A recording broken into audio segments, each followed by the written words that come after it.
There were several individuals and agencies involved with the Crowley family case. Each of these individuals had their own statements and reports to give concerning the case. The goal of these videos is to break down each person's statements and reports through validation by other people, evidence, and how each person is connected to other parts of the crime scene. This video will be following the two reports written by and or associated with Officer Tara Becker.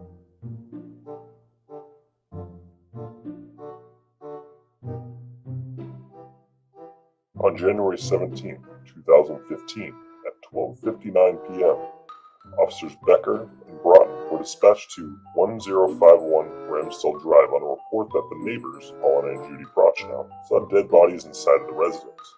Judy Prochnow stated that there were dead bodies on the floor inside of the residence and that she saw a gun on the floor. I provided the best photo representations that were taken. But as you can see, there is some evidence that clearly proves what the report indicates. Before I get into the information pertaining to the gun, I've seen arguments stating that it wouldn't have been possible to see the bodies from the front picture window. So to give some verification that it would have been possible, Sergeant Dahlstrom verified it in Officer Becker's report. Sergeant Dahlstrom advised Officer Becker that there were in fact 3 deceased parties that could be seen from the large picture window at the front of the residence. The photo of the gun on the floor near David Crowley's body has had some controversy among some and for various reasons. However, I can assure you that the photo is indeed genuine. It doesn't take much to look at the pixels, the shape of the gun, or compare the size of the gun in each picture. Keep in mind the picture of the gun on the floor shows the gun on the opposite side that is shown from the BCA and Apple Valley Police Department photos, which is due to the gun being only photographed after the officers moved it. There are several ways to determine that the guns are indeed the same, but we'll leave it at that for the time being. Next, we have 2 things to look into. The dog, Paleo, inside of the residence, and the rear slider door being slightly open. First things first, Paleo was indeed inside of the residence, but for how long was he around the bodies? There was a little more poop upstairs than downstairs. The feces that were upstairs weren't between the bodies or near the window, which could be easy to imply that Paleo made the choice to not defecate near the bodies he was alleged to have been eating. Is it possible that there may be another reason?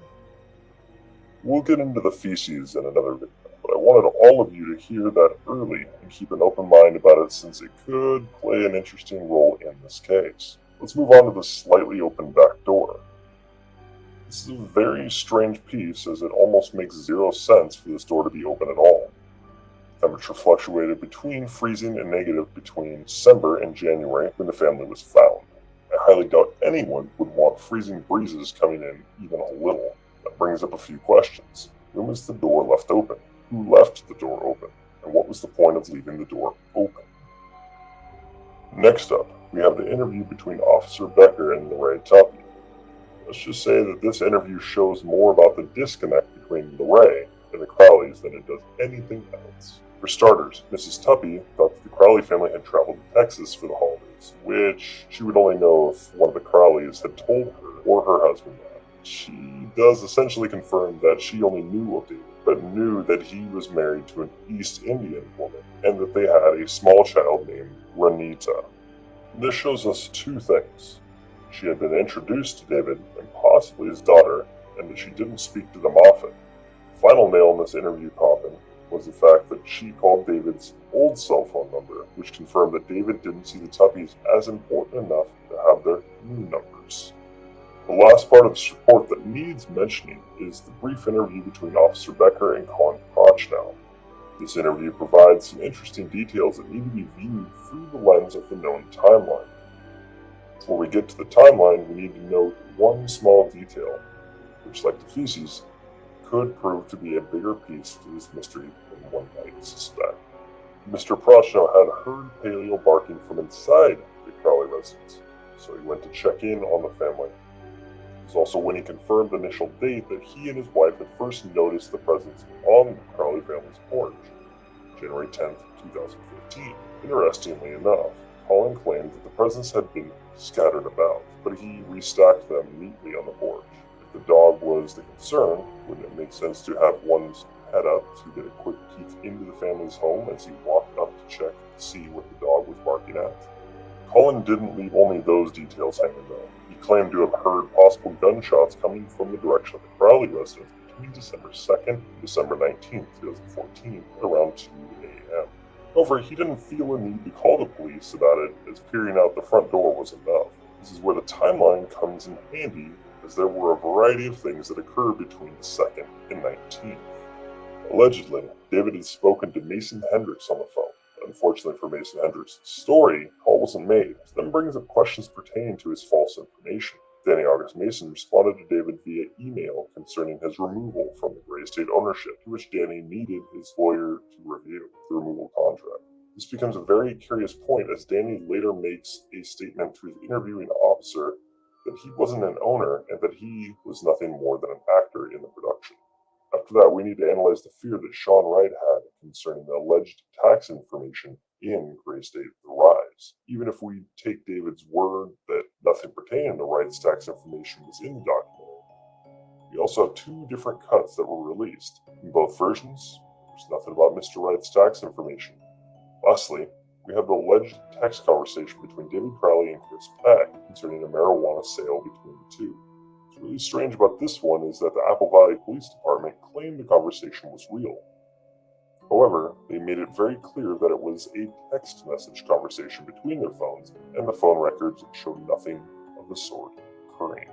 One little thing to note about December 19th is the fact that Ranya's school confirmed Ranya was in class that day, and then her parents picked her up, which occurred after the alleged marijuana purchase time of 1 p.m. that Mr. Peck claimed. So the Crowleys were alive until that time at worst. Let's break down Colin's claim though. He claimed he heard possible gunshot sounds coming from the direction of the Crowley residence, but he figured looking out the front door was enough, rather than calling the police to actually investigate. Can we trust his claim at this point? The answer is a very clear and obvious no.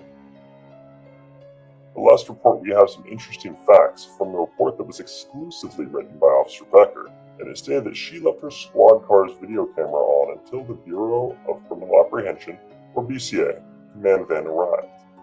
This could give some quality information on how business was conducted in the front yard of the Crowley residence after Officer Becker arrived, including who arrived, where they were, etc. That's it for Officer Becker's reports though.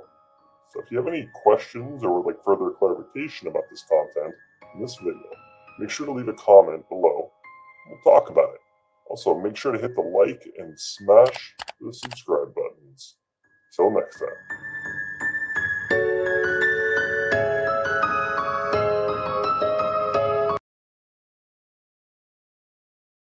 We're in their corner and on it, because their local agent is a small business owner too. How in the world? Oh my goodness. Did that just happen? It's a game built for TV, Pass is caught. Diggs, and the way it's evolved.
Welcome back to another True Crime Wednesday, and tonight we are looking at a case we did a while ago on Twitch. I feel this case needs to have some kind of a revamping, if you will. Now, I'm not going to go and lead in and say what I think about this case. I'm not going to go and do all that. Tonight we're going to go and cover the facts. And the case that we're covering tonight is none other than the Philip Schneider case. Now, some people might call me crazy for looking at this case, and for sure he commits suicide. There's just a lot of facts here we're going to have to cover, and then we're going to kind of go down a little bit of a rabbit hole, my own deep dive of how I kind of dug into this case and what I found. So, we're going to get into that in just 1 second. Let me finish getting all these tabs up. Sorry I was running a little bit late. I got a few different files to download real quick, and then we're going to go and hop right in. Now, I'm not going to go and show off the gruesome details, the images and all this kind of stuff, but I'm going to give you guys some kind of an idea about this case. So there is some things in this that you're going to find a little interesting. I had to do some pretty heavy digging in on this case, just because there's just so much to it. And there's a lot that was really, interestingly enough, buried. And I mean, there's some parts about this case that are also, it's the best way I can describe it. They made no sense as to why this was hidden and why some of this stuff looks to be, cleaned up, if you will.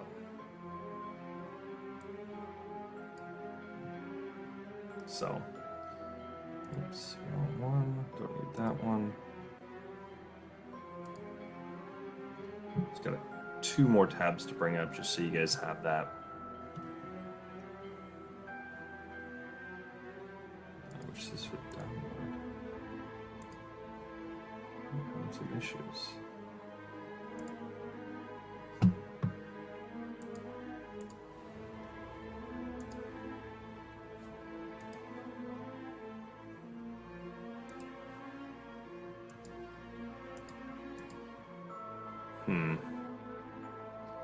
Well, no matter.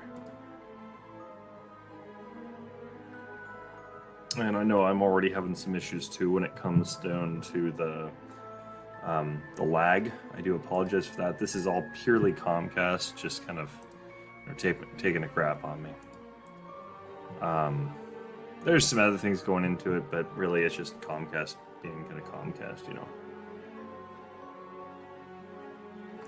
I swear they just want all streamers to go and get their business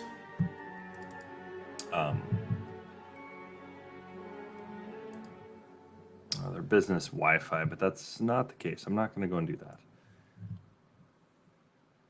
because pay more for a little bit. All right, we're going to go do that one first. And then we have a lot of data to cover, and that's the other part I want you guys to all understand with this. This case, there's a lot of data, and I'm serious when I say there's a lot of things that are covered up with this. There we go. That should be all the tabs. And no, I'm not going to show you guys the nitty-gritty kind of gruesome details about this. So for those that decide to try and ask, the answer is no. Alrighty, so let's just hop right in. So, I'm going to set the stage here for you guys so you guys understand what's going on. Philip Schneider was a guy who came out talking about the deep underground military bases. He talked about how he was missing, or basically he was damaged when he went down into this deep underground military base, and some alien life forms that were in this underground facility, more like a cave, the way it was described, had blasted him, and there was a bit of a conflict between the soldiers and these alien life forms.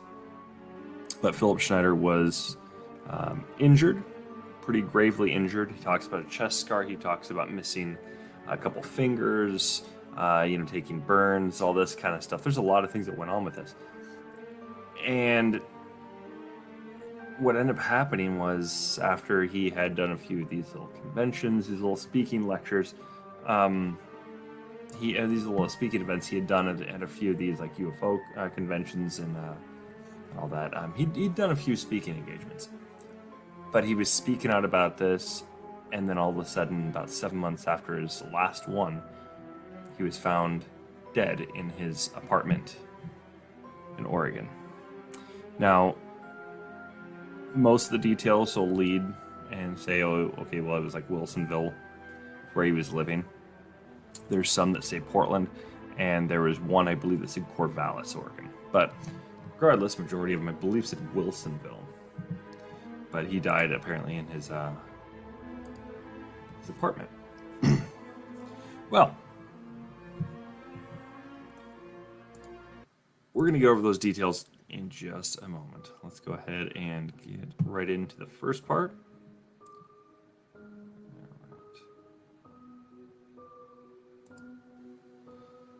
So, what we have here, this is a timeline. I got all the details I possibly could, everything I could go and scavenge about Philip Schneider.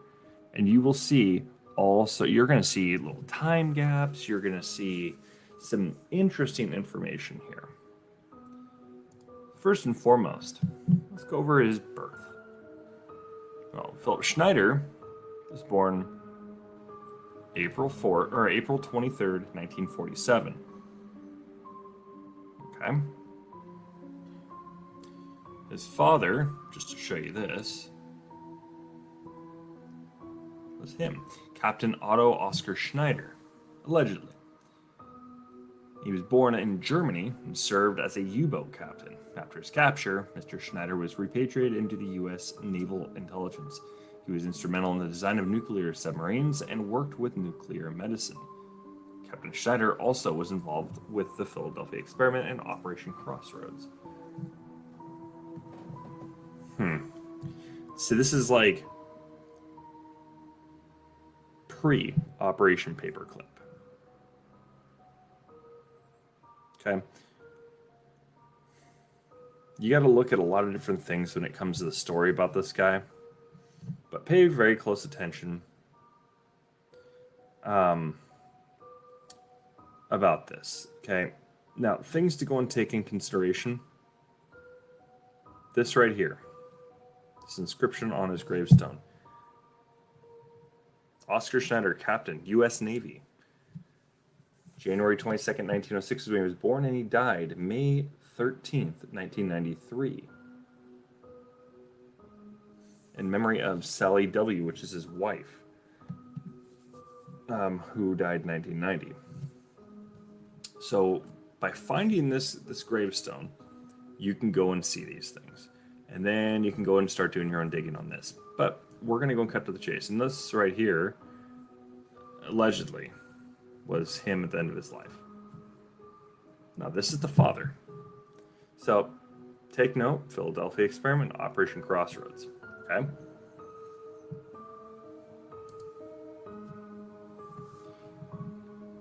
Now, take a look at the date here, 1947. Born in Germany, served as a U-boat captain. Well, U-boats.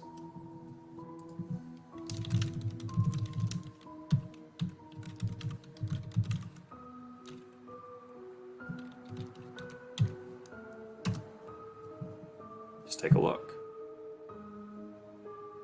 So you see had U-boats in 1850.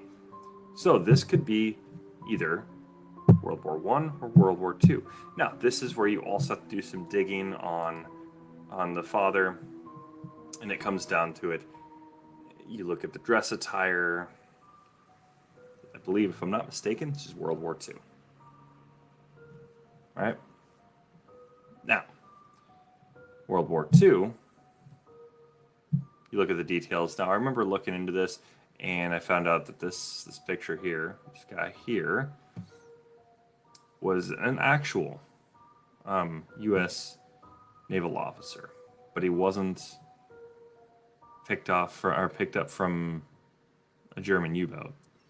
Wasn't brought in from Germany. No, and he wasn't captured. He was a California native. Kind of interesting. But, like I said, I found pictures of that as well. But we're going to go and pay attention to this here. Cynthia Dreyer. Okay. Also pay attention to this. Leo Schneider. This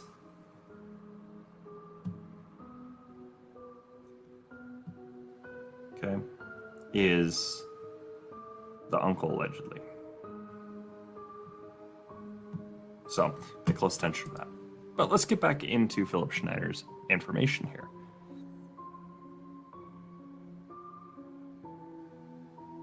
July 30th, 1968. Philip Schneider entered Dimash, I don't know what this stands for, but the State Hospital. Dimash State Hospital, which was a mental institution, if I'm not mistaken. Now, this is where he was characterized as schizophrenic with chronic and differentiated traits. Now, the chronic and differentiated traits, that's just a little added bonus into this, but he's schizophrenic. Interesting. Now, you were to go through the FBI docs, you could see that this is what comes up.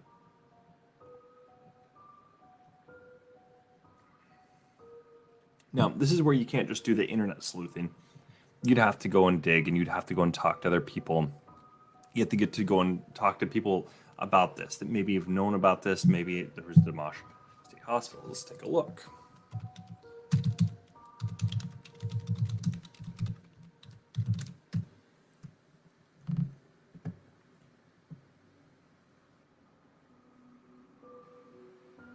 Well, it was in Wilsonville, Oregon.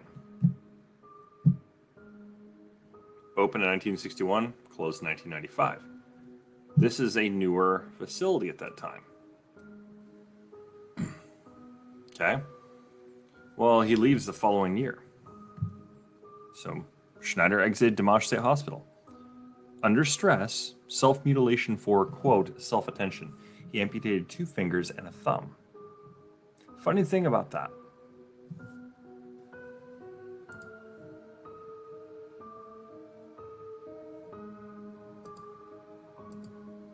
He wasn't missing either thumb.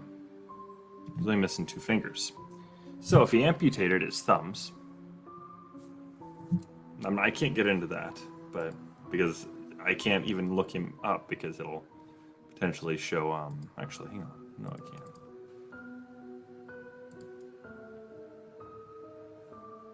Let me go and do this on a separate window, and I'll bring it up for you guys. You'll see what this means here in a second. Here. Let's get a new window up. This is where things get kind of wonky. Now, this was also in the police or the FBI docs. This is a part that should really be striking people as odd. Why would that say that he amputated a thumb, but he clearly did not.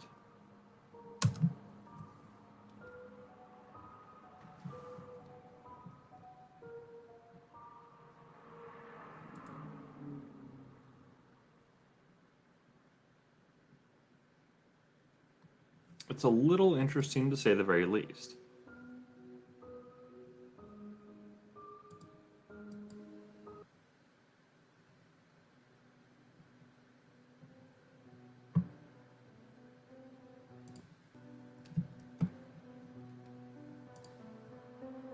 Perfect.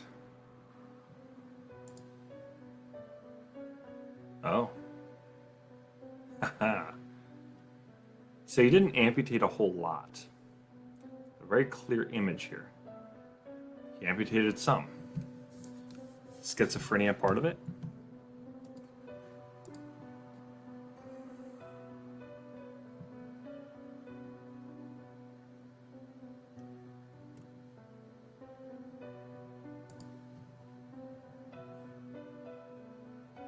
Okay, well, it's not bringing it up. All right, that's fine.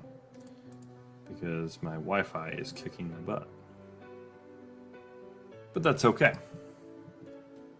So what else do we got here? All right, so he amputated 2 fingers and a thumb. Okay, okay. So I got to go and edit this here. It wasn't missing, but part of it was clearly cut off. So what is this self-attention? Well, it can mean a lot of things actually. Last time I looked it up, came down to it could be a number of things. It's just one of those things that they didn't have any good way to really detail it. But we'll move on. Once again, schizophrenia, so keep that in mind. And we're going to go over his medical information and all this here in a second. December 1st through the 31st, 1974. Now, we're not really sure, I mean, there's a whole lot that went on during this time. But George Myers received radioactive materials. Myers claimed to have suffered from nausea, hemorrhaging, and soreness in extremities. Now, this part is interesting. Nausea, hemorrhaging, and soreness from radioactive materials. Now, we know from the docs it was cobalt. Okay. Go over the details here. Let's see.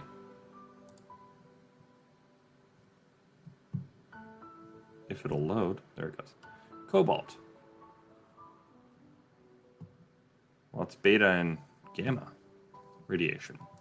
So what do you get from it? Cancer, acute radiation sickness, which explains the nausea, skin burns, deposits in bones, livers and kidneys and death.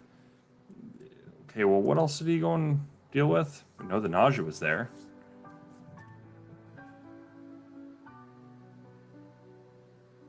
Hemorrhaging, okay, that causes some problems with the body.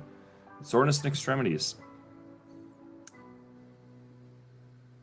And that showed all of it right there. But okay, we'll continue.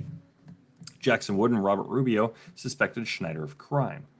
Wood's 1974 Mercury Comet was reported stolen, but found the following day on fire. And I don't even remember what the whole the detail was, but as to why that occurred, but it had something to do with like their living situation or something along those lines. But let's continue on. March 22nd, 1975, Wood reported Schneider. Schneider was allegedly creating a, quote, nuclear device. Keep in mind, this is a guy that mutilated himself, allegedly, and is characterized as schizophrenic. All right, let's continue. March 24th, 1975, Leo Schneider treated Philip Schneider. His anemia. Oh, so now he's got anemia too. He's got a variety of issues, so I'll just explain that. March 26, 1975, Schneider met Myers. Schneider received approximately 80 pounds to 300 pounds of radioactive material. It varies. So, 4 days prior, Schneider was allegedly creating a nuclear device, and then 4 days after that, he gets radioactive material. Interesting. Let's continue. March 27th, 1975. Myers corroborated Schneider's claim. FBI found approximately 60 pounds of low-level radioactive material in Myers' residence, attic, and basement.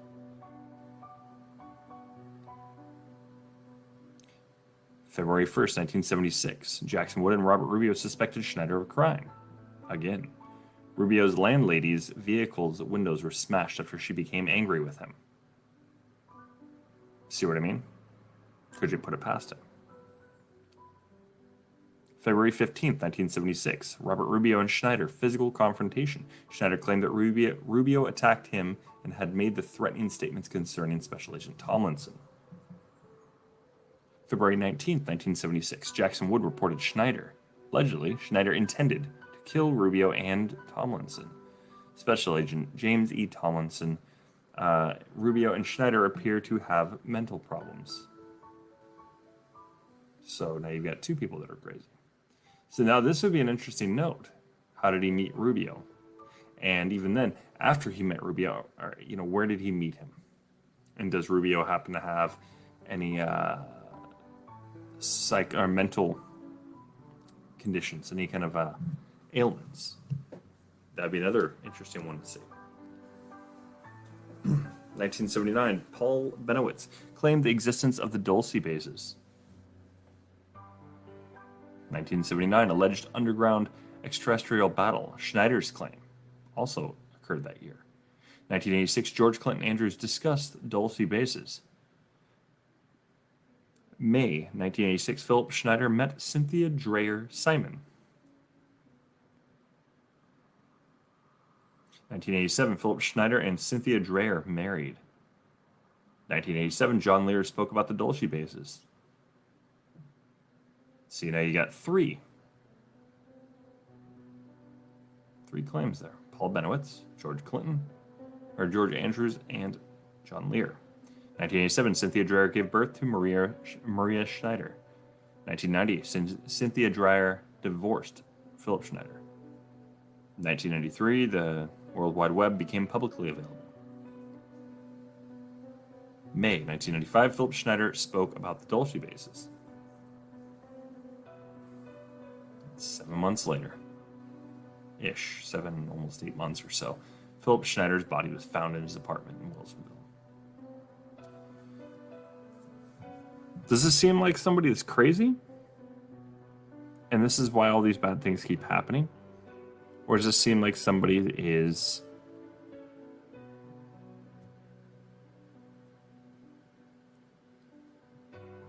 telling the truth? Let's continue into his medical information.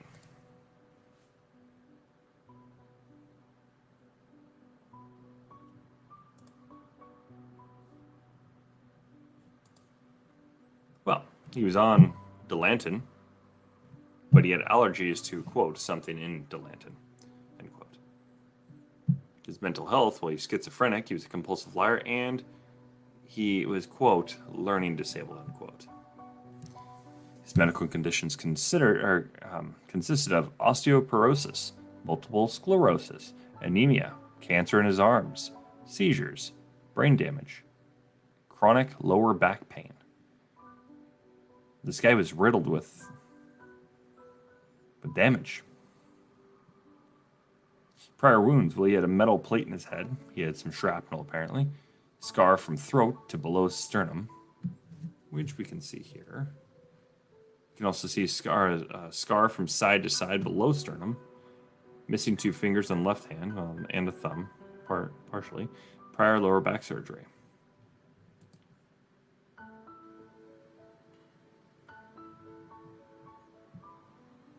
So you see it's like an L-shaped scar. You don't see it on the other side. So there's a lot of different reasons as to why you could have that scar. Now, the way he described how he was hit, that would have caused burns, all this. You don't see any burn tissue here. You don't see any skin grafts. He had a heart condition, is what I'm guessing. He had some kind of issue. They need to get in there. Okay. But who's this Cynthia Dreyer? Now, let's go over this a little bit. Obviously, there's a lot of things missing here, but let's go over what it is here. Despite the fact that Philip's claims seemed too wild or disturbing to be true, he obviously believed that in what he was saying. Ron Utella stating that he felt, that he needed protection and that there had been several attempts to have his car run off the road. After initial cause of Philip's death was listed as a stroke, Cynthia asked to see the body before it was prepared for cremation. She could not shake the feeling that something was wrong. The next day, Cynthia was contacted by Detective Randy Harris, who said that I don't get the rest there. But Dr. Karen Gunson was the medical examiner from Multnomah County, Oregon, who did the examination apparently.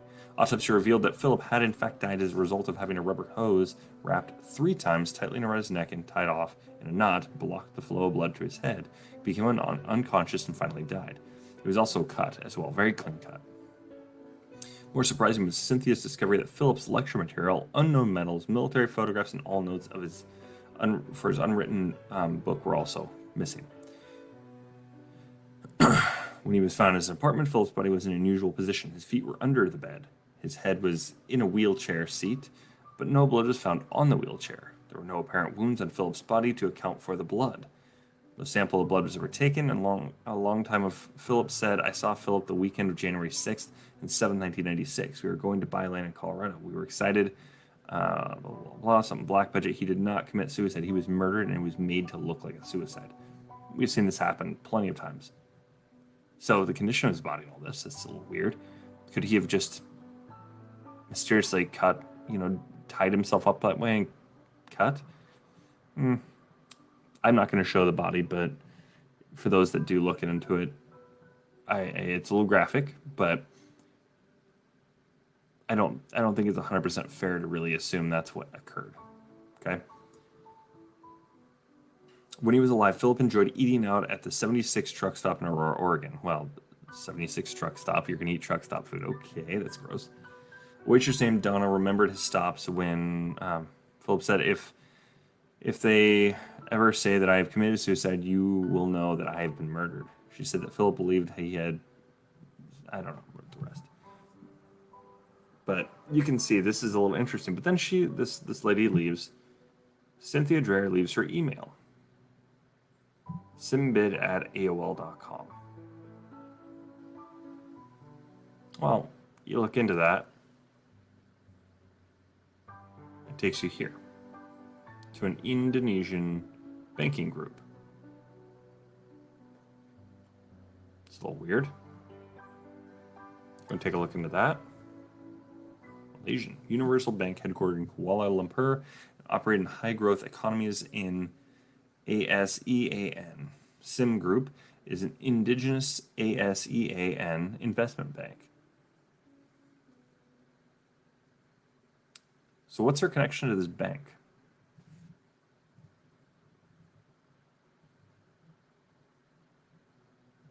But that's what we have for tonight. And there's a reason.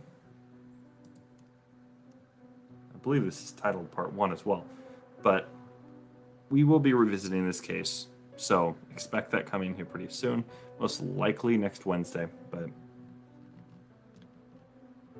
before I go, we're going to give up a few updates here. So next Wednesday will be the last single week, where it comes to true crimes every Wednesday. We're going to start it'll be every Wednesday or every other Wednesday-ish.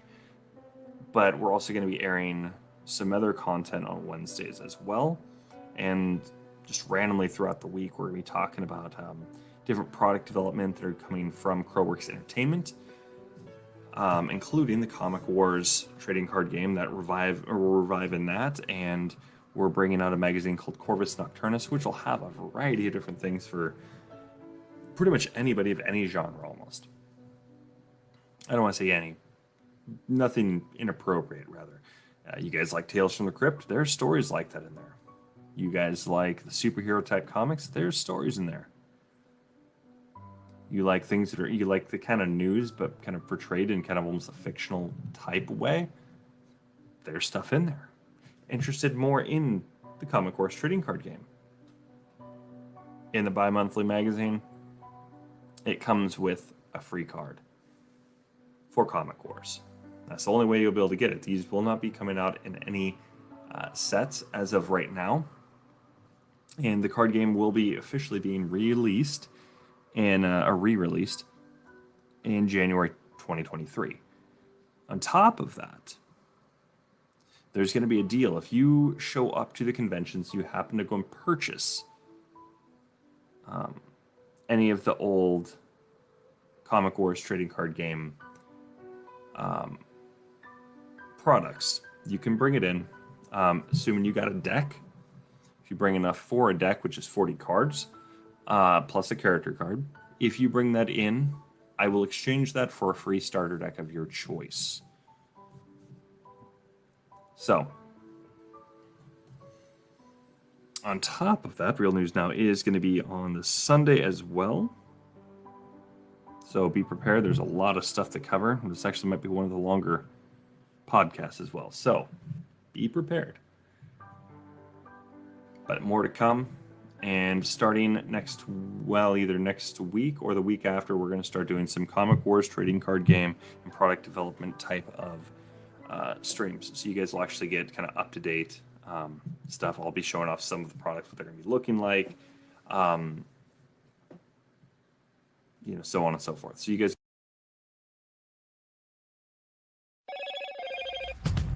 The Motorola Edge, a camera for when things get shaky. And a display that'll show you colors there aren't names for. I watched the body fly up onto the hood, and her head snapped back, and the body remained on the hood as it passed the side of my vehicle to where I thought I could have just reached out and grabbed her. So this happened that close to you? Yes. You saw all this with your own two eyes? Yes. Did the car continue past you? Yes. Where did it go? The car veered kind of in front of me. I saw brake lights and saw what was Jane fall off the hood. He proceeded to, and she was basically on the right side of his vehicle, and he proceeded to run her over with the right front tire, then the right rear tire. And at that point, I was just focused on the body on the ground, but I remember hearing the roar of the engine again.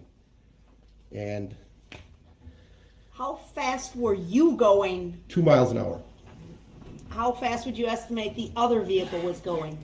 30. Did you get a description of that other car?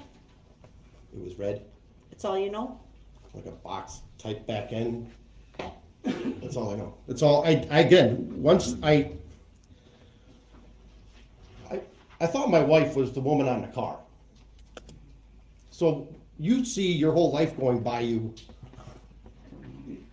in what you think is an act of terror because you don't know what's going on. And then the body's laying on the ground. And, at that point, that was my only focus. My vehicle, I threw it in park and ran to decipher if this was really who I think it is. Okay. Details of which direction the vehicle went after that, I cannot tell you. I'm sorry. It was tunnel vision right to the ground. Of course. You do distinctly remember, though, seeing the red vehicle that you've described roll over the person on the ground? Yes. With both tires? Yes. Let's show you an item that's been marked as Exhibit 46, please. And we're going to put it up for you first and have you take a look at it.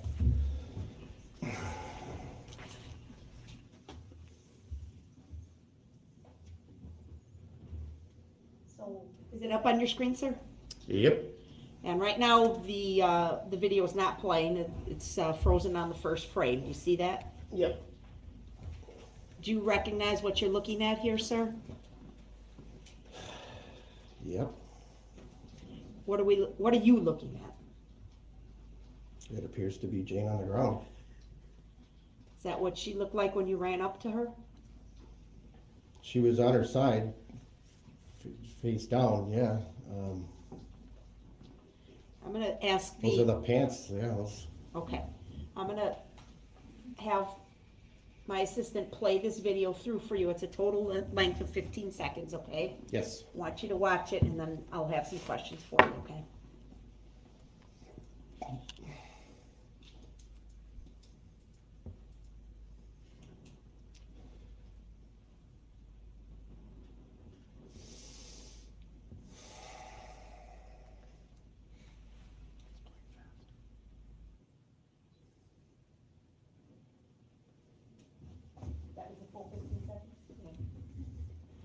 Okay. Mr. Bonesteel, did you see yourself in that video? Yes, I did. Do you believe this video is a true and accurate representation of the events as you ran up to Jane on the Yes. street? Move to admit 46 and permission to publish, Your Honor. Objection. Exhibit 46 is received. Permission to publish is granted. My objection be noted for the record, Your Honor. It's noted.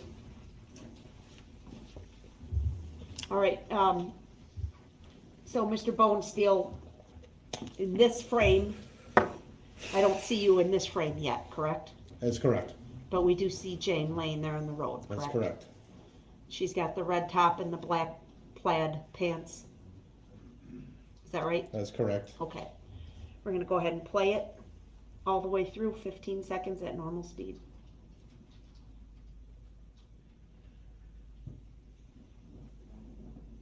That's you right there in the khaki pants at the 6-second mark. That is correct. Black sweatshirt. That's you right there at the end. Sunglasses on your head? Okay. Was that a yes?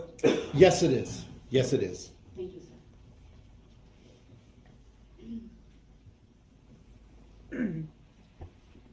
Do you know if medical assistance was provided to Jane?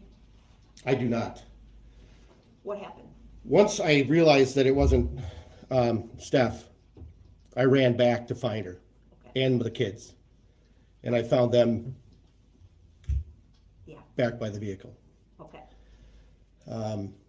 After I had found them, my next thought was, oh my God, Addison's behind us. That's my daughter's good friend. And another friend was also there. And I ran back to find her. With the extreme dance group? Yes, Okay. Did you find those girls? I found Addison. Sam had been struck. What's Sam's last name? Coelho. Okay. I asked Addison if she wanted to come with us. Her mother was actually waiting at the end of the parade route, so she was en route to get her. But Okay. then I went back to my family and the rest of the group that we were in the parade with, and at that point the Nice Ash Bar was taking them in, Okay. and then I was just focused on getting out of there, Yeah. which didn't happen.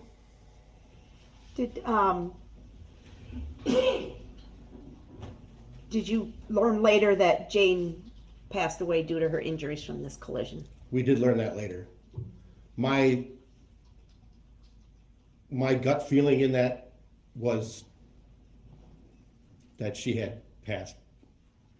You mean when you went up and saw her? Yes, You felt she was either dead or close to death? yes. Thank you, sir. I don't have any other questions for you. Fight arthritis pain. Choose Voltaren Gel. Voltaren, the joy of movement. All right, Mr. Brooks, do you have any questions for this witness? I do.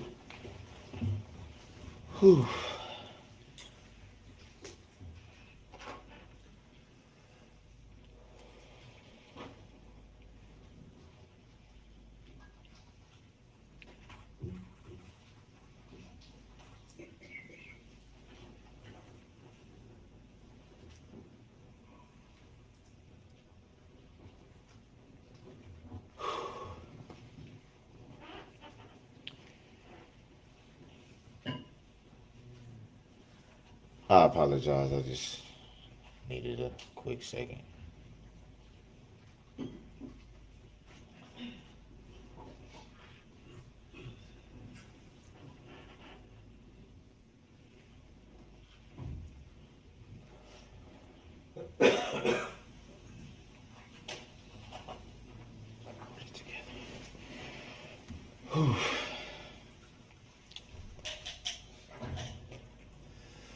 At some point in your testimony, you stated that you heard, or rather you saw brake lights. Would that be fair to say? Yes, I did. To the best of your knowledge, what would be the only time you would see brake lights on a vehicle? The point right before Jane fell off the hood. I think you misunderstood my question. If you were driving a vehicle, would it be fair to say that the only time anyone would see brake lights would be if you hit the brake? If the driver hit the brakes, the brake lights would go on the vehicle. So it would be fair to say that the only way that you would see brake lights would be if the driver of the vehicle hit the brakes. That would be correct.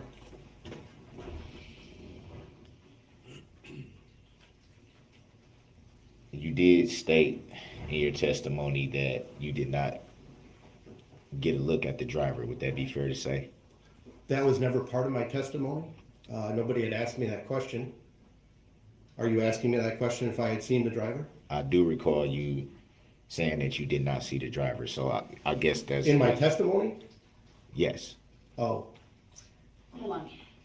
He's going to ask you a question, and I'm going to ask that you answer that, okay? Okay. So go ahead, ask your question. Did you at any time see the driver of the vehicle? No. You did testify to, when you were describing what you saw, you referred to the driver as he. Any reason why you would refer to the driver as he if you did not see the driver of the vehicle?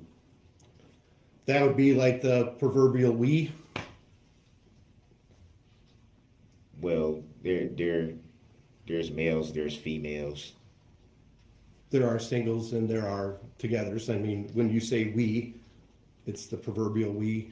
So collectively, he would be along those lines as well. is it fair to say that you could have just answered as we instead of he? Objection. Grounds? Sustained. Next question, sir. Matter grounds on that? It's argumentative. Rephrase your question.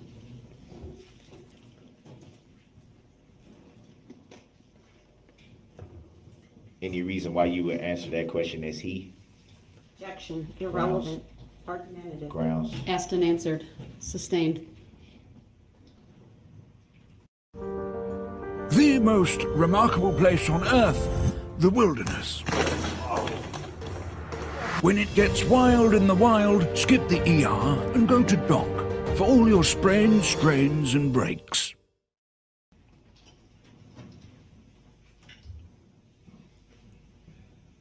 Were you able to get a license plate of the vehicle? No, I was not. I was focused, like I had said, on the body on the ground. So I did not get the license plate. After the vehicle had passed the vehicle that you were in, did you see the vehicle strike anyone after that point? I did not see the vehicle strike anyone after the vehicle had passed me, other than driving over, like I had stated, the body that it had already struck. Did you observe the vehicle strike anyone while it was approaching your position? Clarify your question, please. Did you observe the vehicle strike anyone while it was approaching your position? Yes, I saw it hit Jane. While it was approaching you? While it was coming or up. Your vehicle, rather? Yes.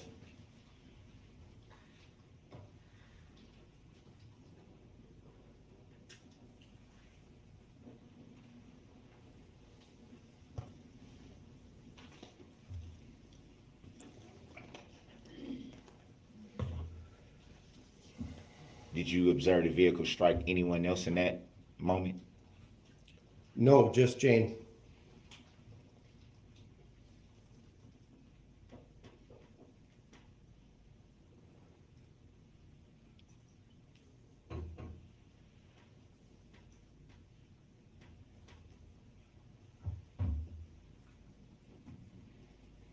And you said you went into a building called the Nice Ash after that moment? That was correct. Do you recall about how long you were in the night sash? Hour and a half maybe.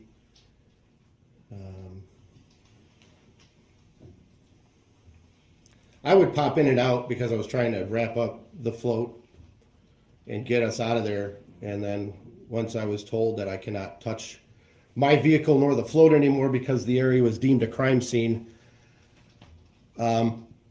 we went back in and made a plan on how we were going to get all of us home and then proceeded to leave. But businesses, I believe, were locked down, so no one could get in or out. They were locking their doors. Every time I went out, they would ask me, knock on the door, because we're locking it. Do you recall about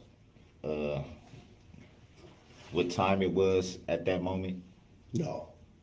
These are thoughts that you don't think about when you've been through something like this. I didn't sit there and note down times. I'm not trained in this. Do you recall if it was still daytime or nighttime at the Well, time? the parade started around 4:30, so it gets, and it was cloudy, so it was dusk. I mean, city lights were on. Emergencies vehicles, when they were pulling up, you saw the sirens, on the streets. You saw it was dusk. It was getting dark. Would it be fair to say from the Exhibit 46 video that you were shown that it was pretty clear? Again, wasn't focusing on the sky. Do you agree or disagree the video that you saw was clear? That was the question. The video, the clarity of the video, or the skies? Please clarify that your it question. was pretty much still daytime. You can see everything pretty clear. Everything was. You can see, yes, it was clear. It was dusk. Lights were coming on. If the city lights, street lights were coming on.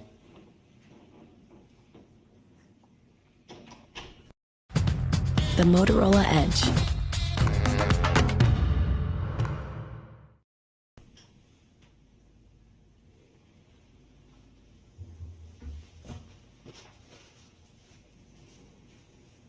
Would it be fair to say you can recall lights coming on, but not the driver of the vehicle? I think that's asked and answered, Your Honor. Objection. Grounds. Overruled. He may answer. I can remember lights coming on because they are stationary. The vehicle was traveling past me at a rate of speed with a woman that I thought was my wife on the vehicle. Was not really paying attention to who was driving the vehicle. Again. So would it be fair to say you were paying attention to the lights? No.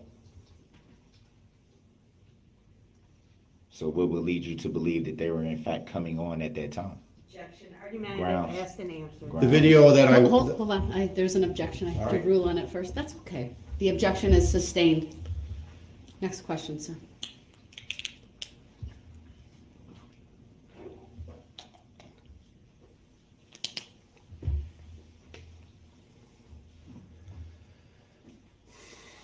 Do you recall the duration of time that you saw the brake lights?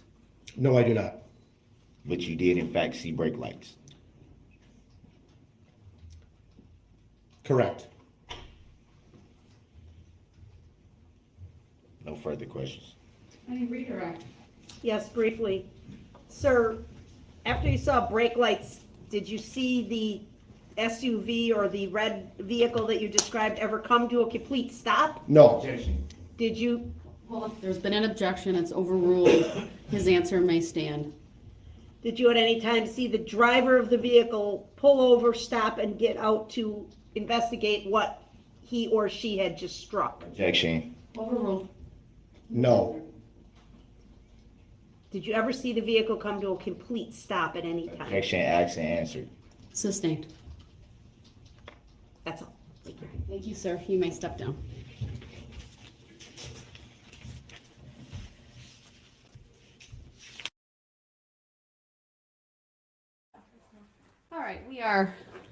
back on the record, then appearances are as they were before. State have their next witness available. Yes, Your Honor. All right, let's bring the jury back out. Don't consent to being called by the name that this court chooses to identify me by. I want to state for the record that I'm here as a third-party intervener on special appearance on behalf of my client. Can that be noted for the record? It was noted this morning. May it be noted again for the record so that we can keep the record clear and accurate. The appearances are as they were this morning. They are no different. Bring the jury up. And we have yet to address subject matter jurisdiction, Your Honor. I still haven't been shown any verified proof that All rise. this court has subject matter jurisdiction. And at this point, may I request an affidavit that you, Your Honor, have no bias, no conflict of interest, and no interest in the outcome of this case? Mr. Brooks, the jury's coming out.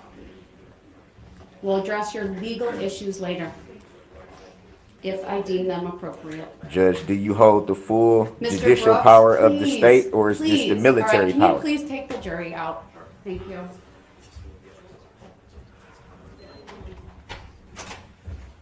Do you hold the full Mr. Brooks, just jurisdiction? wait till the jury's out, please. I ask that you show that respect. I will. Thank you.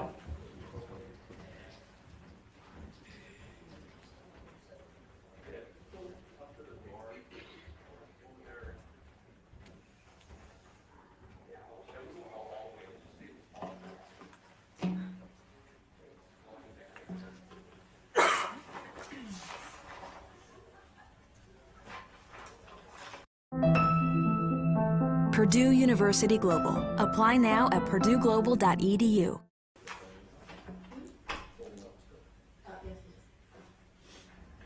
Everyone else can be, you all can be seated. Mr. Brooks, just make your statements. What do you want to advise the court today?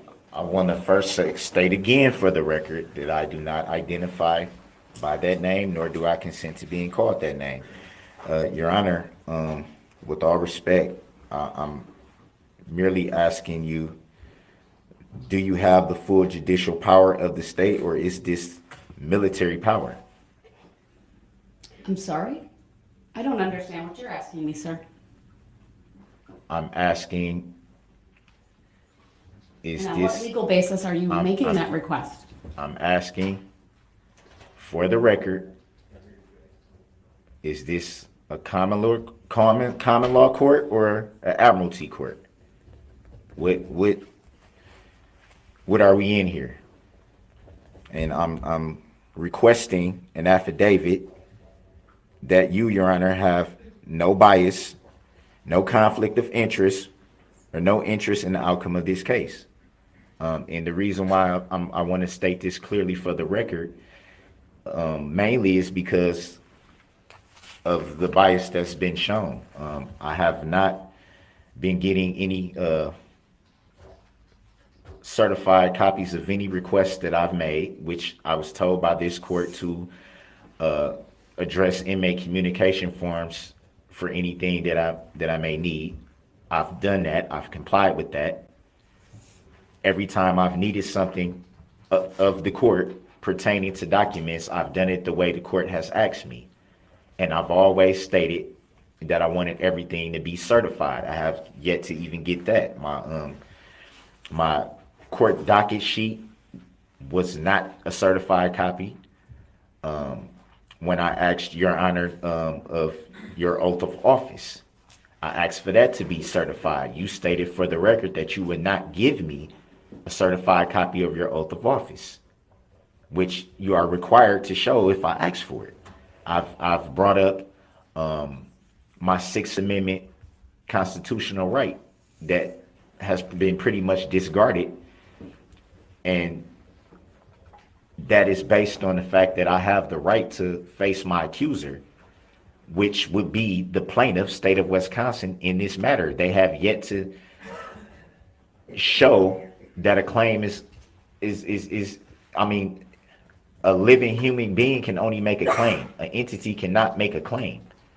I've requested for the complaint to be provided.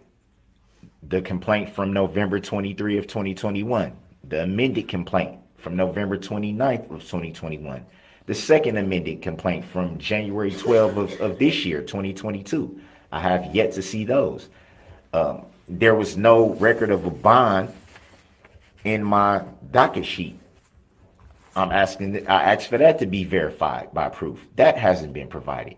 There's so many biases, clear biases in questions that are not being asked based on judicial determinations made by Your Honor. You look at the discrepancies, and I think they're clear. I think at minimum I deserve for the subject matter jurisdiction to be verified and proven. I've raised that issue numerous times, pretty much every day, every time I come before your court, Your Honor, I address that, and it has yet to be proven. My filings have been disregarded, even though they've been filed into the record, even though they've been time stamped. I haven't got the original copies of any of them, which I'm supposed to get. And as we sit here today, I'm still not even understanding the nature and cause of the charges. That hasn't even been proven. Can that be provided in any way? I'm basically sitting here confused because I don't understand why these proceedings are allowed to continue when there's so many things that have not been provided. They haven't been provided in my discovery. They haven't been provided to me by being brought to my pod where I'm housed in the jail. I'm without so much information, valid information to this matter. And I believe that it should be verified and it should be proven for the record. And if not, I move for this case to be dismissed for failure to appear by the plaintiff and failure to state a claim for which relief can be granted. Everything that I'm saying, it has merit and it has validity. As we sit here today, I'm still being charged with charges that shouldn't even exist based on the testimony that we've heard for the last few days. There's so many things left to still be proven. The prosecution team hasn't even proven that they're licensed to practice law in Wisconsin. They haven't proven, are they just bar association members, or do they have state issued licenses? That has not been proven, which I've raised that issue for the record. I'm not even sure if that was even recorded in the docket sheet. There's so many things, and Your Honor, you still haven't stated for the record if you have full judicial power of the state or is this military power. That hasn't been proven. Nothing has been proven. Not subject matter jurisdiction, not licenses to practice law. My Sixth Amendment right has been basically trampled over. No complaints have been shown. Neither of the three that I've requested, by the way that you told me to request them by inmate communication. Nothing is certified that I get copies of when I clearly asked for them to be certified and to be filed into the record. It's to the point where Your Honor, you should recuse yourself from the presiding at this point. If you're not going to abide by the oath that you swore,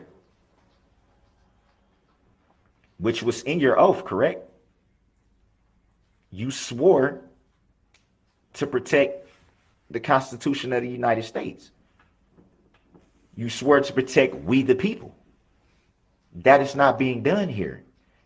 If every valid argument that I raised is taken by the court as a sign of disrespect or a sign of trying to intentionally be disruptive or causing a problem when I'm merely seeking understanding, because I don't understand. I'm merely seeking to understand why this information has yet to be provided, and we're this far into this matter. And there's still no verified proof. Even as I sit now saying this, there's still no proof being provided. Zero. How is this case allowed to continue without these documents and filings being verified? Is there any legal factual basis that can state why this information has not been provided? Why the docket sheet is incorrect? Why there's so much on the docket sheet that should be on record that's not even in there?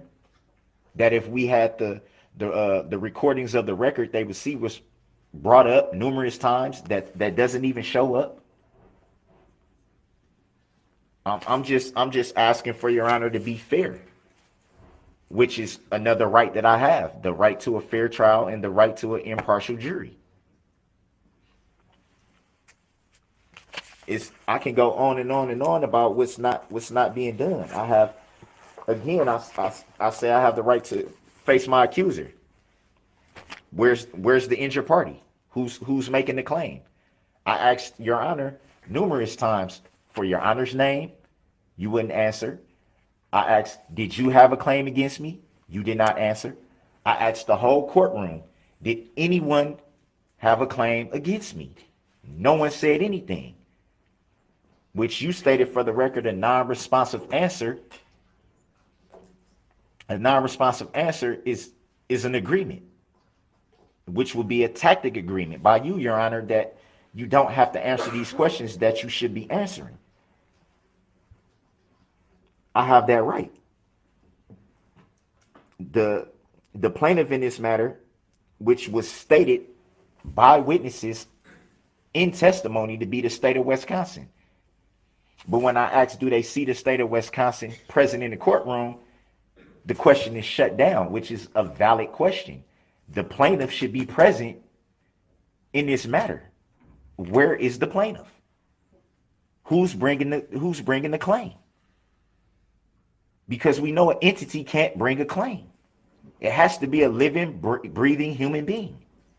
No one is stated for the record if they're the injured party. Not Your Honor, not the prosecutors, not anyone in the court has stated to be an injured party in this matter. No one. Not one person. I have the right to demand that the court place in the evidence any unrevealed contract.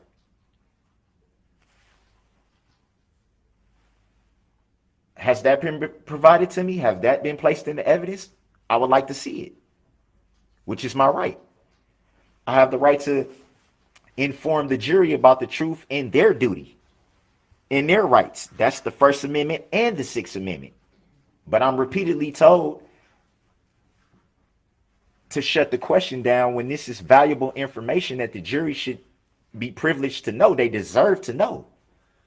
Once they were chosen to sit on this jury, why are we keeping information away from them that they deserve to know? They ultimately have the power. They decide the matter. Why are we keeping information, valuable information, from their knowledge? That's a disservice to the jury.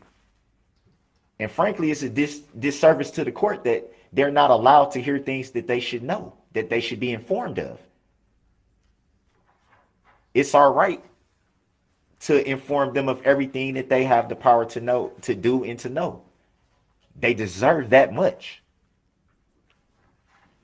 It would be a travesty for them to make a decision without being fully informed. And these are all valid things. I have the right to protest and object if any of my rights or demands are not being met. I've done that numerous times only to be shut down. Numerous times. I've raised the issues that I didn't consent to anything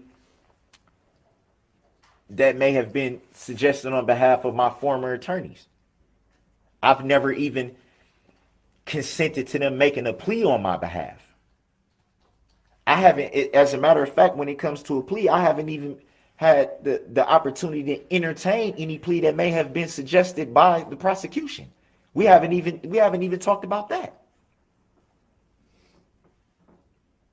Not one time was it ever brought to my attention that the prosecution even wanted to offer a plea. That's another issue. I have the right to challenge the jurisdiction of this court, which I've done numerous times. I have the right to demand that the code be construed in harmony with the common law. I just raised that. I'm constantly referred to as pro se when I've raised the issue that I'm pro per. I have the right to conduct my defense pro per free from professional restrictions imposed upon licensed attorneys, which this court is well aware that I am not a licensed attorney. In fact, the court is also aware that I only had 3 days to prepare for a trial that the prosecution has been prepared for a whole year.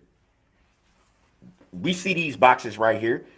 This box alone is 45 or 50 pounds full of so much information. I haven't even gone through half of it.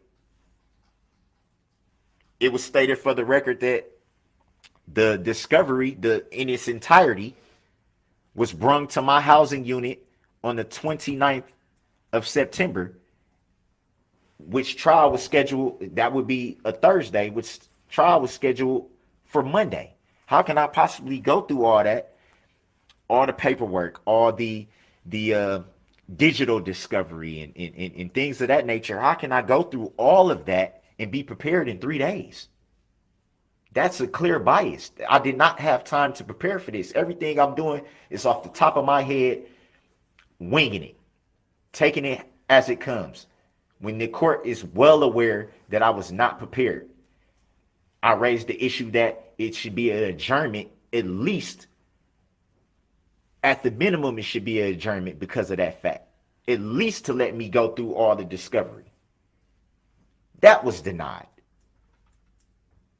No valid reason was stated for that when Your Honor knew there is no possible way, humanly possible, that I could be ready for a trial of this magnitude in 3 days. That's clear bias. I have the right to face the injured party claiming damages. That's under Article 3 and the 6th Amendment. I raised that issue again. Where's the injured party? Is the injured party present in court right now? Can anyone make a claim against me? Can you make a claim against me, Your Honor? Do you know of anyone that can make a claim against me, Your Honor? Can anyone right now in court, anyone, make a claim against me?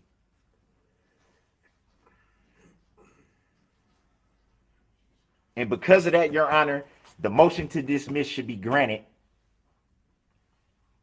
based on that alone. There's no injured party in this matter. So who makes the claim? Who?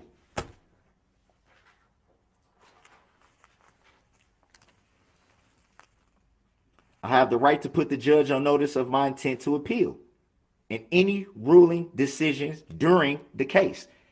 You stated for the record that I would have to wait until appealing process, but my right is that I can raise that issue during the case, which I've attempted to do. That's been shut down.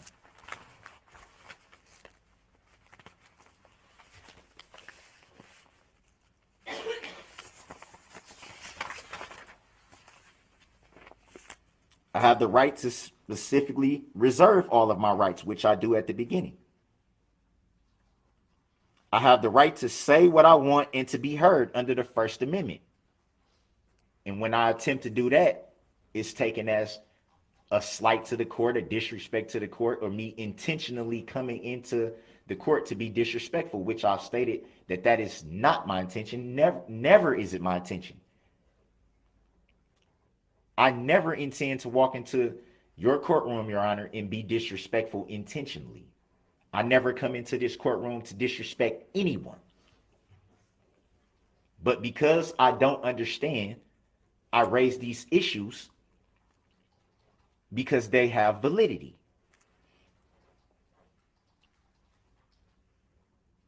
I have the right to object to any statement made by the judge or the prosecution. I've done that and been repeatedly shut down. Without a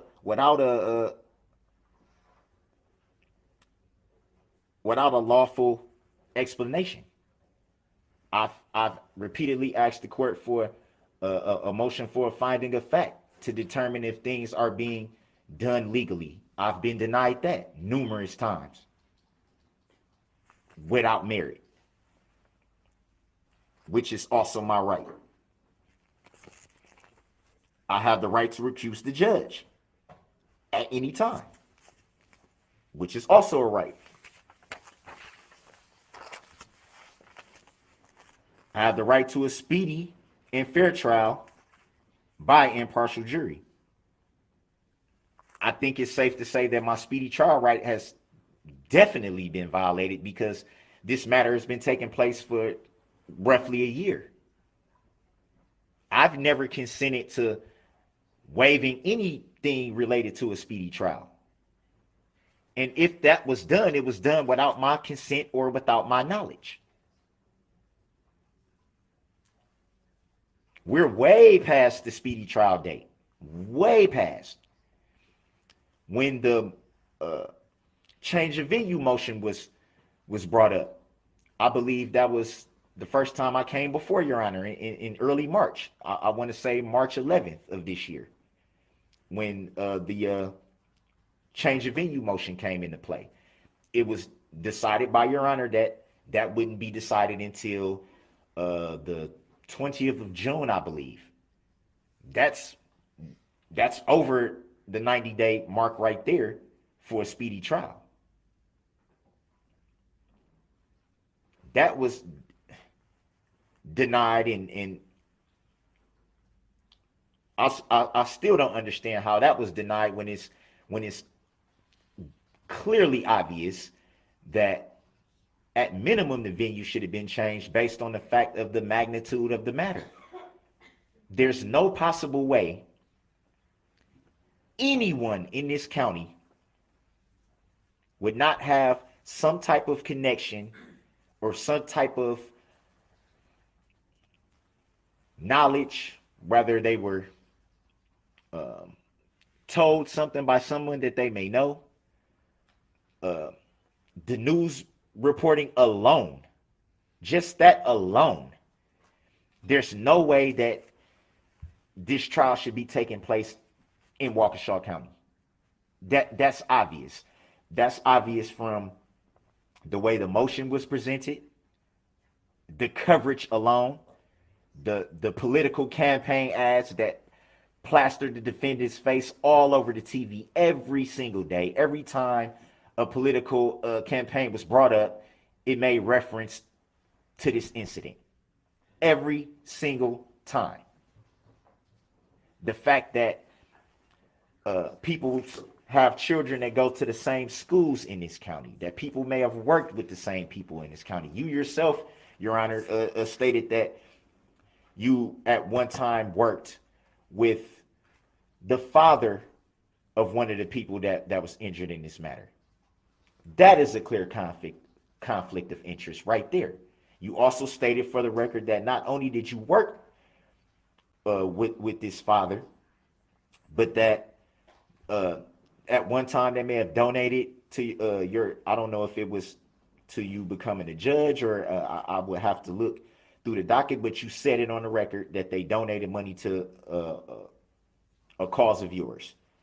You also stated that when you had gained knowledge of the incident and that their family member was injured in the incident,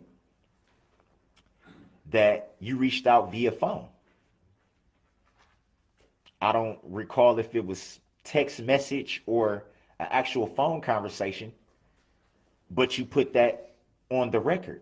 You also stated that the nature of your relationship was strictly professional. I don't know about you, Your Honor, but I've worked numerous jobs, and I know what professional relationships is and personal relationships. I've never had the cell phone number of anyone that was a personal relationship saved to my phone that I could reach out immediately when I learned something. That would constitute a personal relationship of some kind. Whether hanging out from time to time, having a cup of coffee, or hanging out time from time, grabbing a beer, or hanging out from time to time, watching a game, or anything of that nature. It would definitely be more than just strictly professional. That was stated for the record.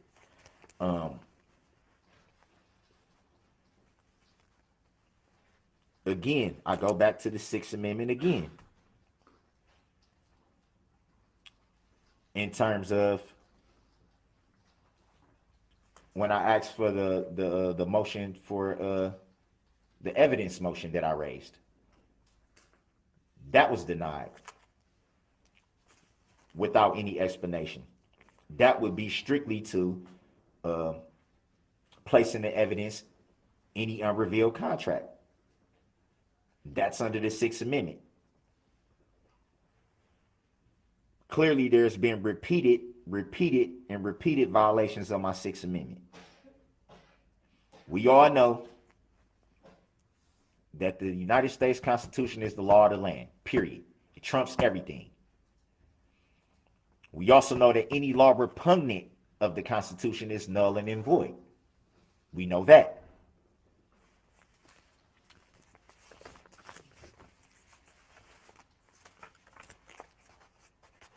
There's still no basis for the motions being shot down. Why was I not granted the motion for finding a fact? Why did it take so long for me to be brought my entire motion for discovery? Why was the motion to prove jurisdiction not verified? Why was the motion to dismiss the case for all the reasons I said not being granted? Which brings me to the motion to subpoena witnesses. I did everything that was asked of me by the court pertaining to those subpoenas.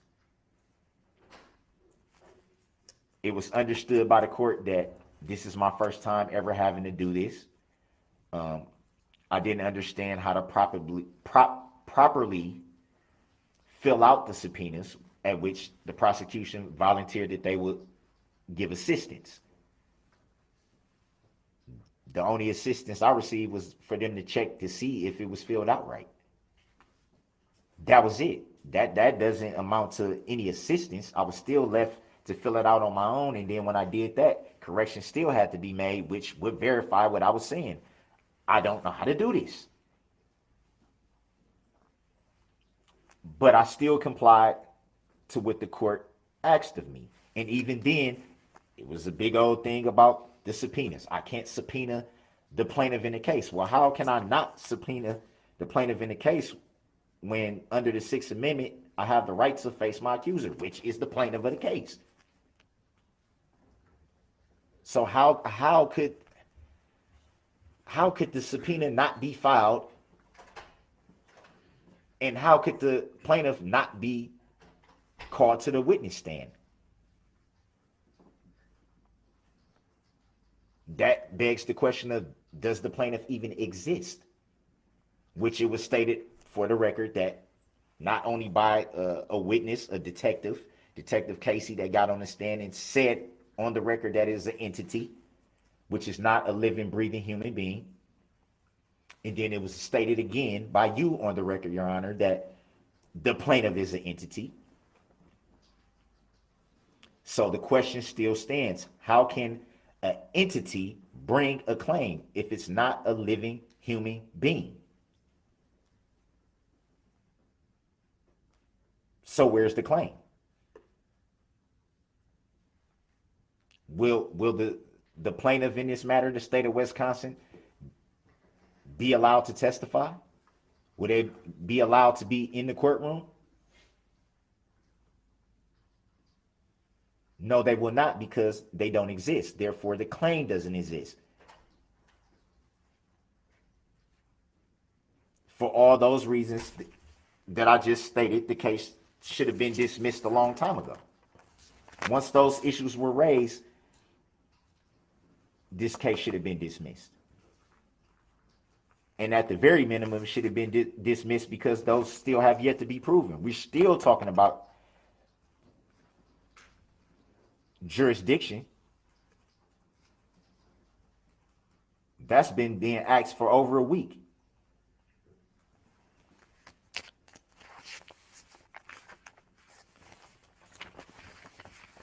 There's still no providing of license to practice law yet. Not even by you, Your Honor.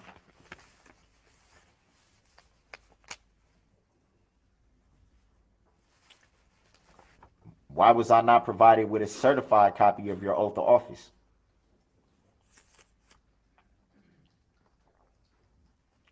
Why would you not state the name that is on file with the Secretary of the State? Or I made reference the first time to the Secretary of the Treasury, and then you stated on the record that it's the Secretary of State, even though you knew what I was referring to when I asked. You referred to your name tag,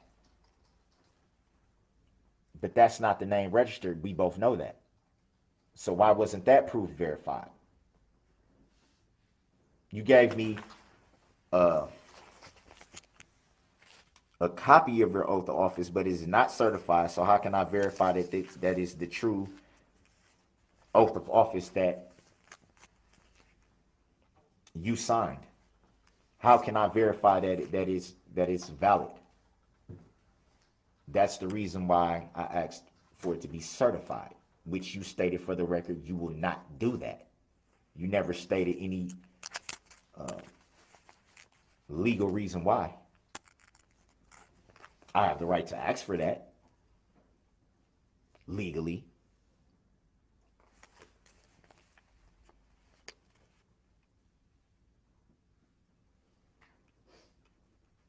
I also have the right to call any witnesses to assist my defense, which is the main reason why I subpoenaed the plaintiff in this matter.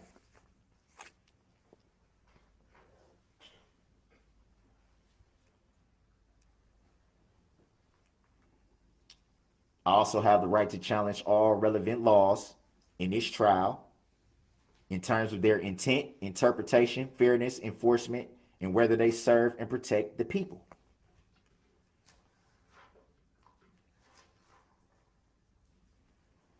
From my knowledge, the design of the statutes of the law was written for the common people to understand. So that would mean the final determination or interpretation of what the law says comes down to the people. You know this, Your Honor. Are you not a public servant?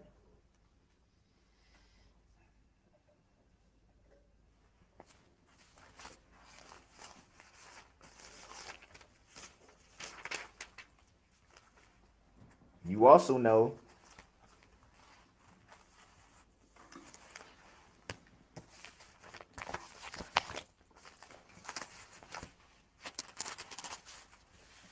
that this docket sheet is inaccurate. Every filing up until the point that I started representing myself was filed in a name that was represented by all capital letters, which is not my name. Nor has it ever been my name, nor have I ever seen that name or individual. Every single filing or paperwork was all in capital letters. Ever since September 29th, roughly around there, now everything starts to go to lowercase letters. Why is that? What prompted the sudden change?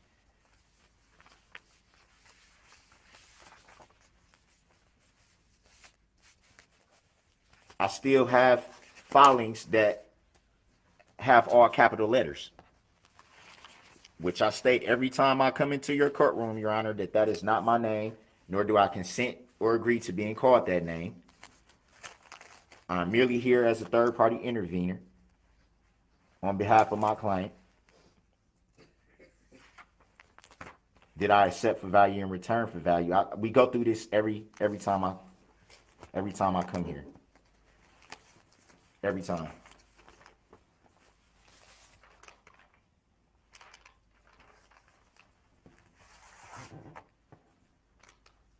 You bring up Illinois versus Allen when we had the issue of me being removed from the courtroom. We went through that where Illinois versus Allen states that there are 3 options when a defendant is being disruptive in court. You stated for the record that you identified a 4th one, which is not cited anywhere in that case. It's not cited anywhere. So the question would be, how did you come up with a 4th option that's not written in that case? Did you take it upon yourself to add this 4th option to justify denying me my constitutional right by being present? You could have done the 3 that were stated. Any one of the 3 you could have done that were stated in the case. Nowhere does it say you can create a 4th option. Not upholding my constitutional rights. I'm sure you know about Title 18, USCS 2381, which states that it's treason not to uphold your oath of office. Treason.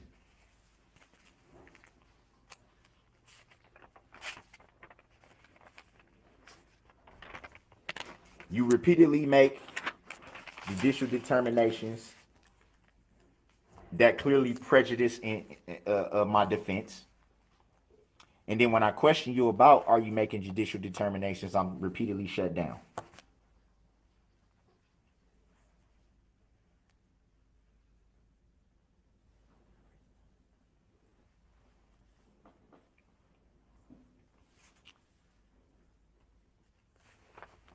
Which leads to today. The constant push not to have an informed jury.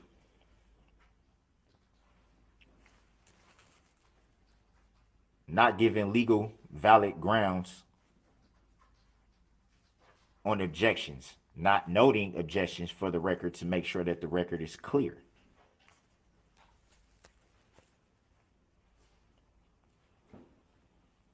I'm sure somewhere in the jury instructions, you informed them that the state of Wisconsin was bringing the claim. But then you make the judicial determination that I'm not allowed to ask questions about the plaintiff.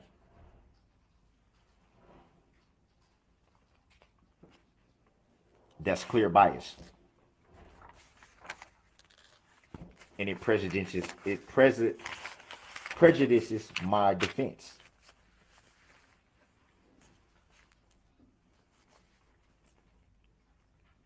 You know also that you have an electronic filing system.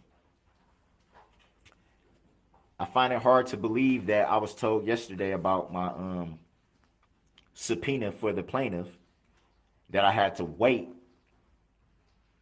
for a filing in a timestamp when I've seen it done numerous times in just a few seconds right in front of my face. When the prosecution needs something filed, it's filed immediately. I have to wait, or I have to wait till the next day. That's a clear bias and a clear prejudice to my defense.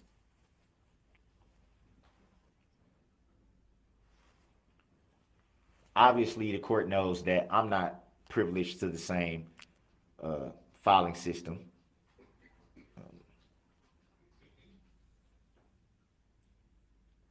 which brings me to the reason why I brought up the issue of assistance of counsel. Under the Sixth Amendment, I have the right to assistance of counsel. It doesn't say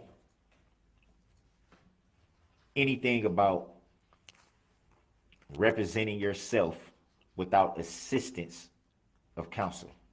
Having counsel represent you and having assistance of counsel is two totally different things.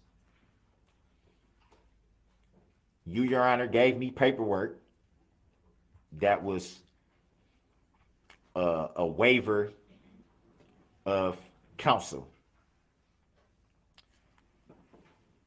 We both know that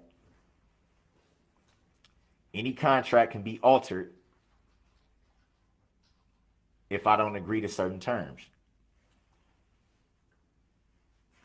I crossed out everything in that paperwork that I did not agree or consent to, and specifically wrote on that paperwork that I do not waive my right to assistance of counsel. At the very least, I should have been awarded a standby counsel. Not someone to represent me, to speak for me, but someone to help me do things in a timely fashion. Get things filed in a timely fashion. Get motions together in a timely fashion.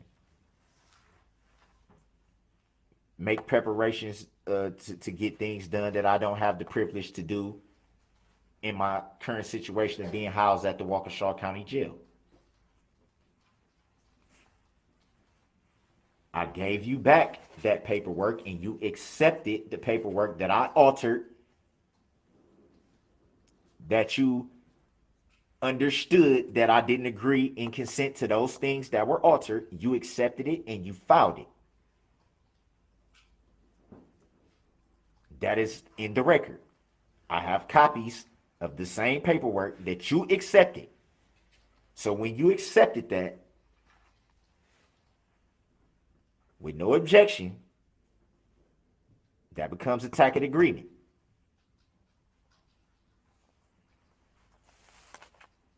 But yet, I'm still forced to come in here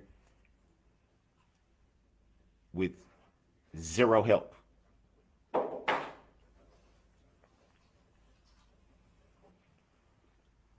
I think it's clear that prejudiced my defense. Knowing that the prosecution has everything that they need for this matter at their fingertips. And I have to jump through every hoop possible to even get things filed in a timely fashion.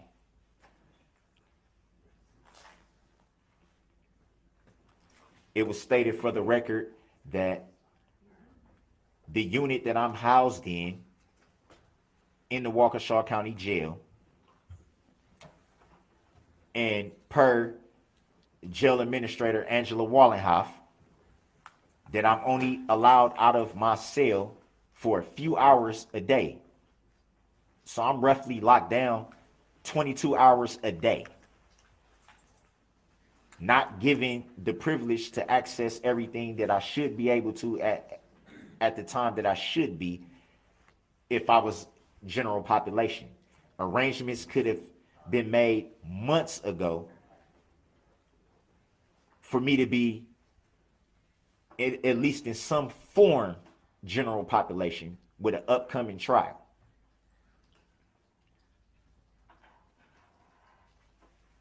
Reference was made to being able to use LexisNexis or whatever it's called. We call it the law library. That may be the easier way to describe it.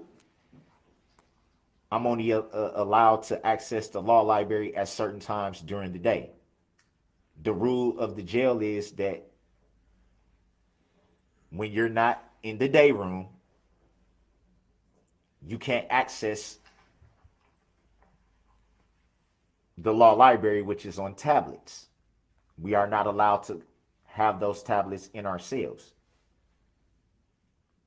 That prejudiced my defense. How can I work on my case? How can I look up certain case laws? How can I do any of this if I don't have full access to it.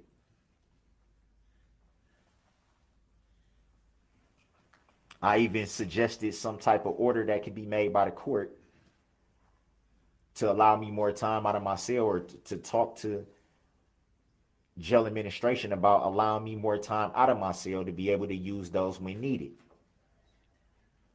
And to be frank, in a proceeding of this magnitude, there should not be even a time where I don't have access to the materials that I need.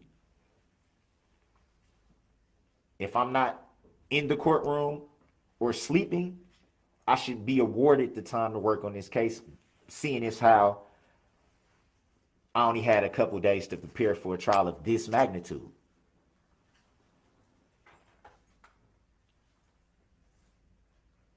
Which brings me back again to the change of venue again.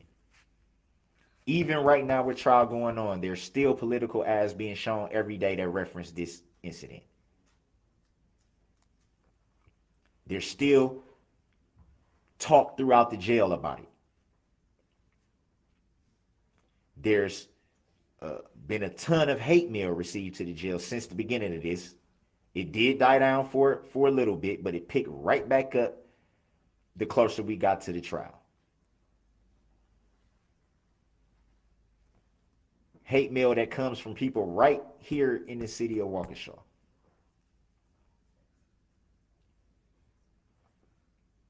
Which gives more credibility to the venue needing to be changed. Yet and still, that was denied.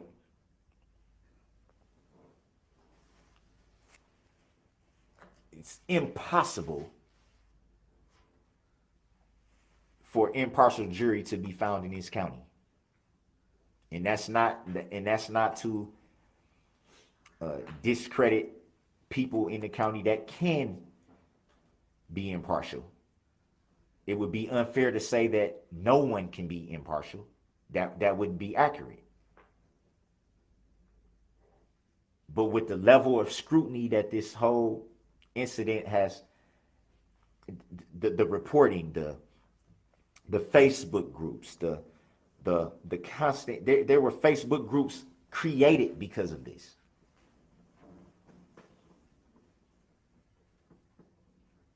The reporting live stream on Court TV has comment sections where a lot of insensitive and nasty things are said.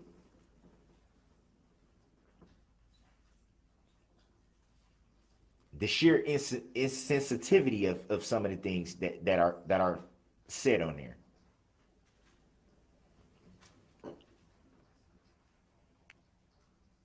I know a lot of people probably don't care about what I'm about to say, but it still needs to be said because it's truth. The fact of the matter is,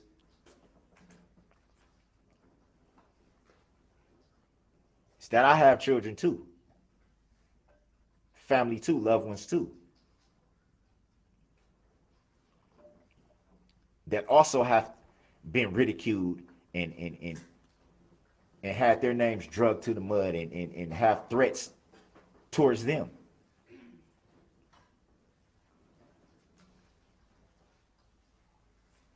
Loved ones that had to leave their home because they were getting threats thrown through their mailbox. Children that didn't feel safe going to school because they were getting bullied behind what was being said.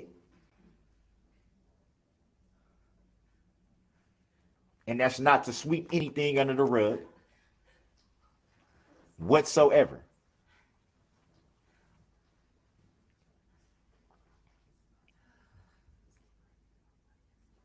To constantly say and report this incident as attack, terrorism. It's unfair and it's insensitive.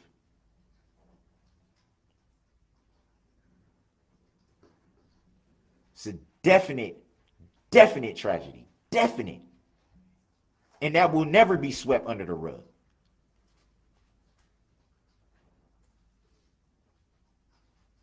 There's always going to be healing that has to take place.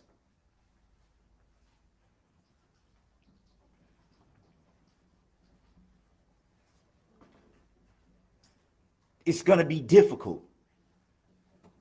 And that should not be swept under the rug whatsoever. But it's very insensitive and unfair to not recognize that there's many, many, many other victims that never is talked about.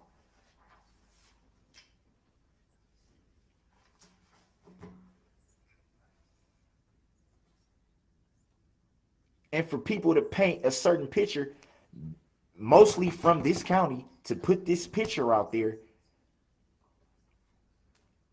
it's not only hurtful, but it's insensitive, and it's not true.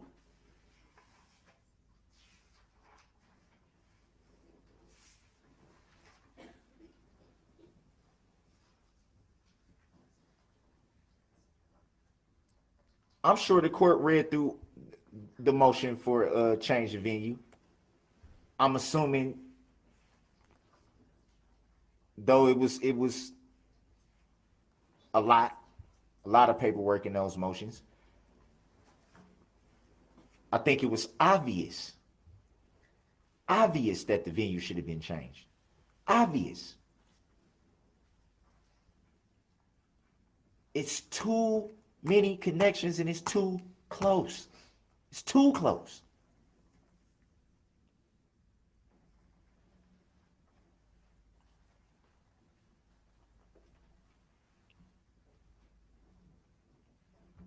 If there was any chance for a fair trial and an impartial jury, it should not have been in this county.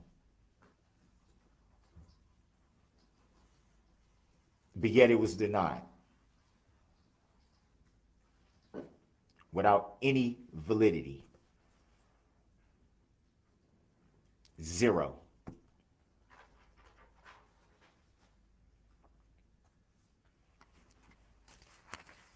There's so much bias that's going on that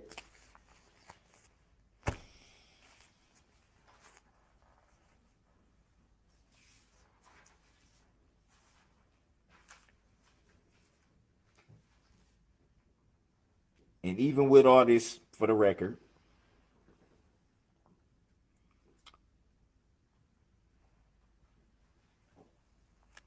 we still have no proof of jurisdiction. We still have no bond on file in the docket sheet.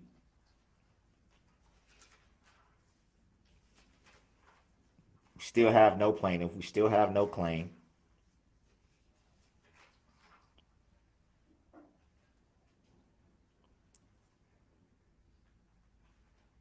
We're not sure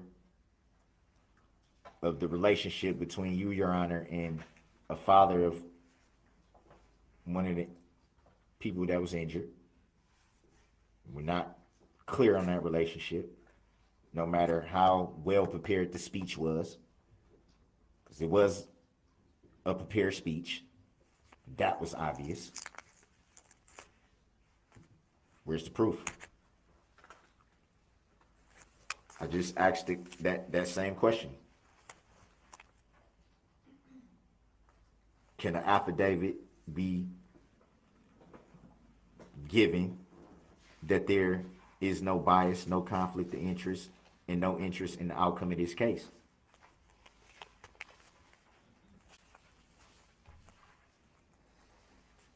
There still is no proof if you hold the full judicial power of the state, or is it the military power? Mr. Brooks, I've given you about 50 minutes to make your various arguments. You've now repeated yourself a number of times, so I'm going to turn to the state to see if they have any response. Go ahead. Thank you, Judge. Judge, I'm going to summarize what I just heard by quoting from a case from the Eastern District of Wisconsin, federal case found at 2022 Westlaw 3045190. Can you repeat that last? I'm one so more time? sorry. 3045190. Retzloff versus Moran. This case is talking about many of the topics that Mr. Brooks has now recited to the court, and simply states the majority of Retzloff's filing is incomprehensible jargon and cut and paste legal mumbo jumbo. Sovereign citizen theories are frivolous and wholly without merit. The court goes on to cite to Bay, B-E-Y, versus the state of Indiana at 847, Fed 3rd, 559, on pages 559 through 560, a Seventh Circuit Court of Appeals decision from 2017. Mr. Brooks knowingly, You didn't call out that name, nor do I know any individual by that name, Your Honor. Please do the courtesy of not interrupting the state, as they did not interrupt you for over the almost 50 minutes that you spoke. Thank you. Please continue. Your Honor, the record is very clear that Mr. Brooks knowingly, willingly, voluntarily, and intelligently insisted on representing himself in this trial. He has no constitutional right to stand by counsel, none whatsoever. The court patiently went through the form and advised him of many of the things he's complaining about here today: the resources of the state, the knowledge of the law, his ignorance of the law. And his words to this court, and I quote to the best of my ability, "It don't make me flinch one bit." That's what he told this court, whatever it was, 2 weeks ago. Now he's here complaining over and over and over again how unfair this is to him. It's highly offensive. I don't know, because unfortunately I was talking to my investigator, if he accused this court of treason, but I certainly heard that word come out of his mouth, and it is absolutely shocking that he would throw such a word around so loosely in this courtroom. This court has been exceedingly patient, exceedingly respectful of his rights at every turn. At every turn. I want to address this claim that he only had 3 days to prepare for trial. It's absolutely a false statement. The record should reflect that he does have 3 banker's boxes on his table. The record should reflect that every time the state calls a witness to the stand, he swiftly and easily turns to those boxes, which appear to be alphabetized or organized in some fashion by the public defenders who turned it over to him, and quickly removes the folder of the witness who's testifying and effectively cross-examines that witness using notes from the public defender. We know that because he's tried to confront witnesses with the notes from the public defender. He is not going into this blind or with one arm tied behind his back. They did all the homework, and he's simply sitting here reading their notes, reading their cross-examination questions, and asking the questions, and then going on to his ridiculous questions having to do with his belief in the sovereign citizen movement. There's no way this record would reflect that this defendant is not adequately prepared for trial. He's never asked for a speedy trial. He makes conflicting statements. On one hand, you violated his rights because it's taken us so long to get to trial, and on the other hand, we're rushing him to this case and he hasn't had adequate time to prepare. He is not denied access to legal materials in the jail. The record is very clear from the jail administrator. It should not be confused. He misleads this court intentionally to say, I only get out of my cell 2 hours a day. That is a fact. That is for his own safety, so that other inmates do not inflict physical harm upon him. He has access to a tablet. He has access to a computer. Whether he chooses to ask for those resources is up to him. I would also cite the court to U.S. ex rel. George versus Lane, Lane, 7th Circuit Court of Appeals at 718 Fed 2nd 226, where a pro se defendant attempted to complain on appeal about his lack of access to a computerized legal research system, paralegal training, or law school education. The court rejected that contention and said, once a defendant has asserted his right to refuse counsel and conduct his own defense, he has no constitutional right to access those resources. And again, you warned him, Judge. You fairly warned him. And he basically acted as if you were insulting him and said it didn't make him flinch one bit. Much of the last 50 minutes, which this court has graciously extended him the opportunity to go on and on and on, is nothing more than legal mumble jumble. He's reading from some typewritten transcript. I can see that from where I'm sitting. I don't know who's giving him these materials, but he has an agenda here. It's to stall, delay, disrupt, intimidate, and it's not going to work. Thank you. Objection to that. Your Honor, that's a load of crap. Mr. Brooks, it's my opportunity now. I gave you about 50 minutes. I just want to object to the disrespectful comments that was just made. I'm not trying to hold you up from what you're gonna say, but that's a load of crap.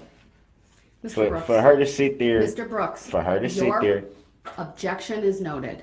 for her to sit there, Your Honor. No, it's my turn. Let me go through this. I graciously gave you 50 minutes to raise all these various points that you want to bring up. I then gave the state an opportunity to respond. That is the proper procedure. I followed decorum. I followed civility. I did not interrupt you. The state did not interrupt you. Your objection to their characterization, it's noted for the record. I am going to render a decision at this point. Please listen, and please do not interrupt. Did you know that toilet paper has been proven to be unhygienic? So why are we still using it? It doesn't clean as well.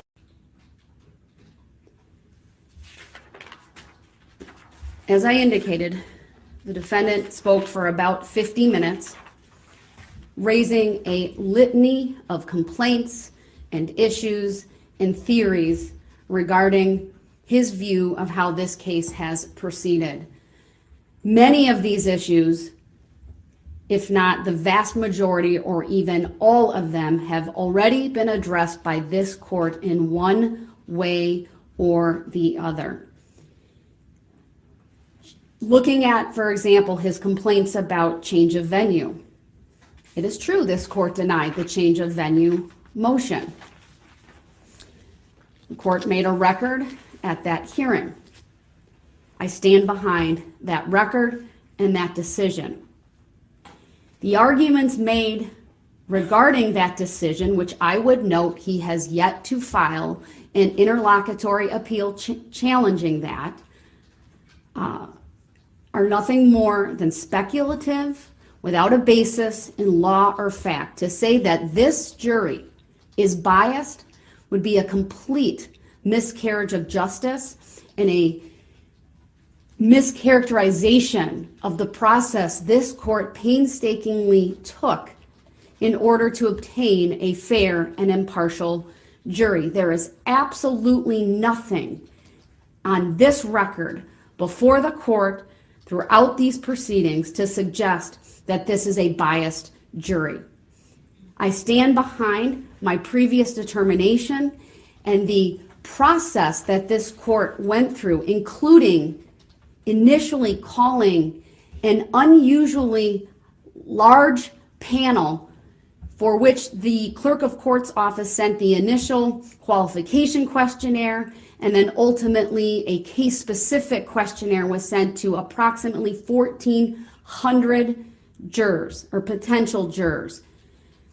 There was ample opportunity for the parties throughout the proceedings leading up to the end of August to review those materials. There were numerous strikes for cause that this court entertained. Even prior to that specific hearing, the parties met, they conferred. The state agreed not to challenge the vast majority of the challenges to jurors brought by the defense. And then there was the hearing. Then this court, at jury selection, allowed for an indefinite number of strikes for cause. Many were granted, if not all. And then even on the day that the jurors were brought in, the court provided the jurors with a supplemental questionnaire dealing specifically with the issue of exposure to the political advertisements. And then each party had the opportunity to exercise 10 preemptory strikes, which is well above the number of strikes allowed for by statute, which would be 6 based upon the homicide charges, 1 extra for the alternates, which would be 7.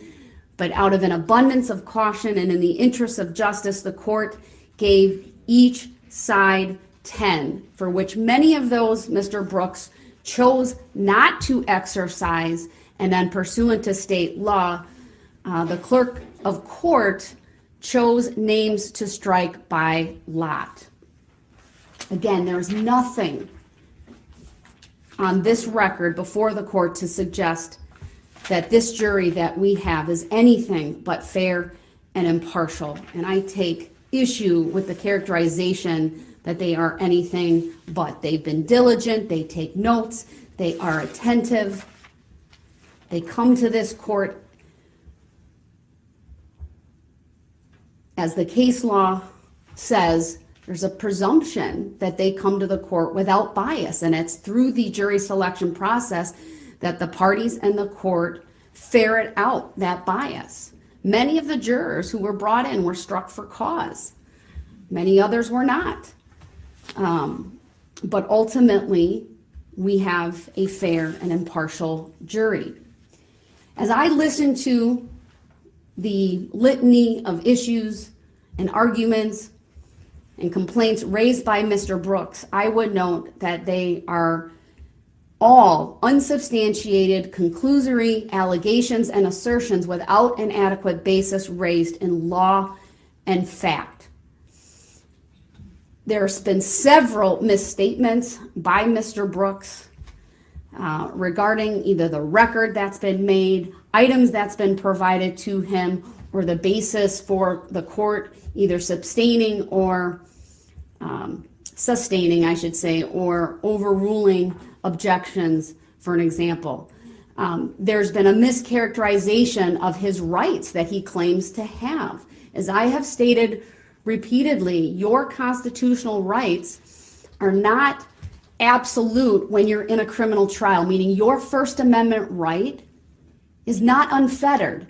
It is frankly no different why the case law is very clear. You can't yell fire in a crowded theater. No one has a First Amendment right to do that.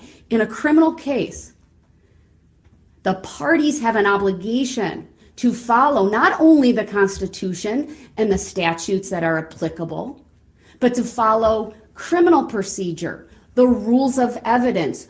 That is what circumscribes the rights that a defendant or the state has in a criminal trial. The issues you raise, for example, regarding subject matter jurisdiction are baseless, they're frivolous, and they're not anything this court needs to address further. The fact that you now are asking questions about whether this is admiralty court or a military court or a court of competent jurisdiction is frivolous. This court has jurisdiction over the criminal cases brought before it by the state of Wisconsin. In this particular case, these are allegations that criminal conduct occurred in the city of Waukesha. The city of Waukesha is within the county of Waukesha. This court sits as an elected official in the county of Waukesha to hear these types of cases.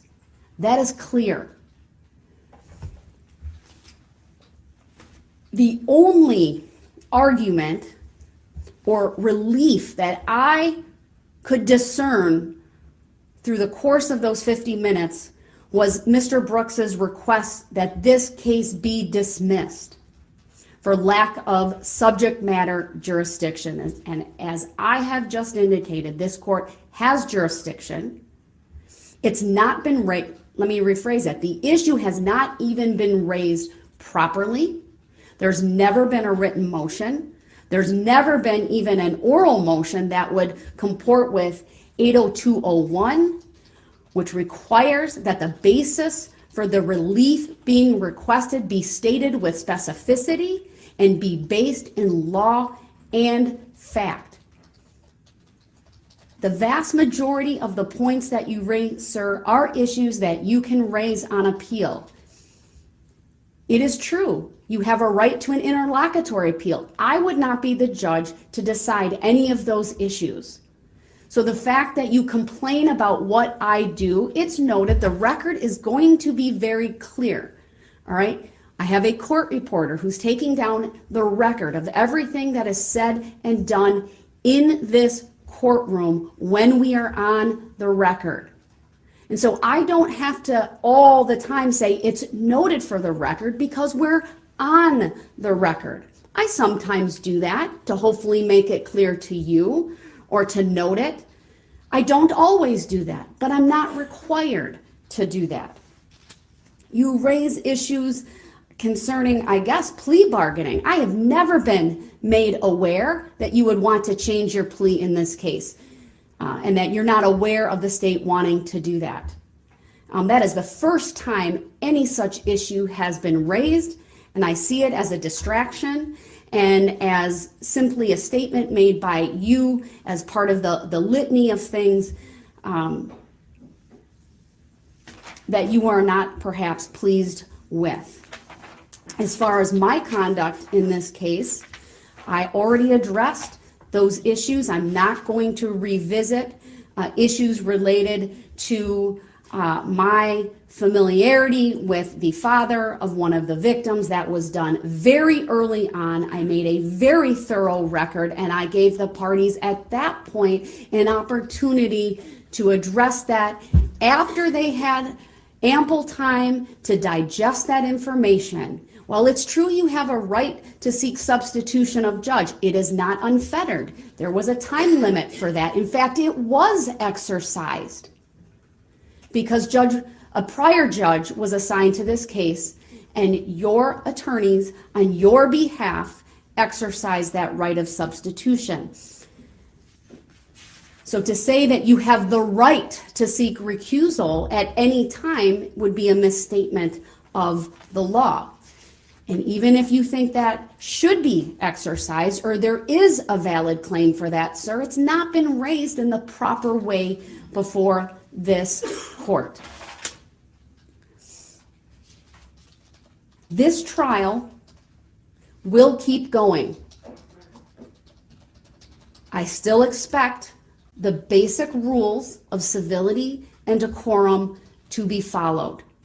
That includes, sir, that when there is an objection to a question that you ask, that you wait for the state to indicate their objection and the basis for it. If I need additional information, I will ask for it.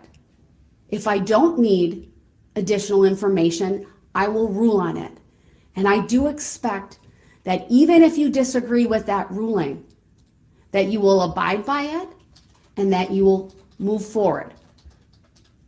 Whether that's asking a new question, rephrasing a question that you've asked,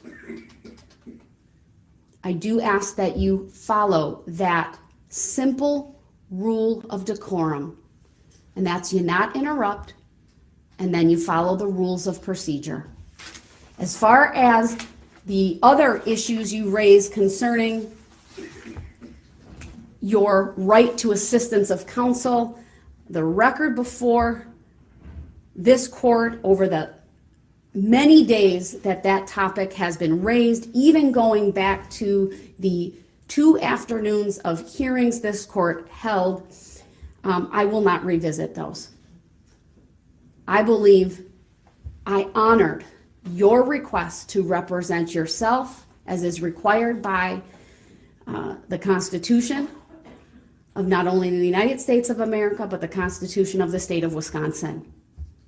And that you made a very deliberate choice after being fully advised and aware of all the requirements that I needed to go through under the case law, both case law in the state of Wisconsin and case law from the 7th Circuit Court of Appeals, which not only guides this court, but this court must follow.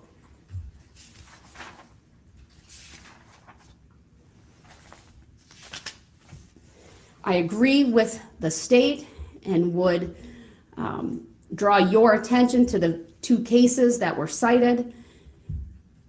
United States ex rel. George versus Lane, found at 718 F. 2nd 226, and Retzlaff versus Moran, found at 2022 Westlaw 3045190.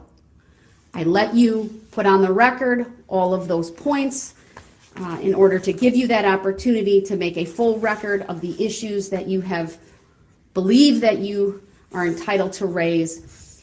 But those sovereign arguments regarding written findings of fact, bill of particulars, regarding contracts that you enter into, regarding admiralty court, etc., they're baseless, sir.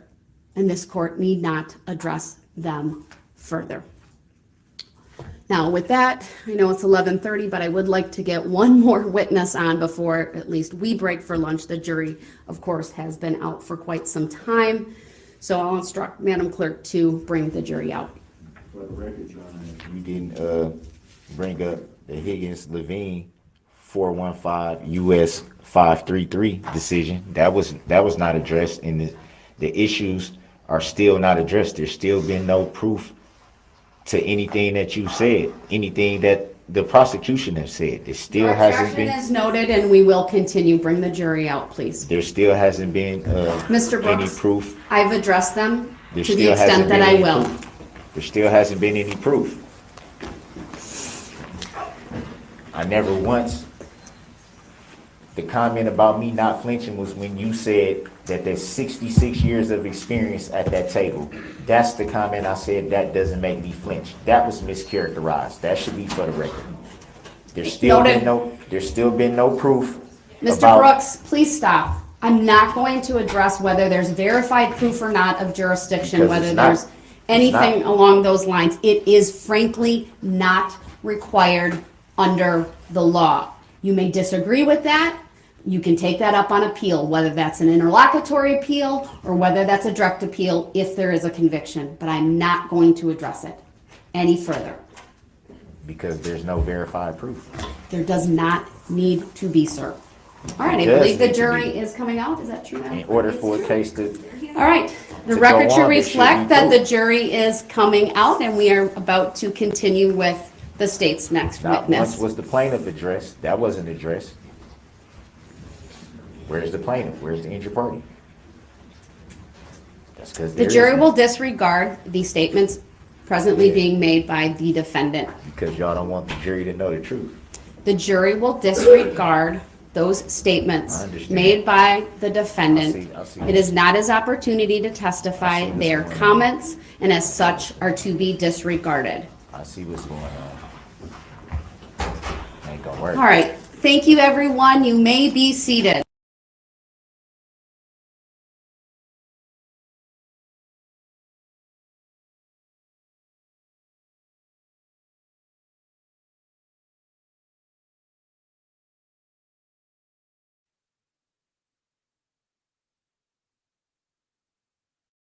I do not dispute.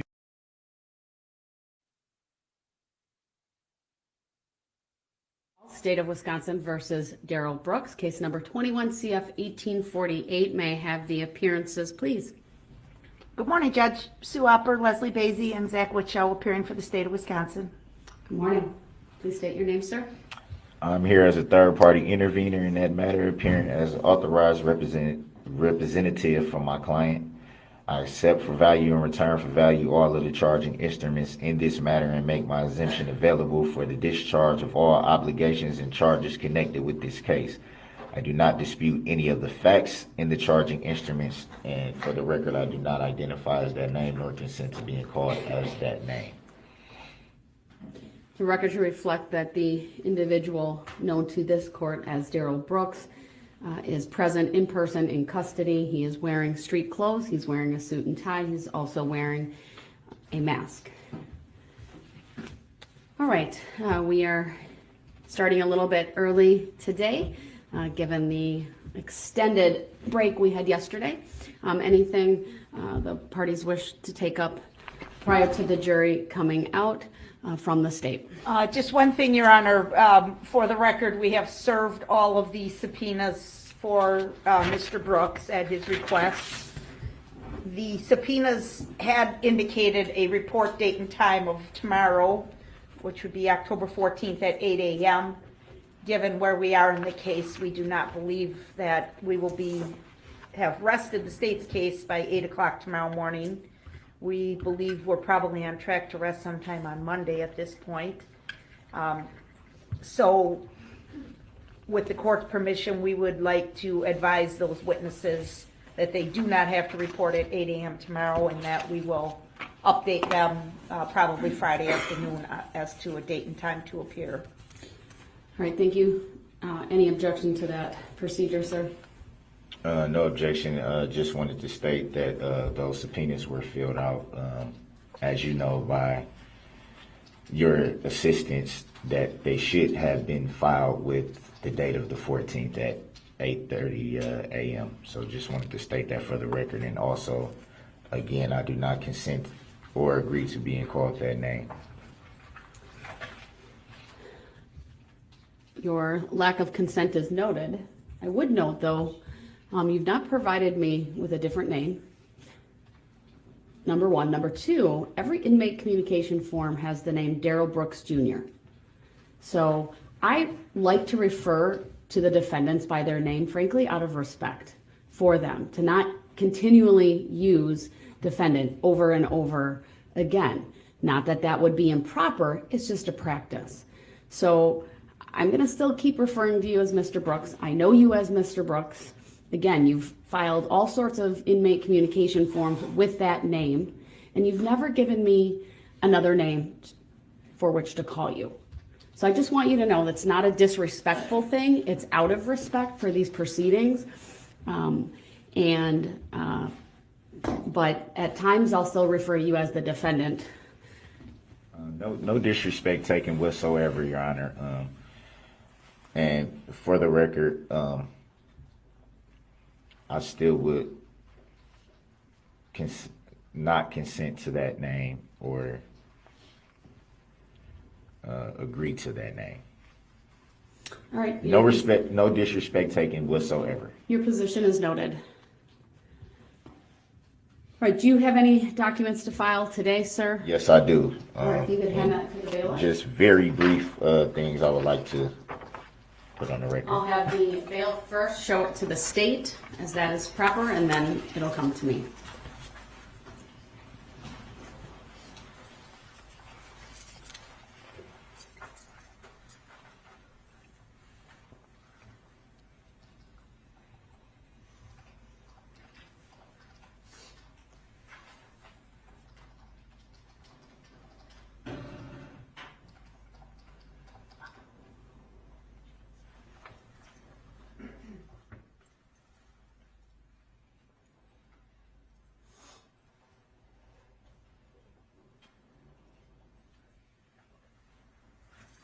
Thank you, Deputy.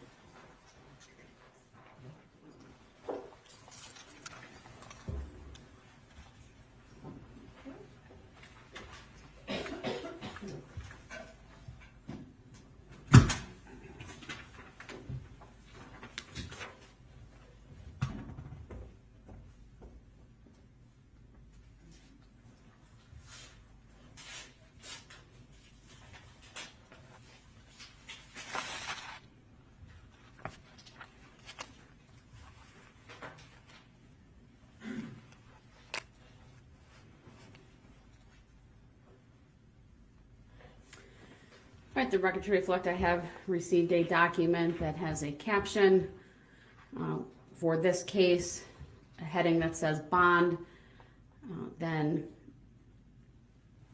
2 short paragraphs, and then a signature at the bottom with the name Darrell Edward Brooks Jr., authorized representative of Darrell E. Brooks, all rights reserved. I've reviewed it, sir. I would note it will be made part of the file. You do not reference any law as it relates to this request, or what I would deem a request. There's no constitutional provision, statutory provision, or common law associated with this. I'm not sure what you're asking me to do with it as well. I don't see a clear request for relief as well. So it will be filed, but I'm not going to address it any further. Do you want a copy of that for your records, sir? Yes, I do, the time-stamped original copy, if I may. And also, to my knowledge, the filing is proper, unless Your Honor can provide verified law of your own that is not a proper document. I think it's very clear what the document is referring to. The language is all together. It's a very, very clear document in its entirety. And Mr. Brooks, I would direct your attention to section 802.01, which governs motions, how made, and the form. That document does not comply with that. As far as receiving a time stamped, we have a date stamp. It will be scanned and it will be then uploaded into the file. I would just note for the record, it's now 8:07, and I've had that for a couple of minutes now, but that's, we don't have a time stamp in the courtroom here. what was the law that you cited? I draw your attention to section 802.01, which is the statute related to motions. And does that refer specifically to that filing? It refers to any request that's made to a judge or in a court of law. Could, I suppose, go to a court commissioner, but that's not where we're at in these proceedings.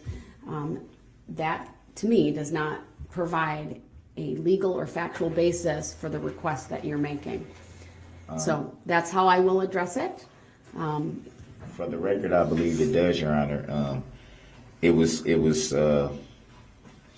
presented in the same fashion that all my motions in this court have been presented, and you never cited the same thing with the other filings. So that's leading me to believe that it's just that document that's not being accepted when I have the other timestamp filings for the same documents that I filed. Every other document is filed in the same manner. Every last one of them, and no exception with that one, Your Honor. I understand my obligations with individuals who are representing themselves to review their pleadings and to construe them liberally. However, you were notified the other day that future requests needed to comply with section 802.01. Even with a liberal reading of that document, I'm not sure what it is you're asking me. It's not going to prevent this court from proceeding forward and continuing on with the trial and having the jury brought in and the next witness called. For the record, Your Honor, can you state why? Because it's clear what this is referring to. It's referring to why there's no bond mentioned or stated in the court document, the docket sheet.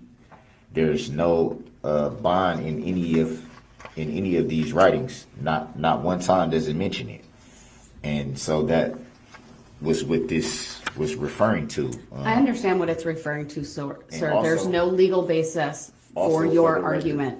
Also, for the record, this docket is not a certified copy, which is what I requested.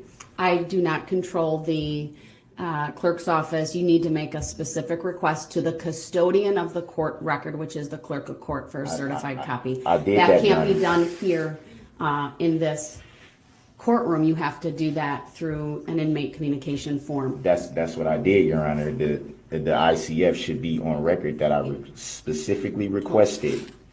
I specifically requested a certified copy. Sir, I'm not in charge of that, so I'm not going to address that any further. So my understanding is a certified copy was provided to you. This is not the certified copy that I'm holding, Your Honor. I know how a Again, you can certified take that copy up with the clerk of court. That is beyond the scope of what I am addressing here. I am not the custodian of the record.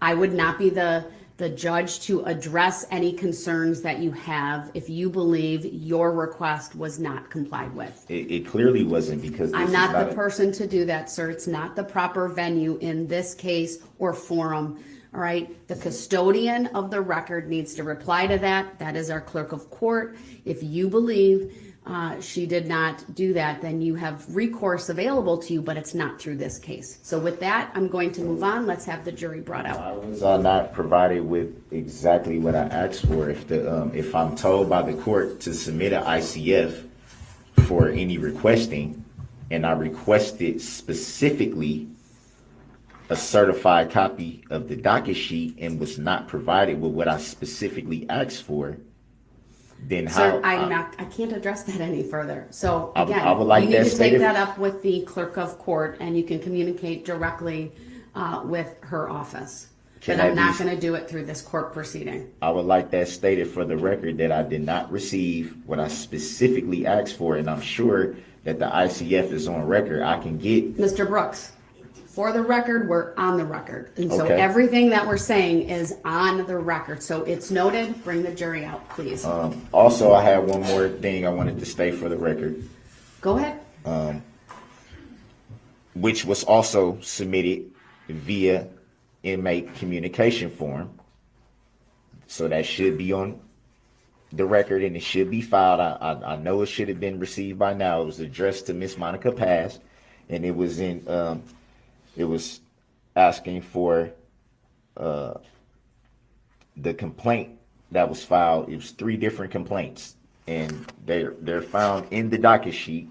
One from 11/23 of 2021, one from 11/29 of 2021, which would be the amended complaint, and then one from January 12 of 2022, which would be the second amended complaint. I specifically asked for copies of those to be provided, as they were not in any discovery. Go back out, Teresa. Hold on a second, okay?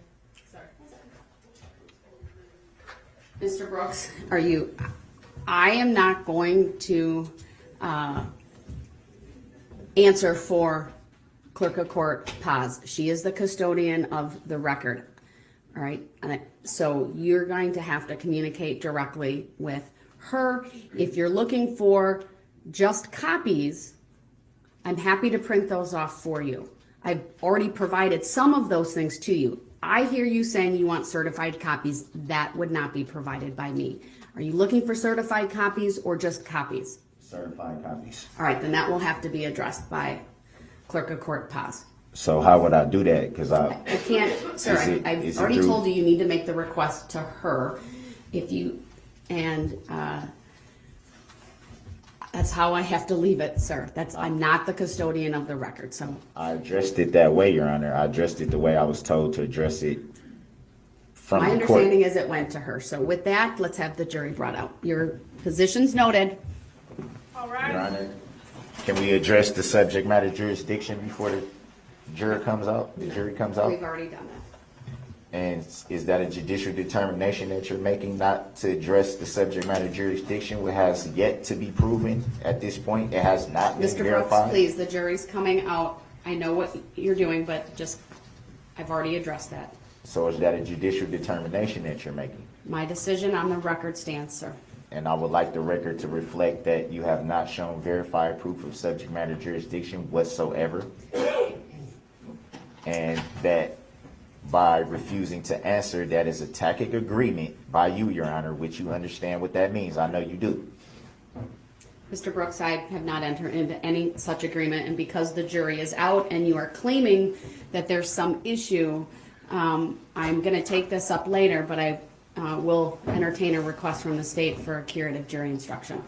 All right, thank you, everyone. You may be seated, and welcome back, ladies and gentlemen of the jury. We are proceeding with this trial, and the state may call its next witness. And Your Honor, before the state calls the next witness, I just want to let the record reflect that I did put Exhibit 54 on the witness stand, and it will be introduced through the next witness, who is Laura Thien. All right, thank you.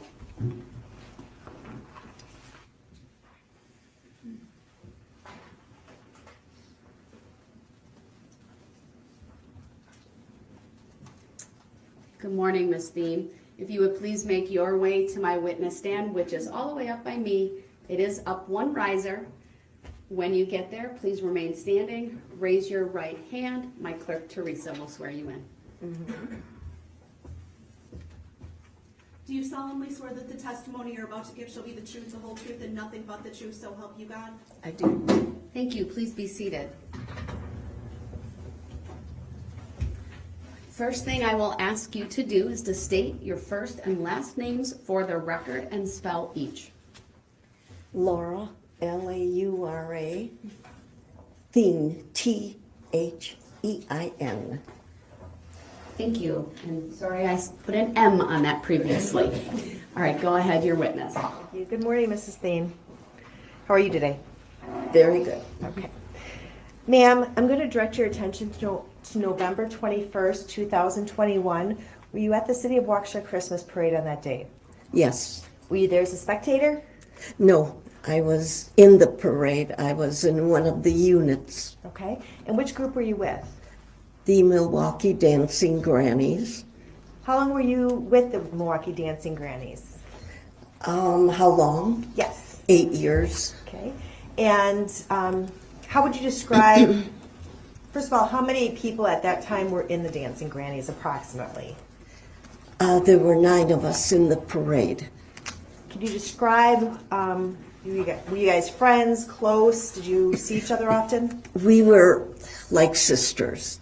We were a sisterhood. Did you meet regularly for practices?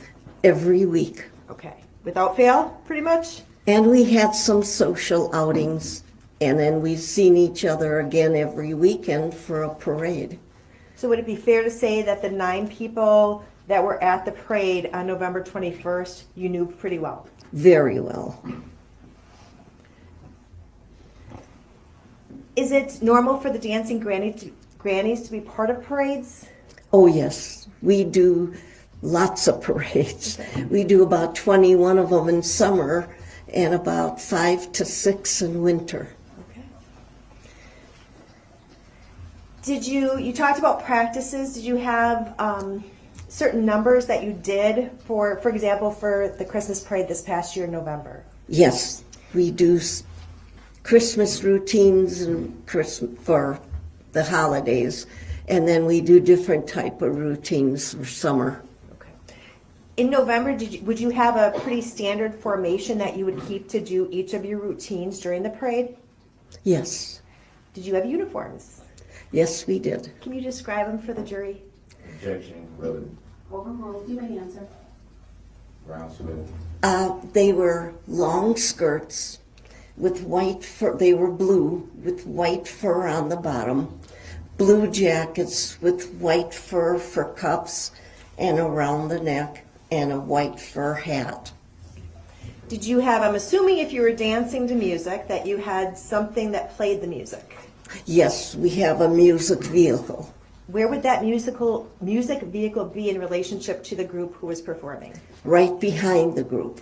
Oh, hold on. There's been an objection. It's noted. It's overruled. Her answer may stand. Just in the future, if there is an objection, wait until I've ruled on it and then answer if I say overruled. Okay? Okay. Thank you. Overruled. Relevant. Grounds for the relevancy. Keep going. Thank you. So did you also have people walking with the performers in the parade to give support? Yes, we have volunteers. We have 2 volunteers that carry the banner and a volunteer that will give us ice chips in case we get. Do you recall who were the 2 volunteers who were carrying the banner that day? Yes, there was our usual banner carrier, a young girl, Allie, and then at the last minute, the gal didn't show up because we have 2 for the banner. She didn't show up, so Ginny, at the last minute, decided to be the other banner carrier. Now, when you say Ginny, are you referring to Virginia Sorensen? Yes. And you knew her as Ginny? Yes. Okay, and you said there's also another support person who carried ice chips. Yes. Do you know who that was last year? Objection, relevancy. Overruled. You may answer. Grounds for the overrule. I should have. You can answer. Okay. Yes, Bill, one of our dancing granny's husbands. Is that Wilhelm Haspel? Is that his full name? Yes. Okay, thank you. Now I have before you a document that's marked States Exhibit 54. Okay. Do you see that in front of you? Yes, that's pretty much our group. Okay. So it consists of 9 different, it looks, why don't you describe for the jury exactly what's in front of you? Objection. Overruled. Grounds. You may answer. Okay, we have 9 people that were in the parade. And when there are an uneven number, there is somebody who is in the slot. Okay. And it was my turn to be in the slot. Okay. So. Okay. So on the top of the sheet, and I have a copy in front of me, so if we're going from the top down, we have the names, it says banner, and then on the left-hand side as I'm looking at that, it's Ginny Sorensen and Allie, is that correct? Yes. And I'm going to actually ask that this be published also for the jury and admitted into evidence. Objection. We have yet to see what's being talked about being shown. Does Mr. Brooks have a copy? I believe it's up in front of him now. All right. Give him a minute to look at it. Objection. I do not consent to being called that name, nor do I agree to being called that name. All right, the record should reflect that the Exhibit 54 is being displayed on the monitors at the present time to the parties, to the court, and to the witness. There's been an offer or a request by the state that the court receive the exhibit based upon the testimony of this witness. Exhibit 54 is received permission to publish as granted. Objection. Noted. Overruled. On what grounds? Mr. Brooks, I'm not going to be specifically addressing, so please respect that. I respectfully request a legal reconsideration of your ruling. Mr. Brooks, now is not the time for that. The objection has been overruled. I expect that you will honor that, and we will continue without interruption. Go ahead. I do honor it, Your Honor. For the record, I respectfully reject that ruling and take exception to that ruling. Keep going. Thank you. So in the upper left-hand corner, the name Ginny Sorensen. In the middle, it says banner, and then Allie. Ginny was Virginia Sorensen. She was carrying the banner with Allie, correct? Yes. And they would be in the front as the group is going down the parade route? Yes. And the 9 people who are listed in the boxes following or behind the banner, does that accurately reflect the lineup that you had on November 21st of last year? Yes. Okay. Overruled. Her answer may stand. Wow. Your Honor, I'm now going to show the witness exhibit 53, just the witness only. Go ahead. And let me know when you see it up on your screen. It's on. Okay. I'm going to show you a couple seconds of it. I'm just going to ask you if this accurately depicts your group on November 21st of last year. So I'm going to play a couple seconds. It's starting at 00, and let's play it for 5 seconds. This is my group coming up. Okay. And does that accurately reflect how your group on November 21st of last year? Okay. I would, Sorry, you were shaking your head, yes. Is that a yes? Yes, that's how it was. Thank you. Oh, I'm sorry. I should have said it out loud. It's okay. it's okay. That's what I'm here for, to make sure the record's clear. Okay. I would ask the court to admit this Exhibit 53 into evidence and publish it for the jury. Objection. Overruled Exhibit 53 is received. Permission to publish is granted. Grounds for the overrule. Ma'am, I'm going to play it straight through, and then we'll go back and go through it and pause it occasionally for you to identify everyone, okay? Grounds for the overrule, Your Honor. The statement continue. Is that a legal determination that you don't have to give me the grounds for the overrule as I objected on the Mr. record? Brooks, stop interrupting. I've made my ruling. Let's keep going. Go ahead. Thank you. I ask for a written judicial finding of facts and conclusion of law. Or is that a tactic agreement, Your Honor? Your Honor, just for the record, this is 1 minute and 27 seconds now.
Bam, that was the routine at the beginning of the parade, it looks like?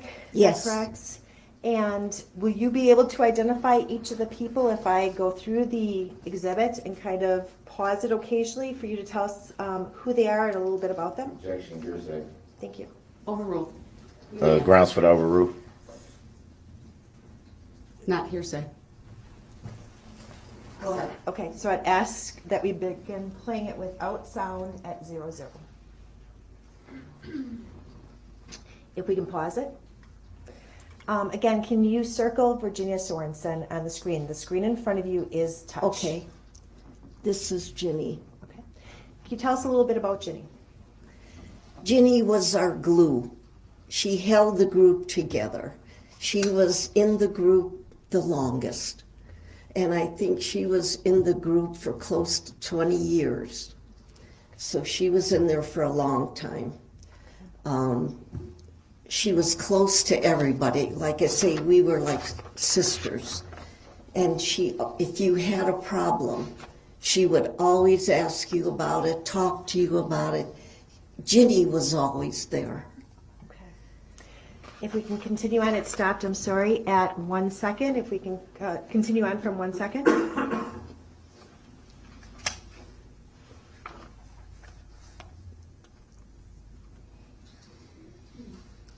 If we can pause it. Okay, and now that's Lee and Sharon. Okay, so who is on, as we're looking at this video, who's on the right side? The right side would be Sharon. Lee is on the left. She was right behind Ginny. And I'm just going to direct you to Exhibit 54. I'm That's sorry. in front of you. I didn't hear you. Oh, I'm sorry. Maybe I misunderstood. When you say the left side of the street was where Lee Owen was, or the left side of the picture as you're looking at your screen? Lee was on the left, right behind Ginny. Miss Bean, Oops. it's okay. There's been an objection. It's overruled, but I would caution the state about leaving the witness. Okay. Go ahead, you may answer. Okay, so right behind Ginny was Lee Owen. Yes. Is her full name Leanna Owen? Lee was Overruled. Lee was very close to Ginny. They worked together a lot for the group, and she taught a lot for the new people that were coming in. She was more or less the leader to teach them the routines. And I rode with Ginny to not Ginny, but Lee. I rode with her to every practice. We rode together. So we were quite close too. And next to Lee, you stated according to Exhibit 54, that would be Sharon Millard? Yes. Okay. And I'm going to focus on the people that were injured during the parade, okay? So next, if we can continue on, we stopped. Before you move on, can you tell me where that was paused? At 11 seconds. Thank you. If you continue on from 11 seconds.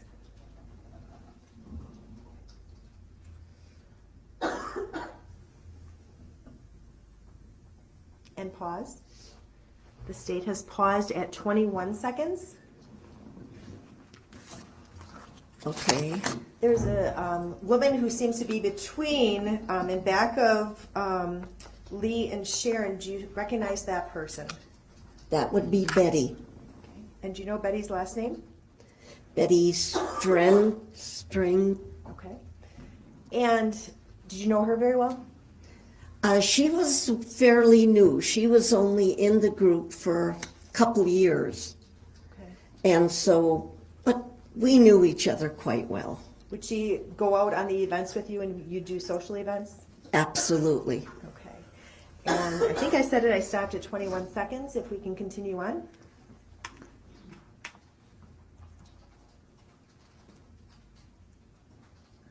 If we can pause it. The state has paused at 28 seconds. Behind Betty, there are two women who are in the forefront of the video that stopped. The person that would be dancing on the left-hand side of the street as you're walking down the street, do you know who that is? That would be Kathy Schmeling. This was her first parade. Okay. Can you circle her where she's standing on the screen? Okay. If I go the way she's going, on the right side or left? Circle who you think is Kathy Schmeling. Okay. Kathy would be on the right. She would be right there. Okay. And you said the other person was who? Lola. Okay. Can you circle Lola? Hospel. She is the wife of Bill that was hit. Okay.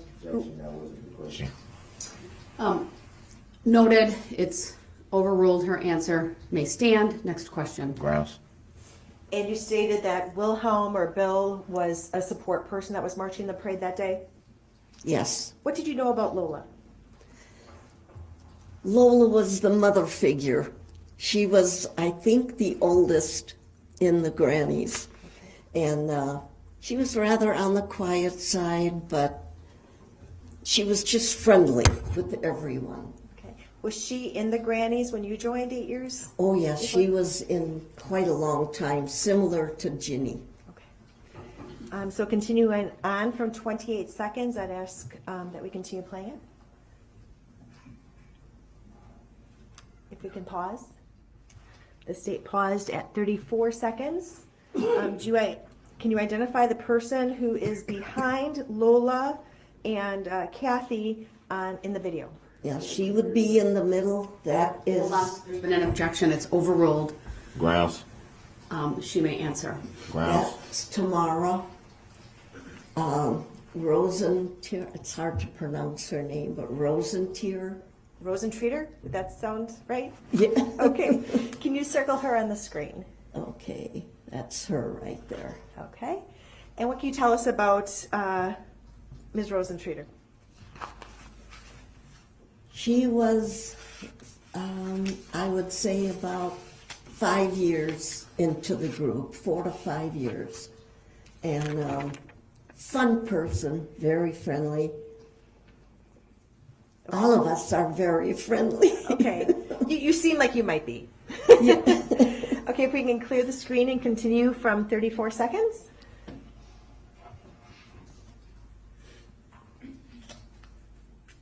And if we can pause the screen here. Okay. Okay, the next two people are behind Ms. Rosentreater. Tamara, yeah. And can you identify those people? Yes.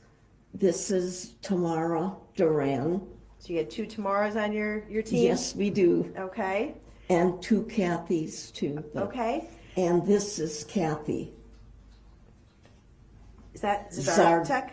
Zartek or something like that. Hold on, there has been an objection. Okay.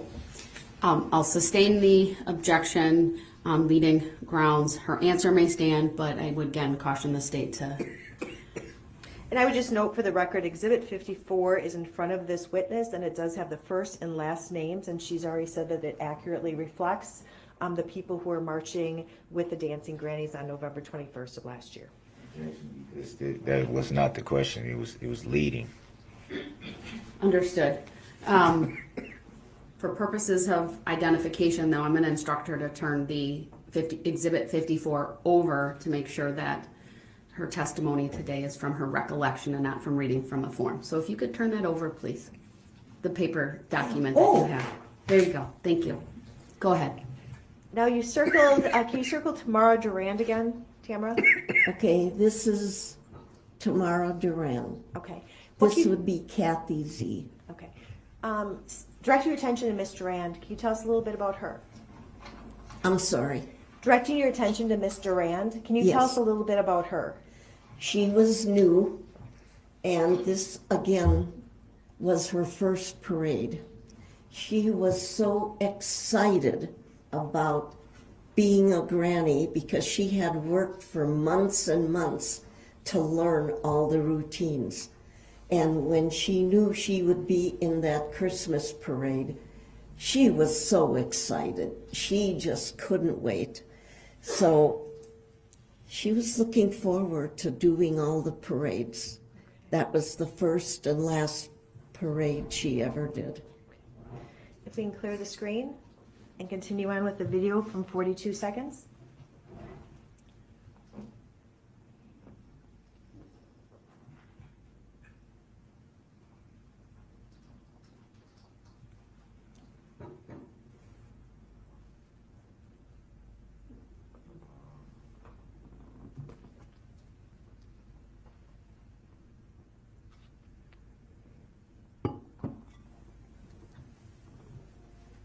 If we can pause it.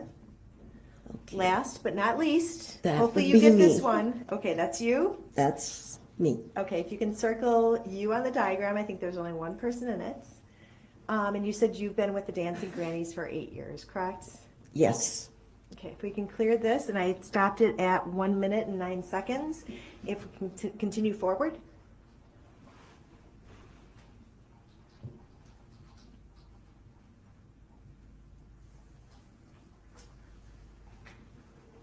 I'm going to pause. That's the music vehicle. Who drove that vehicle on that day? Pardon? Who drove the vehicle on that day? My husband. Okay. And you see a figure entering into the screenshot. Do you know who that is? This would be Bill. Okay. Thank you. And that's Bill Wilhelm? Pardon? Do you know the last name? It's been rephrased. Hospital. Okay. That would be Bill Hospital. Okay. And do you recall him wearing a hat that day, as shown in the picture? Objection, leading the witness. Overrule. Grounds. Relevance. You may answer. Okay. Bill was just walking up behind Tamara Duran and going to be offering Ms. her some ice. I'm not sure you heard the question. If the state could re-ask it. Certainly. In looking at the picture, was Mr. Hospital wearing a hat that day? Oh, I'm sorry. Yes. Okay. And during pretty much the entire route of the parade, was he usually in back of you or in front of your position? He's on the side of us. Okay. And usually on the side that he's on right now? Sometimes he would be on the other. It just depended how many people we had to give ice on any particular parade. Okay. And was it cold that day? Do you remember? Yes, it was pretty cold. Okay. I did stop the video at 1 minute and 20 seconds, and I am done with this exhibit. At some point during the parade, did you hear, strike that, were you always, with the formation that you've testified about, were you always the last dancer in the formation? No. On November 21st, 2021, were you the last dancer in the formation throughout that parade route? For this parade, I was. Okay. We took, if there's an even number, nobody is in the slot. But if there's an odd number, there was no partner, so we just would take turns. Each different person at each different parade would be in the slot. Okay. So at some point, did you hear something unusual behind you during the parade? No, because the music vehicle was right behind me. Did you at any time turn around and see something unusual? Yeah, as we were going and I was dancing, when I would turn, I seen a streak of red coming on my right side. How fast was that streak of red going? It was going pretty fast. Hold on. The objection's noted, it's overruled. Her answer may stand. Grounds for the overrule. Relevance. So your answer stands, which you said it was going pretty fast? Yes, it just like whizzed past me. It wasn't just going slow. As it was going past you, who was in the area prior to it going past you on, and I'm assuming you lifted your right arm, was that on your right side as you were marching down Main Street? Yes. Okay. Who was in that area prior to that red streak coming through?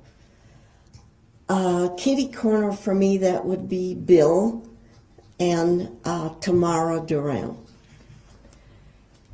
Did you get the opportunity to see what that red streak was? Yeah, and shortly, in a few seconds later, the red vehicle was right in front of me, going down the center of, to me, just pointing to the center of the parade route. So right in front of you? Yes. How close did that red streak come to you? I would say a few feet. He had to go around the car, the music vehicle. Okay. And then the right on the right side, and that's when Bill and Tamara were hit. So when you were in front, in the back of the parade lineup, how far were you directly in front of the music car? Several feet. And the red vehicle that you've identified, it went to the right of the It came music car? from the right side, yes. And you stated it hit Bill and Tamara, correct? They were the first ones, because they were just kitty corner from me, several feet. Then where did it go? This vehicle. Then I noticed, I didn't see them get hit, because it all happened so quick that I was still dancing, and all of a sudden I seen the red car in front of me, and I screamed either in my head or out loud, I don't know which, but I said, "What is he doing? Where's he going?" And I just screamed it because it was so unusual, and I knew if he was going down the center of the parade route, he was going to be hurting a lot of people. And he wasn't going slow. He was going at a good clip. Did, from the time that you saw the red vehicle on your right, striking Bill and Tamara, did you see it slow down at all? Did I what? See the vehicle slow down? No, it just hit them, and as he was coming in, he started then going toward the middle, where he hit two more people, and then veered to the left and killed two more. You said it was a red vehicle. Did you get a general description of the vehicle? What type of car? Was it a car, a sedan, a pickup truck? No, it was like a SUV or something. It wasn't just a car. It was a van or, something on that order, SUV. So as the vehicle went through, did it stop after it struck? I think you said it struck the people in the front. Who were the people that you just testified to that died? Objection, leave the witness. Overruled. Grounds. He came from the right. Hit two. Whoops. Sorry. Was not leading. Go ahead. You may answer. It came from the right, hit two people, and then veered toward the middle. That's when I really seen him. And then hit two more people, veered to the left, and hit two more. And the last two people that were struck, do you know who those people were? Yes, I believe they were Ginny and Lee. And you testify that both of those people died as a result of being struck? They were killed instantly. And because the car came from the back, oops. That's okay. There's not a question. Wait till the question is asked. Okay. After the car struck Ginny, and she would have been in the front of the parade still carrying the banner, is that correct? Yes. She was on the far left, right in front of Ginny. After that occurred, did you see the vehicle stop? No. Vehicle kept going? Yes. Did you see the path of travel it took after it struck Ginny? Well, after it struck Ginny, it was sort of on the left side of the street, and it just kept barreling through. I'm going to bring up Exhibit 54 again. Go ahead. And I'd ask that be published to the jury. It's previously been admitted as evidence. Go ahead. Objection. What's the relevancy of the video?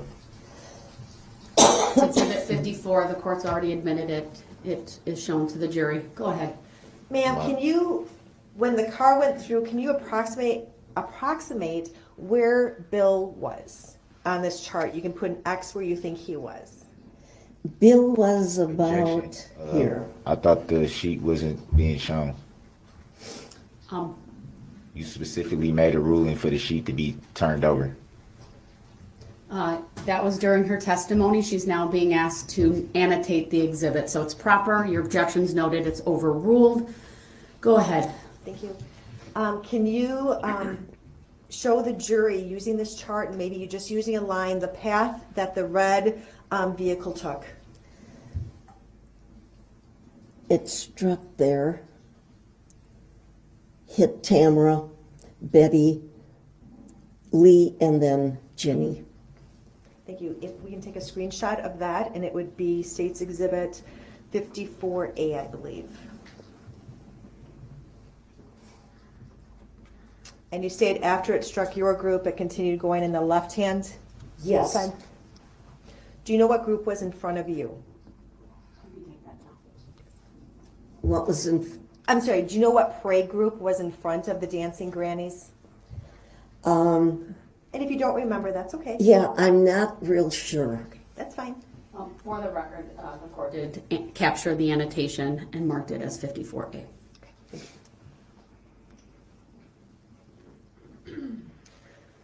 After the vehicle went by, what did you do? After when I noticed that vehicle in front of me, and then it went toward the left and continued going down, it all happened in a matter of seconds. And after the car kept going, I looked on the road, and all I seen were bodies. I thought I was in a war because there were just so many, and I just went into shock, and I just grabbed my jacket like this and went to each body to see who it was and if I could help. You said that you grabbed your jacket. You held both sides of your jacket up to your neck area. Would that be a fair statement? Yes, I think I needed. Hold on. The objection's noted, it's overruled. Her answer and the description provided for the record by Attorney Basie, I would note, was accurate. You may continue. Grounds for the overrule. Already noted. Go ahead, Attorney Basie. So you said that you were in shock.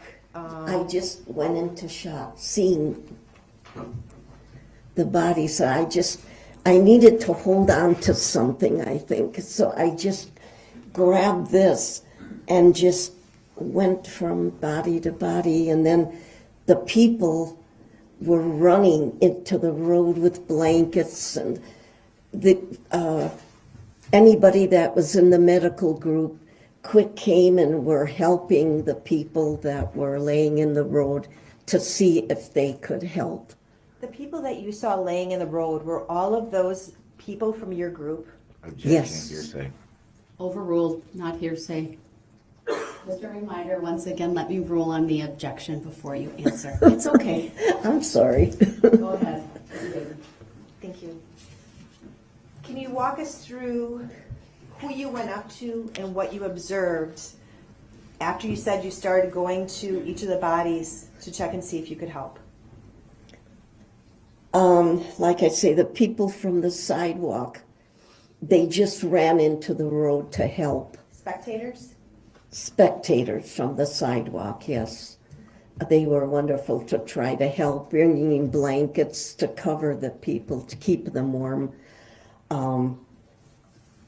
Then there was someone from I think it was the tavern, the bar right there, and someone came out and had us, kind of corralled us, me, Sharon, and Kathy, into the tavern to give us some warm coffee or something to drink. But I couldn't stay in there. I had to be out there, and I had to know what was going on and how badly anybody was hurt. So when you came out, who did you go up to? Then I went back. I was on the road again and just looking who was being helped and who was not quite being helped yet and how badly they were hurt. I could not even find Tamara and Lee. Okay. And when you say Tamara Durand or Tamara Rosentreater? Durand. Okay. So you couldn't find Tamara or Lee Owen? Sorry. Did you hear her ask, was that Lee Owen? Oh, I'm sorry. Yes, the two of them. I couldn't find. The rest of the people were accounted for, but I didn't know where they were, so when they were hit, they went flying on the sidewalk. Okay. So, and that's why I didn't see them on the road. Okay. You stayed yourself, Kathy Zdarsduk, Kathy Schmaling. The three of you went into the bar initially. Is that correct? When they came out, they told us, come on in here and get warm and have something warm to drink. And were you injured as a result did you get struck by the red vehicle? No. Did you see injuries, or do you know if Kathy Schmaling or Kathy Zdarsduk got hit by the red vehicle? I don't believe so, because Sharon, Kathy, and I were, Kathy Z, were kind of walking in the road trying to see if everyone was being helped. How about you said Sharon was also looking to see if people were being helped. Did you observe any injuries on Sharon? No. Okay. We were the three more or less and the fourth one was Kathy Schmeling, and she immediately went on the sidewalk, and I think it was a sister or someone was on the sidewalk watching the parade. She quick ran up to Kathy and took Kathy right home. Kathy's sister Kathy Schmaling's sister took Kathy Schmaling home? Yes, because she was crying, standing there on the sidewalk, and she was kind of uncontrollable. Okay. So let's go, who were the first people that you saw as you walked out to check on people?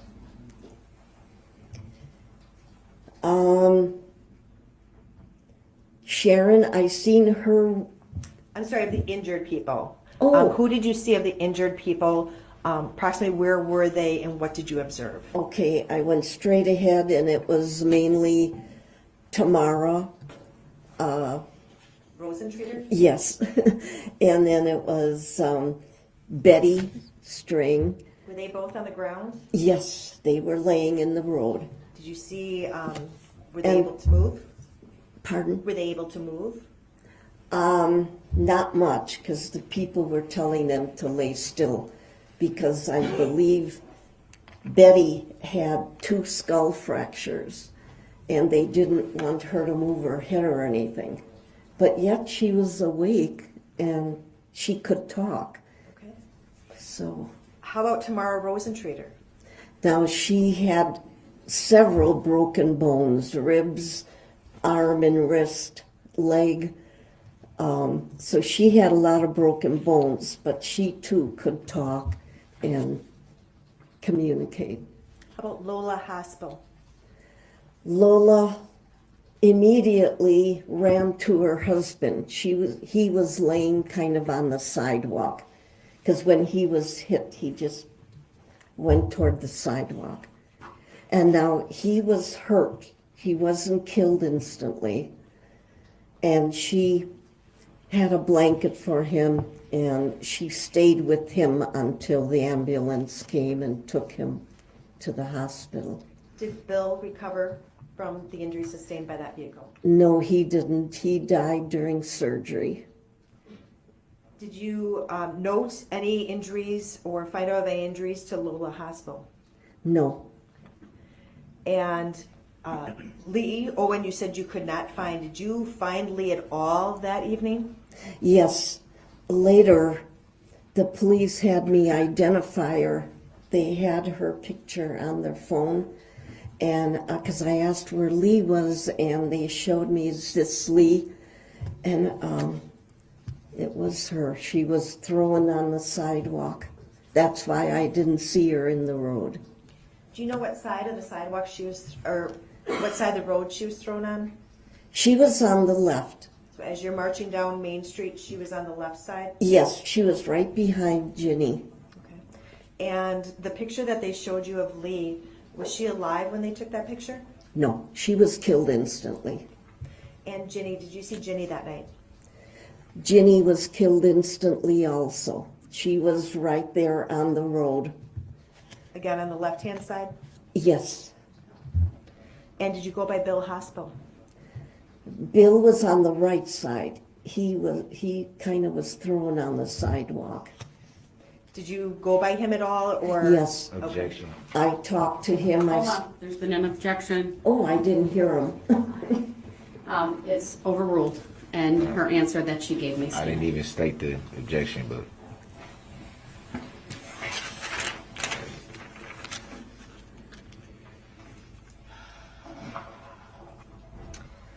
Ma'am, I'm going to show you what's been previously marked and admitted into evidence, which is Exhibit 15. It's going to show up on your screen, okay? Let me know when you see it in front of you. And I'd Okay. ask that it be published to the jury as well. It's previously been admitted into evidence. Go ahead. Thank you. Ma'am, can you, is this look to be Main Street, the parade route from November 21st of 2021? Objection. Leading the witness. Sustained as to the form of the question, please rephrase. Do you know what Exhibit 15 is?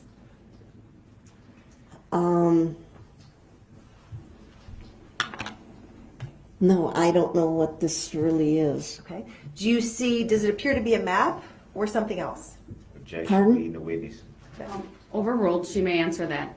Does it appear to be a map or something else? Yes, where there's a lot of names and kind of a map. Okay. Do you see a purple line on that map? Yeah, with all the purple stars on. or I don't know if they're purple stars, but I see some yellow stars, some orange stars. Objection, leading the witness. This has previously been marked and admitted into evidence. I think I can direct her attention to these items. Agreed. I think Your objection is noted. It's overruled. This exhibit has previously been received. I think the stars the color are pretty obvious what they are. There's various color stars, and It's again, only the two exhibit's color been stars. received. The jury can determine for itself later on what colors they are and the meaning of them. But go ahead, you may ask your next question of this witness. And you see the street that, the long street that's depicted on Exhibit 15. Do you see a name on that street? Okay, Do you see it? yes. And what is it? I see all the stars. I don't know what the question. Do you see a name on the street on the map? Okay, let me see. For example, oh, go Main ahead. Street, Broadway. Yes. So is Main Street the street that you were on when you were marching and your group got hit? I believe it was. Okay. Now, if you go to look to the bottom left, there is a box that's labeled Dancing Grannies. Do Yes. you see that? Yes. And it has 7 names in that box. Are those all part of the Dancing Grannies? Objection, leading the witness. Overruled. She may answer. Grounds. She I may may answer. answer. Go ahead. With the exception of Bill, he was Lola's husband. Yes. I'm sure he would appreciate that distinction that he was not one of the dancers. Right. All those people were associated with the Dancing Grannies? Yes. And the people in red are the ones that you testified are deceased as a result of being struck that day? Is that correct? Yes. Okay.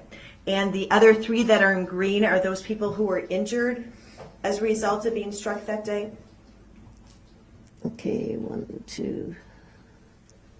Yes, Lola wasn't really injured. She just was with Bill when he was injured Okay. to keep him calm. Okay. And you see that there's a black line that directs it to a yellow star. Do you see that? Objection, leading the witness. Yes.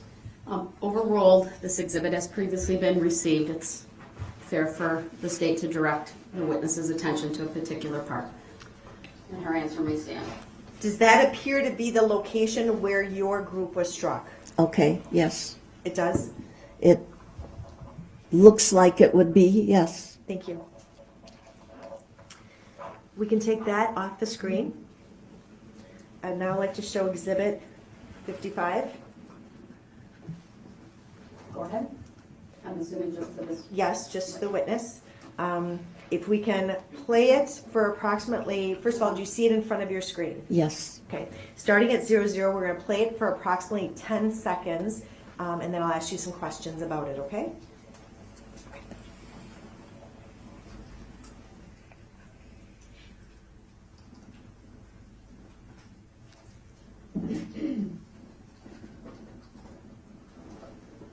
Thank you. Does that accurately depict what occurred to your group on November 21st, 2021? Yes, it does. I'm going to ask that it be admitted into evidence and published to the jury. Objection. Overruled. Grounds. It's relevant. Permission to publish is granted. Exhibit 55 is received. And Your Honor, this clip is 15 seconds long. I would ask that the full clip be played at this time. Go ahead.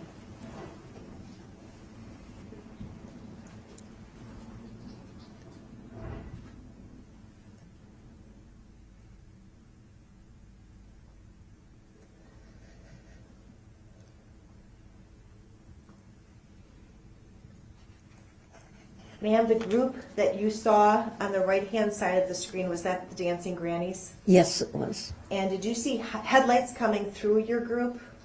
No, because it came from the back. I'm sorry, in the video, did you see headlights Oh, coming through? yes. Objection, leading the witness. Yes. Overruled. She may answer. And you answered? Yes. Okay, thank you. And was that the path of travel you recalled seeing the red vehicle take as it went by you on the right and went through your group? Yes. I want to show it one more time for the jury so that they can now focus on the headlights on the vehicle. Objection. Relevancy. Your objection's noted, it's overruled. Permission to publish once again Grounds. is granted. And Your Honor, the state is going to play it at 50%. Grounds. Objection. Grounds. Noted, overruled. Grounds. Relevance. If you can start, And- please. I request legal reconsideration of your ruling. Denied. Grounds of the denial.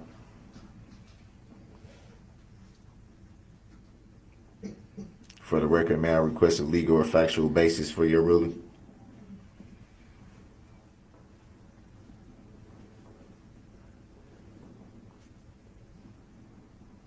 Is that a legal determination, Your Honor? Are you making a judicial determination? You may continue, Attorney Basie. Did you see the body come forward and fly in front of the truck? No, me being in I'm back. sorry, in the video, did you see the body Objection. flying in front of the Legal truck? It's not No. leading. In the video that you just saw, you didn't see a body? Oh, yeah, on the video, but not. Right. And do you know who that was? Yes. Who was that? When they had it on TV, that was No, the man, right? I'm sorry. Who was the body that went flying in the street that came towards the front of the screen? Hold on one second. That last answer, I'm going to, because it was non-responsive, but I'm going to strike it, instruct the jury to disregard it, and then if you could state your question again. Certainly. If we can go to Exhibit 55 again, to approximately the 10-second mark.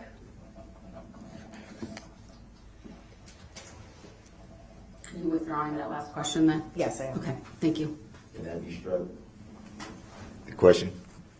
It's been withdrawn. Can it be struck from the record? It's been withdrawn. May it be struck from the record?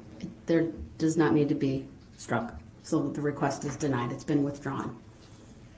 May I ask for a legal and factual Remarks basis of for the your ruling? attorneys and questions of the attorneys are not evidence. It's the answers that are evidence, so that's why it's not being struck. You may continue, Attorney Basie. Thank you. Do you see a body probably in the middle of the screen on the left-hand side? On the ground? Yes. Do you know who that is? Well, it's hard to tell who it's, but that would probably be Ginny. Okay, thank you. I'm now going to show you just you. It'll be in front of you on the screen, Exhibit 152. Exhibit 152 is 14 seconds in length. I'm going to show it to the witness, the entire 14 seconds, to see if she recognizes this.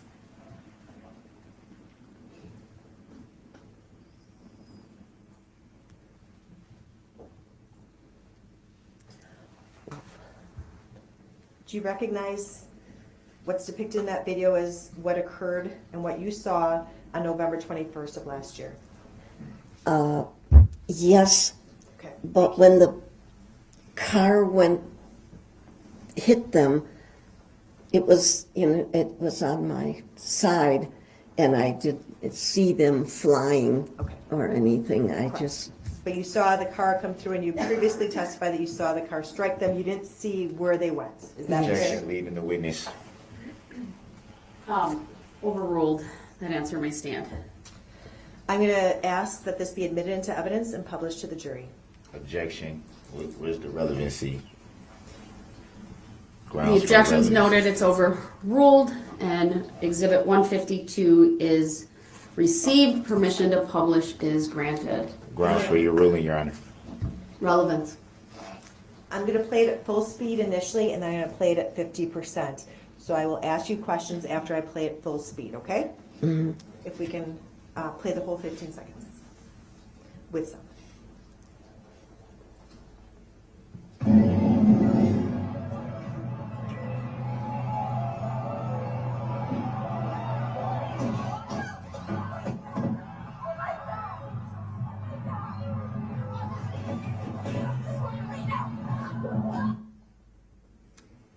Ma'am, who did that red vehicle strike in that exhibit, Exhibit 152? Objection. Leading the witness saw the video. Tamara Saw the video. Durant. Hold on, there's been an objection, everyone.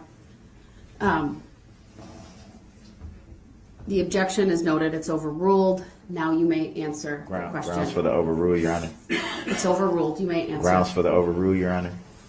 Go ahead, you may answer. Tamara Duran. Thank you. I'm now going to play it at 50% speed for the jury.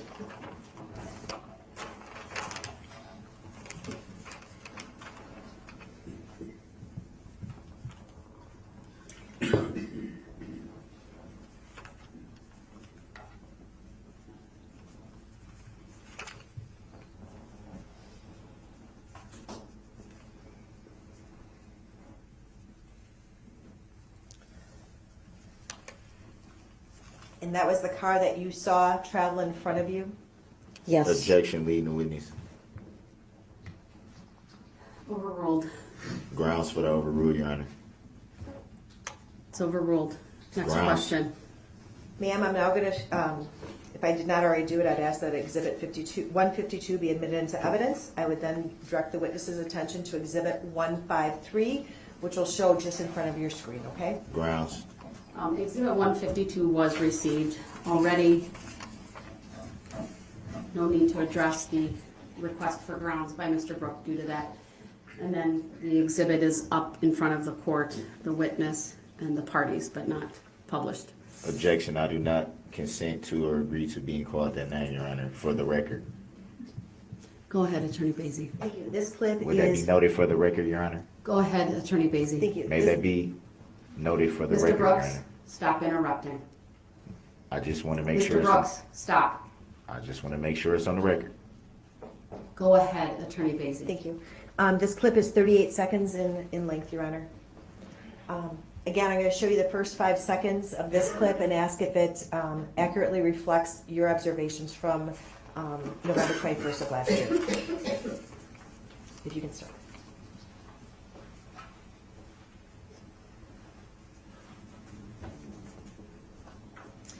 Ma'am, is that your group in the Waukesha Christmas Parade last November? Yes. Okay. I'd ask that Exhibit 153 be admitted into evidence and be published for the jury. Objection. Relevancy.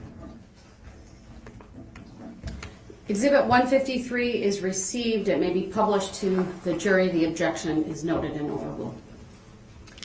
Ma'am, I'm going to have it played at full speed, and then I'll ask you some questions and then play it at half speed, okay? Mm-hmm. Clear mics.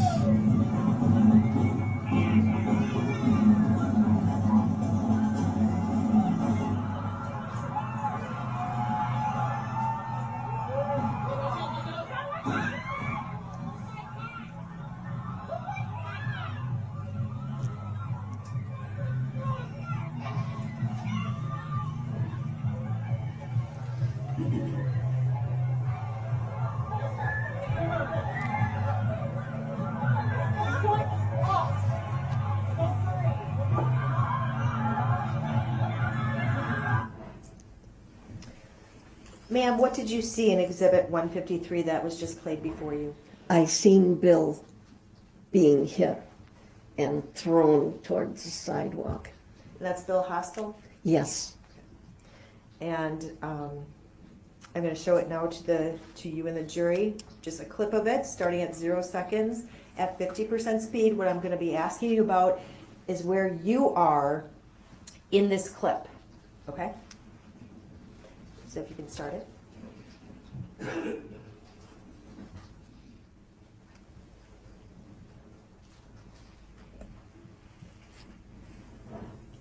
see we may have a future granny in front of us here with the green hair. Sure looks like it. Objection. Relevancy.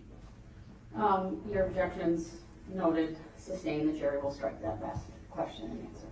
I mean, the jury will disregard that last answer.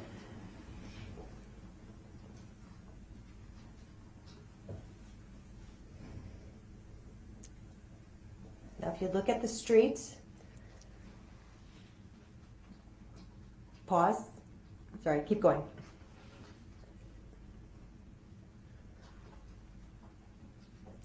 if we can pause it now, at 21 seconds. I would just ask, did you see after Bill Hospital was struck, did you see some feet coming through the screen on the bottom at the very end of that clip? Objection, relevancy. I seen him in the legs, yeah. Okay. And then did you see your feet, Mark? That would have been the approximate area that he was hit. Did you see your feet in the video at the end? It's fine if you didn't. It's Not really. nice. Okay, thank you.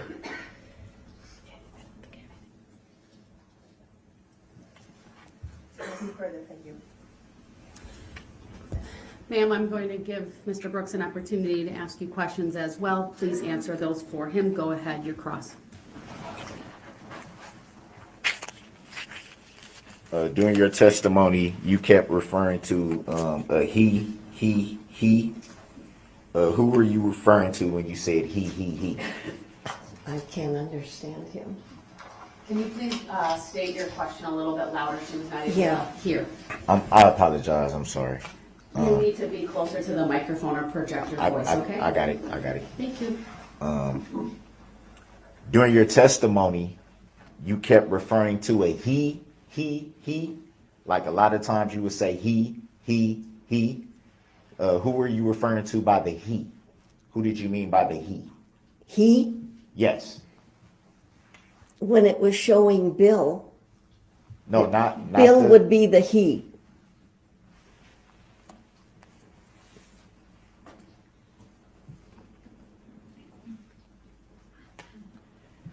Before today, have you seen any of those videos before today? No.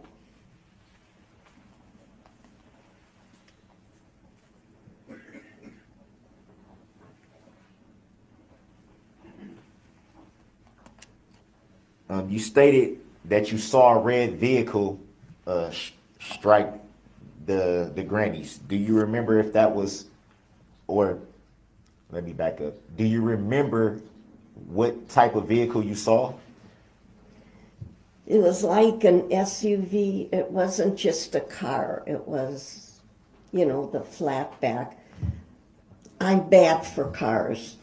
And all I know is I'd seen the red streak, and then all of a sudden I seen the car in front of me. So would you describe it as a car?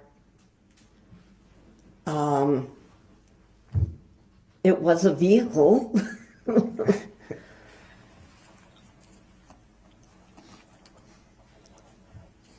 And how close did it come to you, if you recall?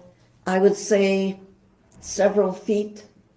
I was in front of the music vehicle, and it came around the music vehicle on the right side, and that's where Bill and Tamara were. And I was a little bit this way because I was directly behind the music vehicle. Were you able to see into the vehicle in any way? Was I able to what? To see inside of the vehicle? No, because it came behind me. So you didn't get a look at the driver at all? No, I don't have eyes in the back of my head.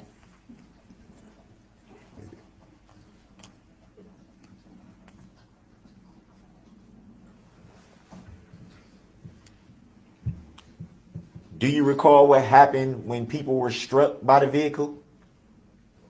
No, I couldn't see them being struck from where I was. The vehicle was big, and it was after the vehicle went through our group that I seen all the people that were struck.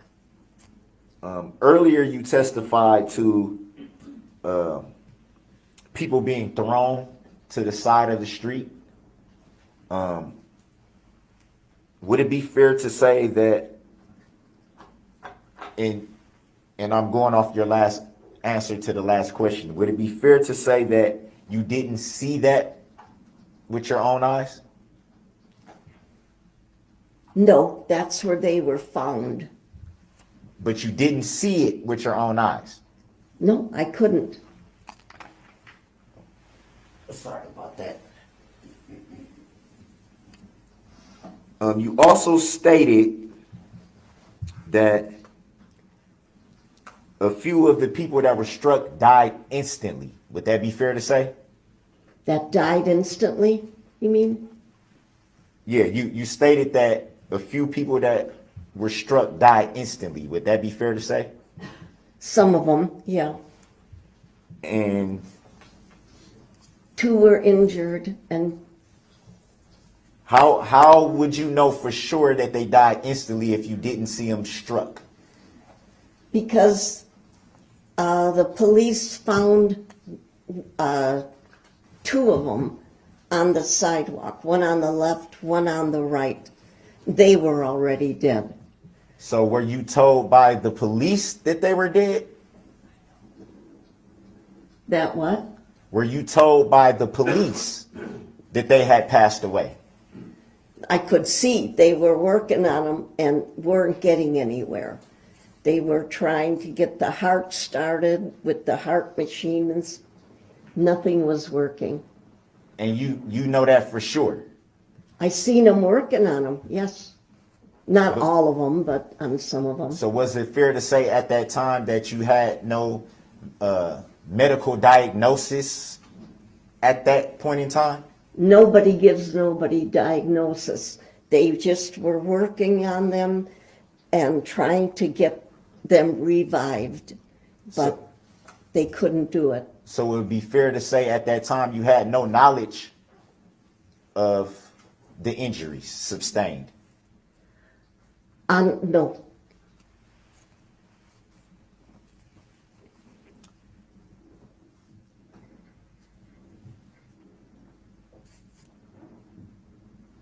You stated that I believe it was a Kathy. Did you know a Kathy that was part of your group? Yes, 2 Kathys. You stated, I don't remember which one, but you stated that one of the Kathys had a sister or something. Yes, on the sidewalk watching the parade. Do you recall the sister's name? No. Are you sure it was a sister or maybe just a relative? Could have been a sister or a relative. I figured it was a sister. So it would be fair to say you didn't know for sure who it was? That's an answer. It was someone in the Both family. roles, you may answer. Go ahead, you may answer. Okay, it was someone in her family that was trying to console her, but she was just standing there out of control, weeping and...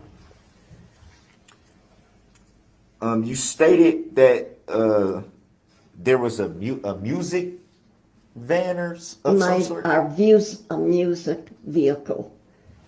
And you also stated that you couldn't hear what was going on behind you because the music van, would that be fair to say? That's right. I didn't hear anything. I just seen a red streak when it came past me. So would it be fair to say that if a vehicle was honking a horn, you wouldn't have heard it if it was behind you? I don't know. No, there was no horns. But you don't know for sure because you stated that the music was playing pretty loudly. Would that be fair to say? That's for sure. But whether I would hear a horn or not, I don't know.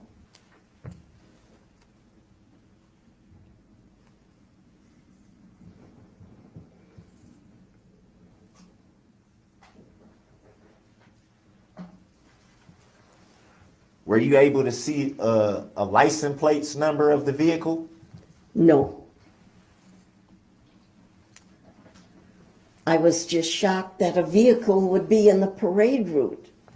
I didn't have time to read a license plate.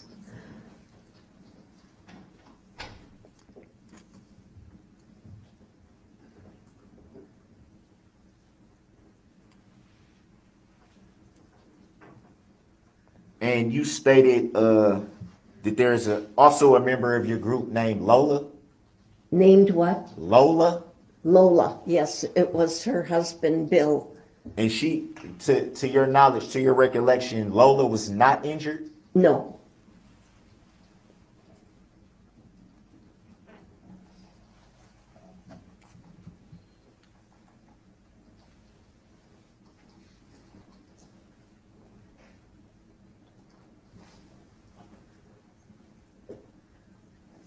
You spoke with knowledge of a lot of the injuries. Would that be fair to say? Yes. Have you yourself ever had any medical training of any kind? No, my family is all in the medical field. Have you yourself ever been No. in the medical field? No.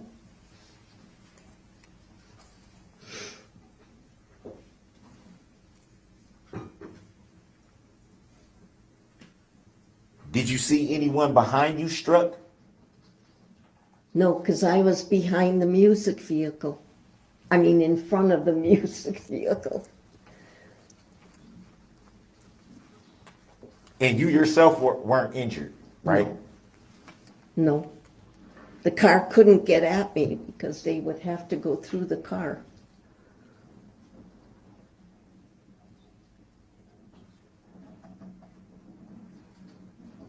You stated that you went inside of a building at some point, or Yes. one of the businesses, Yes. and you stated that you couldn't stay in there because you wanted to see how bad everything was outside. Would that be fair to say? Well, I was outside first, walking and seeing everybody, then watching them work on them, and the tavern was trying to comfort us by inviting us in for coffee or water, something to get us. But I couldn't stay in there. I had to be out there with them people. Do you recall about how long you stayed in the tavern? I think you said it was before you Yeah, went back out. I would say between 5 minutes and 10.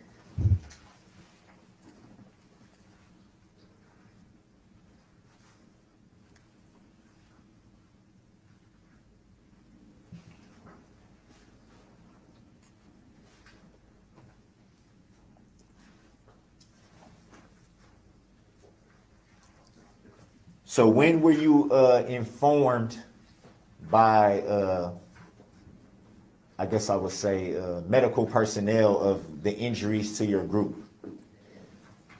When I seen them working on them, they had the heart machine on Ginny, and blood was pouring out of her mouth, and I knew she was gone. There was no doubt about it. At any time during the incident, did medical personnel come to you and No. tell you injuries? No, just the police came to me to know that where Lee was, because I was wondering where she was, and the police showed me her photo and said that she was gone.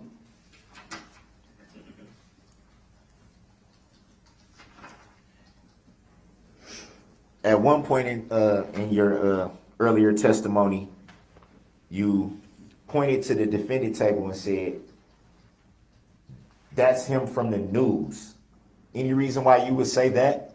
From the news. I didn't say that. You testified that you pointed to the defendant's table and said, "That's him from the news," and you were cut off right in mid-sentence. I wasn't saying that at all. So have you ever seen any news coverage of the incident? From Lola, I knew that Bill had died during surgery that evening. And so I knew that from her, because she was at the hospital with him. I knew about, Ma'am, did you hear the question about seeing news reports? And just be a little more specific on the time, I don't okay? know what you mean about news reports. Fair enough. On the Rephrase. regular news, or? He'll rephrase. Okay. At any time, do you recall seeing any news reports related to the incident? At any time? It was on the news. Yes. So it would be fair to say that you watched reports of the incident. When it was on the regular news in the evening, Was it? they didn't cover much of it. They just showed that the dancing grannies, you know, that. Would it be fair to say you learned additional information that you didn't have when you were at the incident from the news? Not from the news, I didn't know. Okay. I knew from the family.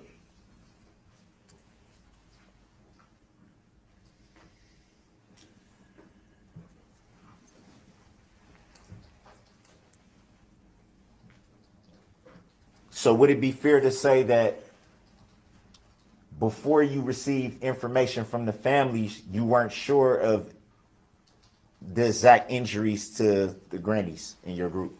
Some of them I knew right away And because of the police. Did you know just from observation, or were you told? I was pretty much told.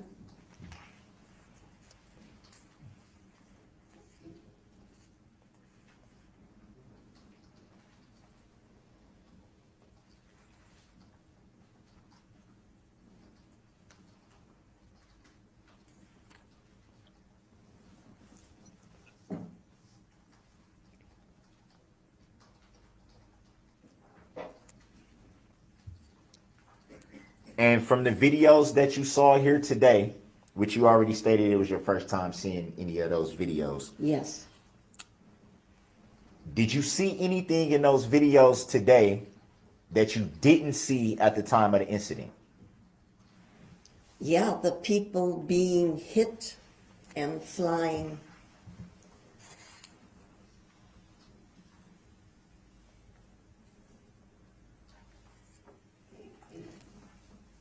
Once the car was in front of me, that's when it left the bodies behind. But you didn't actually see. I couldn't. The car was in my way.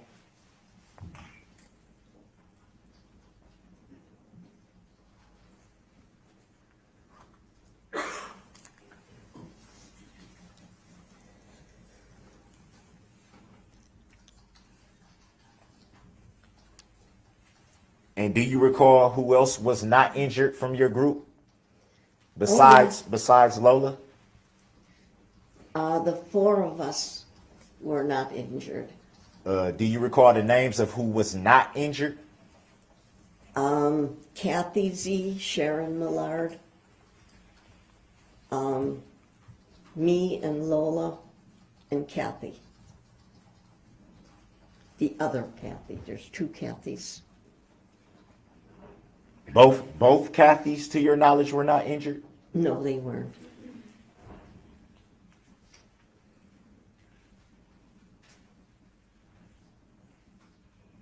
We were all that was left standing.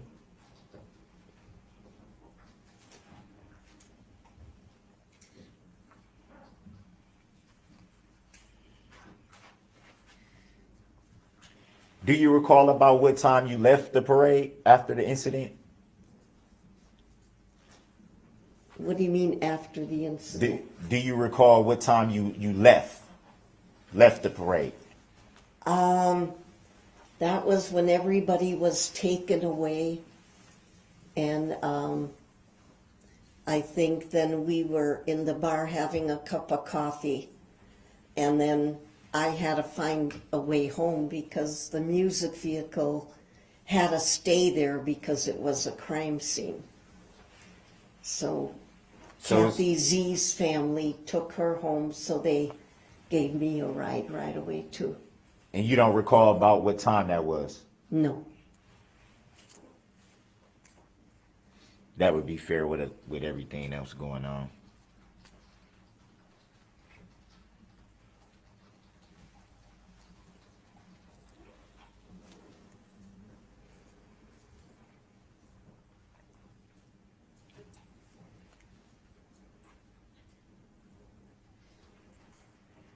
At any time in the days following the incident, did you see any reports of a suspect at any time? I seen it on the news that a suspect was taken. or found, I should say. And what are you referencing when you say found? What was I what? Oh, found, in other words, the police found him.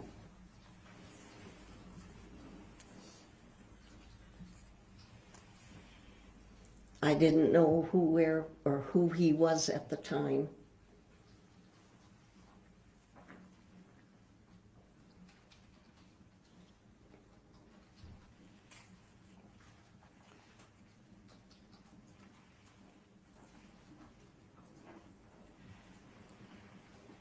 I don't recall if this question was asked, so I'm going to ask it. Were you there with any of your family members, immediate family or anything? My immediate family members, just my husband. And he was driving the music vehicle.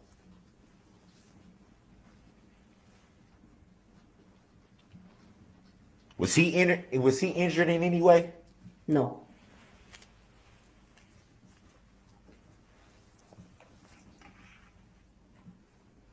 Outside of being shocked by what he was seeing. Physical injury. Did he suffer any because physical? he was in the car.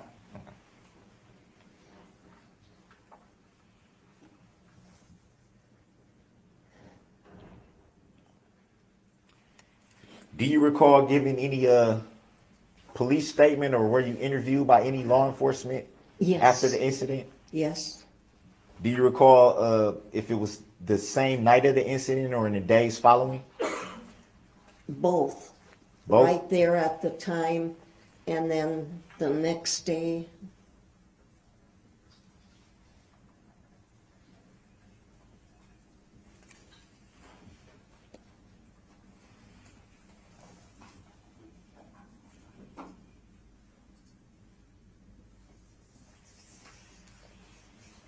Did you ever file any claims related to the incident? I believe not of the incident, no, because I was there when they were talking to the gals that weren't hurt. They were like interviewing us. The four of you, correct? The four that were the two cats. Yeah, the ones that were left. Yeah. Do you know if they filed any claims related to the incident? If what? Do you know if they filed any claims related to the incident? Objections? Grounds? Cause for speculation? Grounds? The way that he asked it is overruled. So you may answer if you know.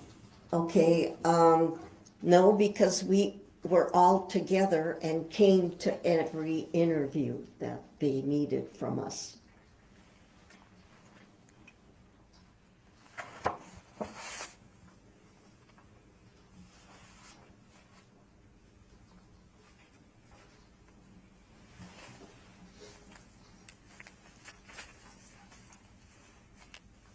Do you recall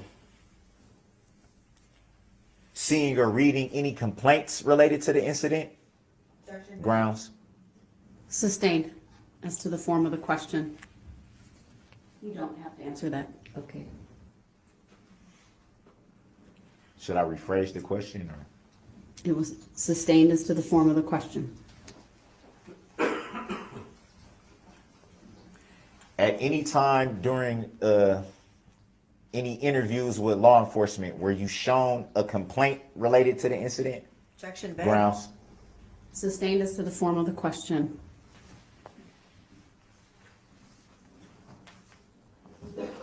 Were you informed that it may be a possibility that you might be called to testify in this matter? A lot later, not at the time. I had no idea of testimony until.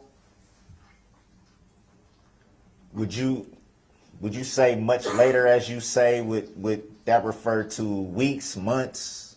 Months. I was in no shape at the time to testify or talk about anything. Do you recall seeking to testify? Wanting to testify? No, I didn't ask to. This just happened when we would be in our interviews with, and then, So it would be fair to say that you were asked or Yes. subpoenaed. yes, Do you recall by whom? I imagine the DAs or,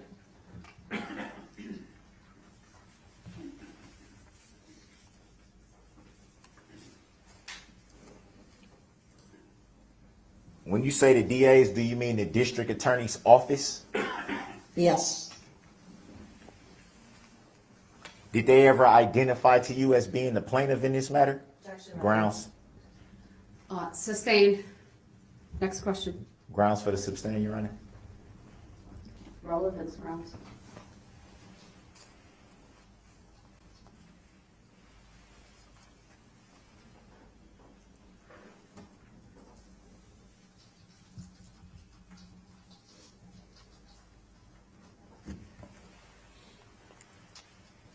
Do you recall ever being told that there was a plaintiff in this matter? no, it's just, I was interviewed a few times, the 5 of us, and that was pretty much the end of it until months ago where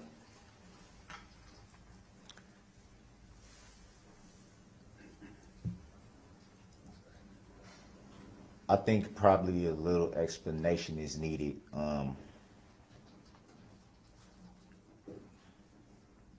Are you aware what a plaintiff is? Objection relevance. Grounds. Sustained. Next question. Grounds for the sustain, Your Honor. Next question, Mr. Brooks. Grounds for the sustain, Your Honor. Ask your next question, please. I am. I just want to know the grounds, just for the record, the grounds for the sustain. Ask your next question. Your Honor, the grounds should be put on the record. Ask your next question. I'll address this all at the next break outside the presence of the jury. Ask your next question. Your Honor, with all respect, I think the jury Mr. Brooks, under deserves. 90611, ask your next question, or I will determine that the cross-examination is now closed. I'm Keep gonna going. ask, I'm gonna keep going. I just think the jury deserves to hear. Mr. Brooks, all the I'm testimony. instructing you to stop making those statements. The jury will disregard.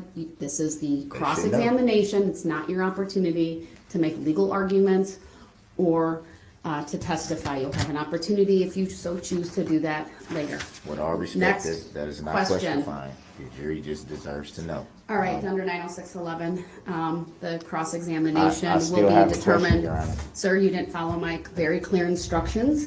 Does the state have any follow-up? No, Your Honor. All right, thank you, ma'am. You may step down. Objection to that, Your Honor. Your I was objection's not- noted. Ma'am, you I may was step not- down, and after she steps down, I will be excusing the jury for a few moments. Please rise for the witness and for the jury as they leave the courtroom.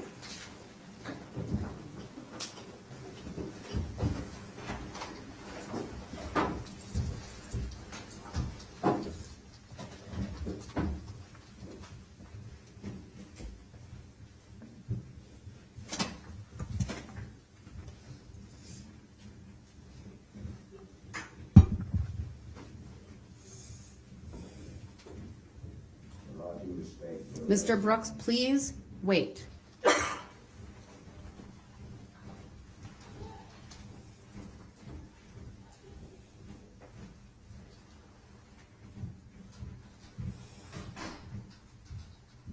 You may have a seat, everyone.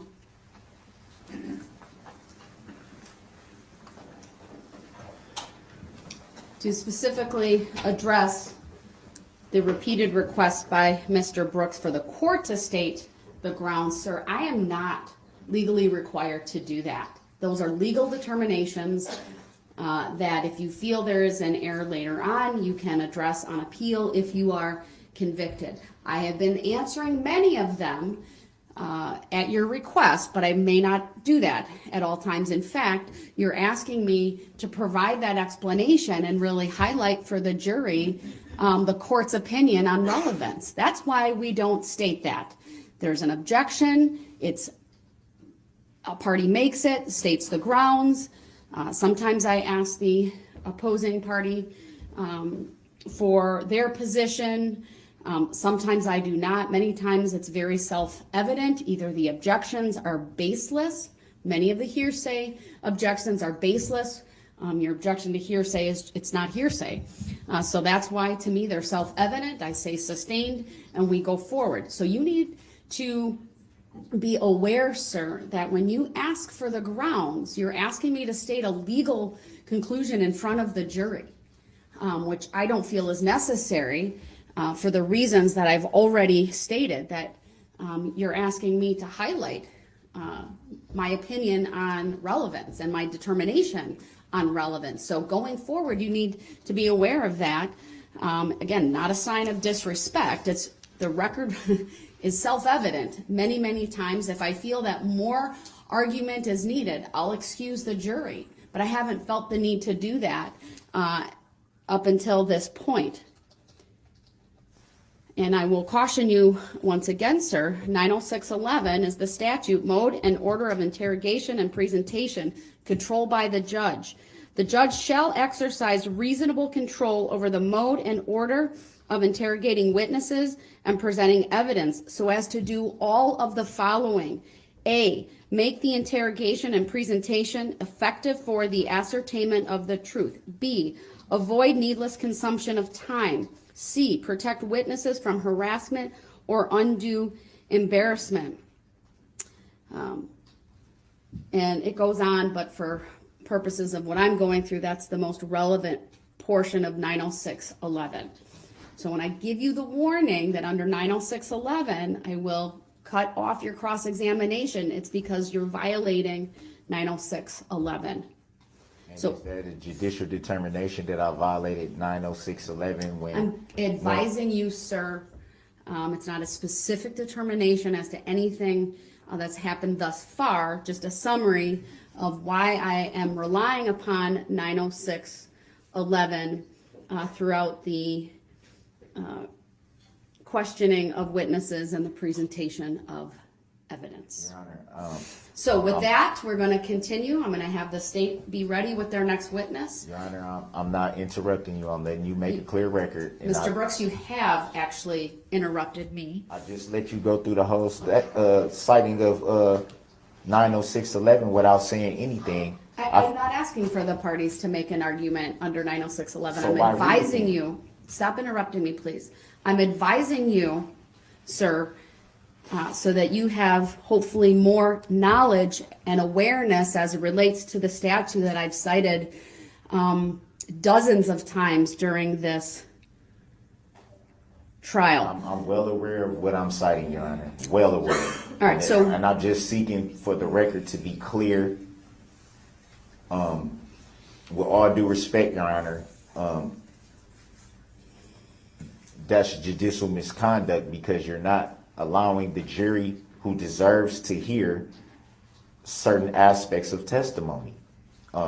Like I stated yesterday, under the Sixth Amendment, I have the right to face my accuser, which means that I can question about clearly the plaintiff being the accuser. How come I can't question about if a witness may know or have had any prior interactions or any conversations or anything of the sort with the plaintiff who has yet to show their face? Also, the reason why I was objecting the way I was is because I was trying to get to the question of the witness saying that about the four ladies in her group that were not injured. There's relevancy because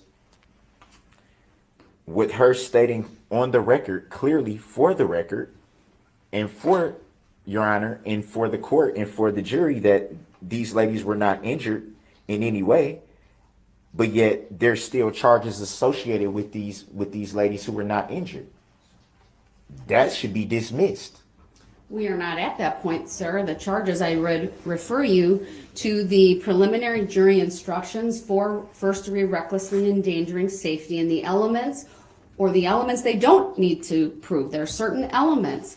And so I'm not going to have a debate with you over the law at this point. I've made my rulings as it relates to certain questions that you have asked and whether they're relevant, whether they're vague, whether they call for speculation, or a whole host of reasons that a question can be objected to. I'm not further going to address your position on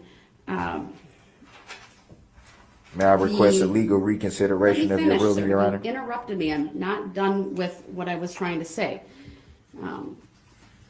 It was no way for me to know that because you paused. I'm sorry. I apologize. Just because I paused doesn't mean I'm done. But you paused for quite a while, so I wasn't sure. In any event, sir, we're going to keep going. Any error you believe I've made, you can raise again on appeal if you are convicted, but we will proceed forward. Does the state have their next witness available? Please do not interrupt. I'm asking the state a question. That's why I was just Mr. quiet. Brooks, you're interrupting. Stop. Does the state have available their next witness? We do, but could we please request a comfort break, Your Honor? I'm sorry, but we haven't gone about 2 hours now. All right, that's As long fine. as We'll they're out. take a 15-minute break. That's fine. Thank you. You're welcome. For the record, Your Honor, we haven't addressed subject matter, jurisdiction. We are off the record, Mr.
Military All right, can power. you please take the jury out?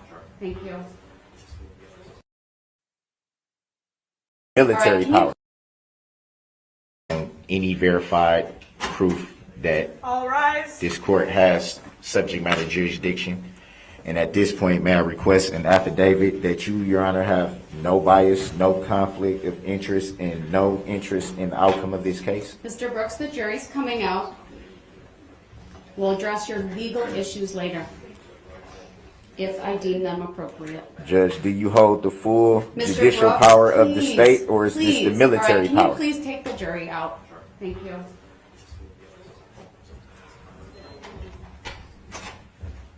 Do you hold the full Mr. Brooks, just jurisdiction? wait till the jury's out, please. I ask that you show that respect. I will. I will. Thank you.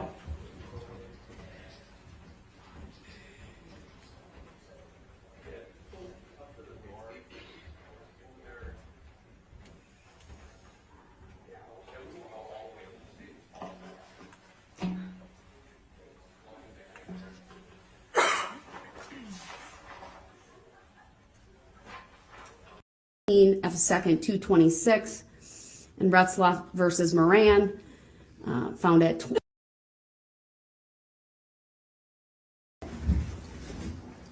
first thing I will ask you to do is to state your first and last names for the record and spell each. It's Hope Evans Jansen. It's HOPEVANS-JANSEN. Thank you. Go ahead, your witness. Thank you, Ms. Evans. Ma'am, on the day of November 21, 2021, did you attend the Waukesha Christmas Parade? We did. And you came with your family, is that correct? Mm-hmm. Is that a yes? Yes, sorry. That's okay, thank you. Just for the court report, if you could say yes or no. And was one of the people that was with you your daughter? Yes. And what was her age at the time? Her age at the time was 10. Okay. And was there a time when she was recording the events that were occurring during the parade? She pretty much recorded the whole parade. Okay. And were you present when this was happening? Yes. Standing right next to her, basically? Sitting next to her. She was on my husband's lap. Okay. And you could see her using a device to record the parade? Yes, ma'am. What type of device was it? An iPhone. And was that her phone? Yes. Okay. And during the parade, were you present when the dancing grannies were struck by the red SUV? Yes. And did that get captured by your daughter on her iPhone? Yes. At some point in time, did you turn that recording over to the Waukesha police? Yes. And prior to doing that, did you alter the content of the recording in any way? No. Was the recording that you turned over a true depiction of the events as you saw them unfold right in front of you? Yes. Like to display Exhibit 139 to the witness only, please. Go ahead. And ma'am, it should be on the screen in front of you. We're going to just play it for just a few seconds first to make sure you can look at it and identify this, that we're talking about the same video you provided in this case, okay? So yes. We'll play about three or 4 seconds worth here.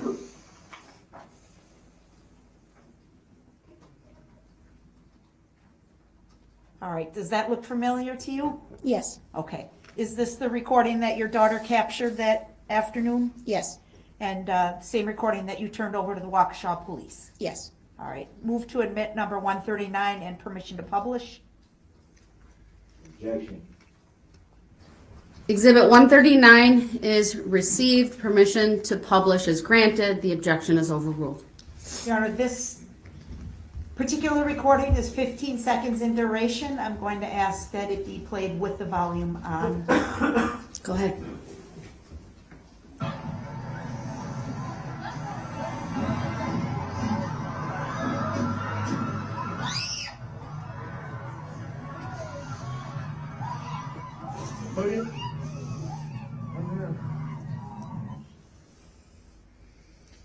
Ms. Evans, is that what you remember seeing that afternoon? Yes.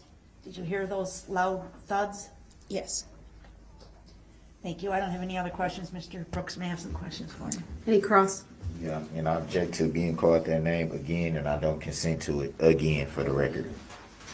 Noted.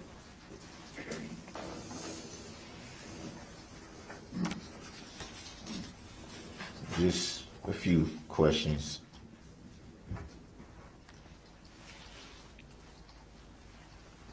Do you recall about what time you arrived at the parade that day? No. Before it started. Do you recall how long you were there before the parade actually started to get underway? Not really. I don't recall.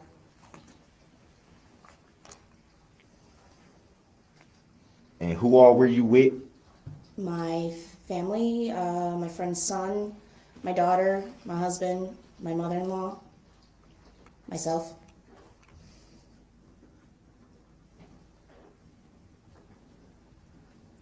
During the parade, were any of you or your family injured?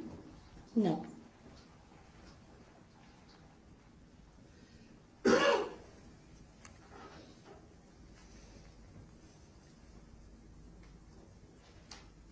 Do you recall seeing a vehicle approaching? Yes. And about how far was it from you when you saw it approaching? Roughly, like, I don't really know of an estimate of the amount distance. It was roughly when it started hitting the dancing grannies. Did you see the vehicle strike anyone before that point? No, the crowd was rather large at the parade. Do you remember the large crowd? Do you recall it being pretty loud at that point? Every parade I've been to has been loud in general, so. So it'd be fair to say that one was pretty loud. Yeah, I suppose.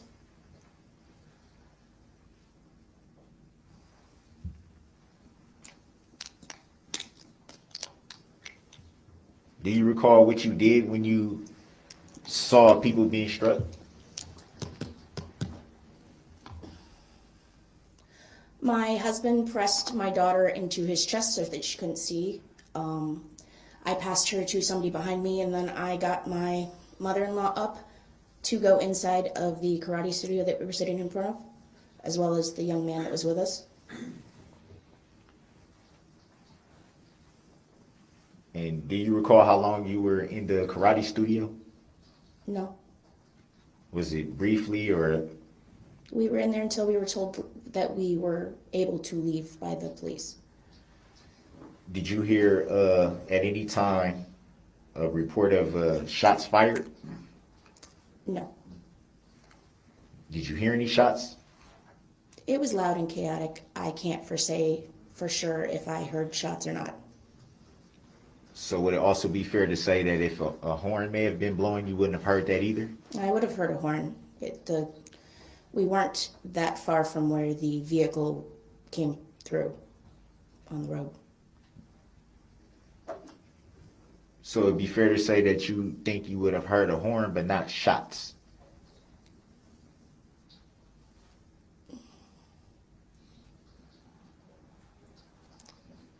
I don't know if shots were fired further down the road or if I didn't hear any shots when the car went past. No, I'm not asking when it went past. I'm saying the question was at any time. So I should have been more clear. I apologize. At any time during that moment. I don't believe I heard gunshots. I've never heard a gunshot before, so I can't really say yes or no. So it'd be fair to say you wouldn't really know what a gunshot would sound like. Correct.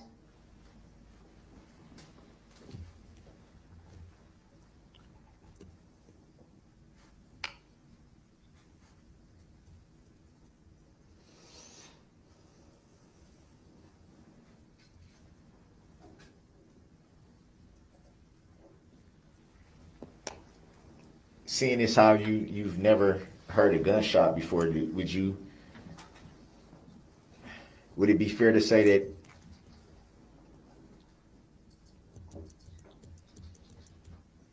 it might be really loud? I wouldn't know. I've never heard a gunshot, so I wouldn't be able to guess. Do you recall if it was any music playing? It was a parade, so Well, there was music at some point. coming from any of the vehicles in the parade? I don't recall at the moment.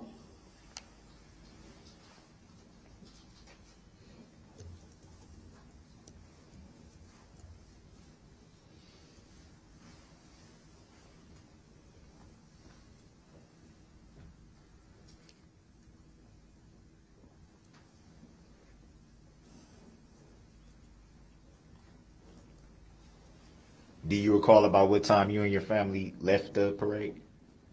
No.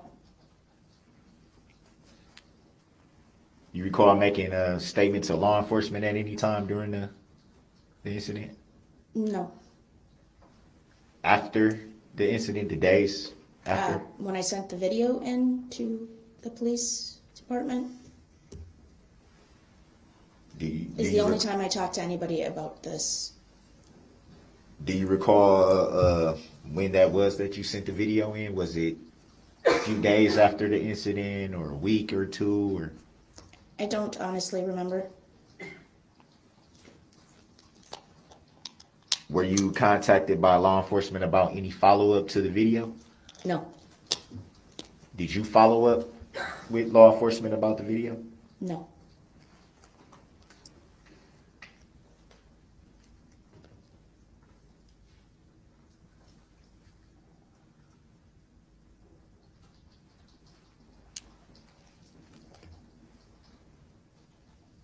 And I'm assuming at some point you took that video off of your daughter's phone. Would that be fair to say? Correct. And did you post that video footage anywhere, social media or anything like that? No. So it was just only to law enforcement that the video was shown? Correct. Never showed it to any other family members or friends at any point? Objection, relevance. Grounds?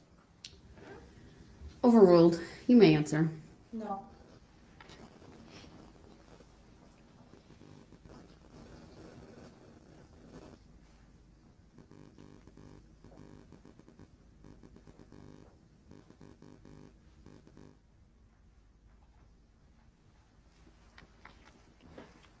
When were you notified that it was a possibility that you may be called to testify in this matter?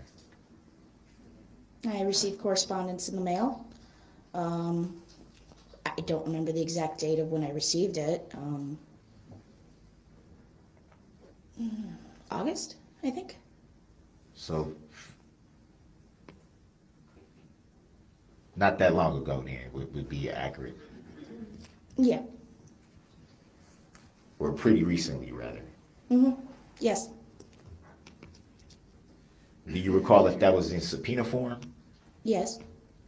Did it state by whom the subpoena was sent? The district attorney's office. Did it have a name? Susan?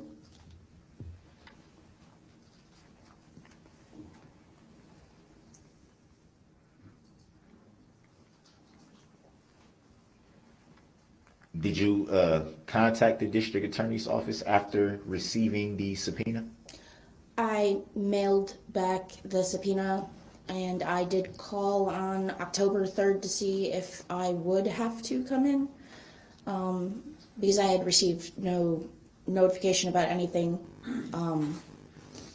I was told that I was going to receive a call back, and they did contact me to say that I was an on-call witness. So at the time of October 3rd, when you did a check to see if you would be needed is it fair to say that at that time you wasn't sure if you would be testifying or not? Yes. Did you seek to testify in this matter? No.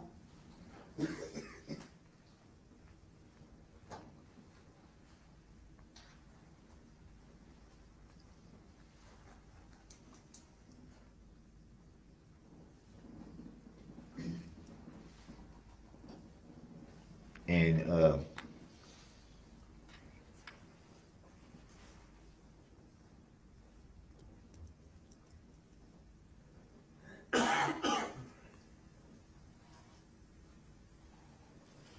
did the district attorneys ever tell you in any way that they were the plaintiff in this matter? Those words were never spoken to me.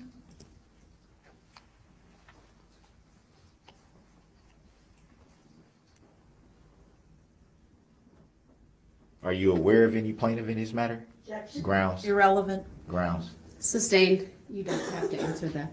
Grounds for the sustain, Your Honor. Next question, sir.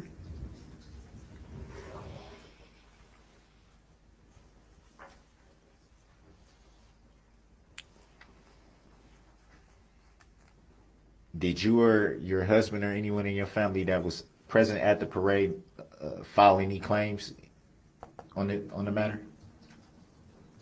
With who? Do you understand the question? Not really. Please rephrase. At any time, did you file a claim with any, I guess, the agency or anything like that No. in regards to the incident? No.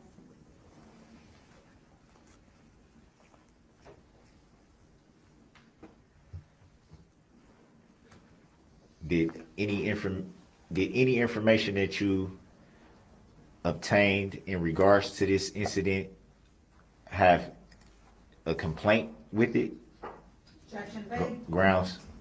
Sustained is to the form of the question. Have you ever seen any complaint related to this incident? Same objection. Grounds? Sustained is to the form of the question. Do you know of any complaint with this incident? Not sure I completely understand the question on that. What kind of complaint?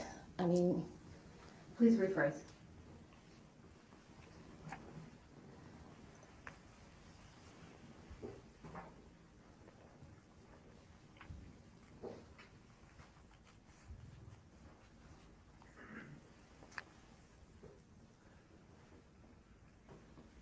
Have you ever seen any issued charges in relation to this incident? I'm sorry. Grounds? I did not understand what Mr. Brooks just asked, Your Honor. I believe he said the issued charges. I object to that on relevance grounds, Your Honor. Grounds? Overruled. She may answer.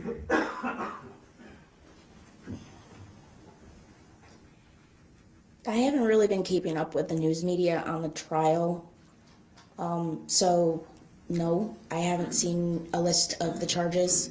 I was referring to if you had received anything from the district attorney's office about the charges issued. No.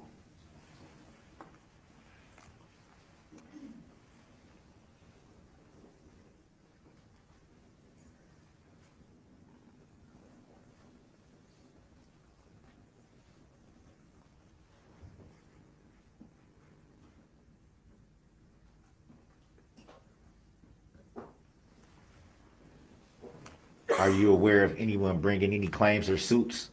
Objection. Grounds? Irrelevant. Grounds? Sustained. You don't have to answer that. Grounds for the sustain, Your Honor? Next question, please.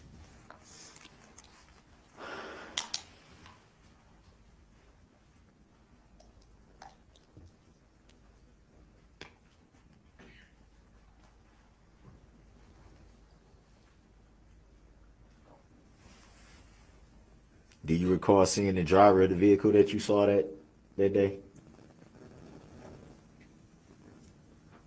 No.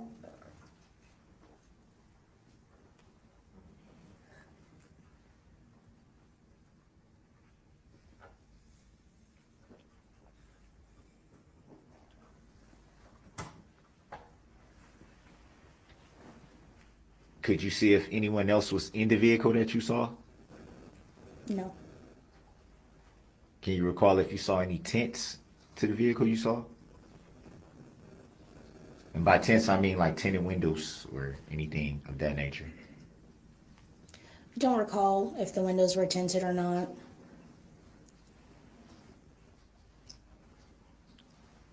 Do you recall where the vehicle traveled after it passed you?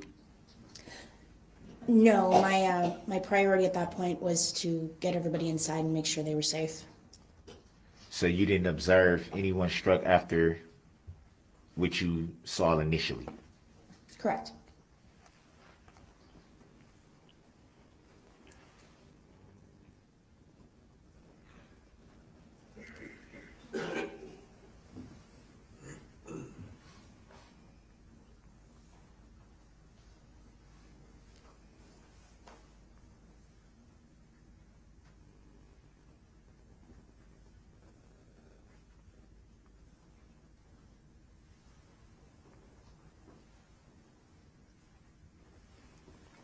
And you stated that you haven't really been keeping up with the incident, right? Correct. So that would that mean that it was your choice to do so, or you just kind of just disregarded it? Objection. Grounds. Sustained. Grounds for the sustain, Your Honor. Next question, please.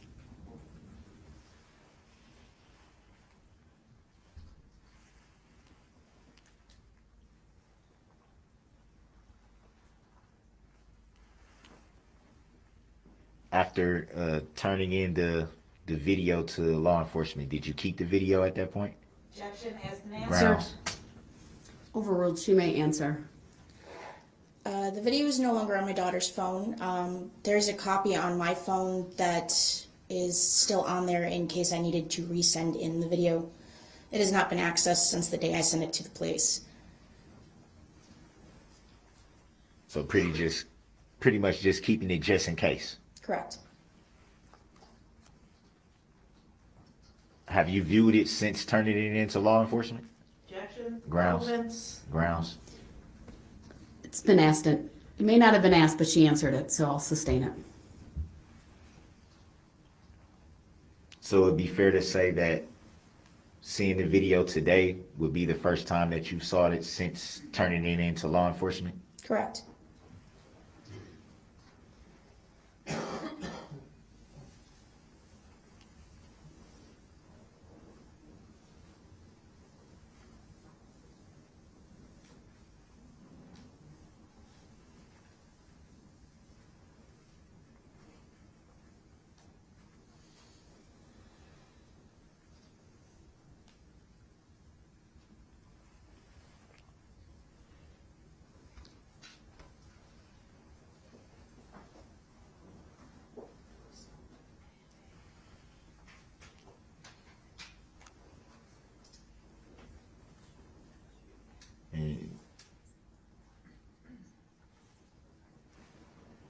Just for clarity, you are not aware of any plaintiff in this matter, correct? Asked and answered. Grounds. Is that an objection? The objection is sustained. You don't need to answer that.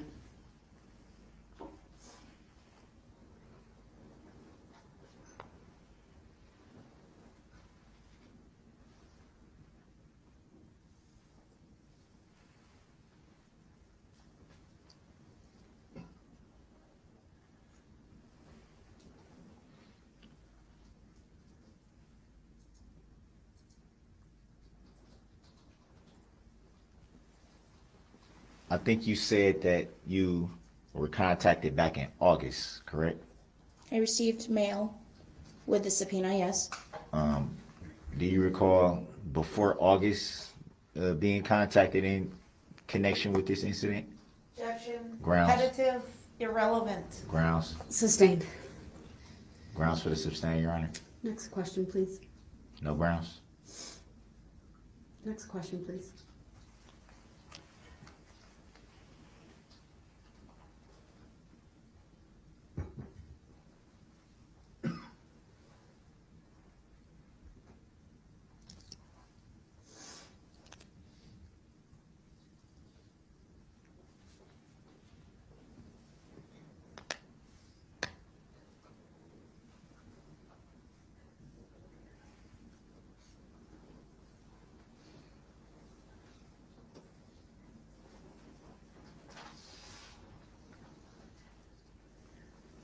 Would you consider yourself an injured party in this incident? Objection. Grounds. Repetitive, irrelevant. Grounds. Sustained. Reason for the sustain, Your Honor. Next question, please. No further questions. Any redirect? No, Your Honor. Thank you, ma'am. You may step down. Thank you.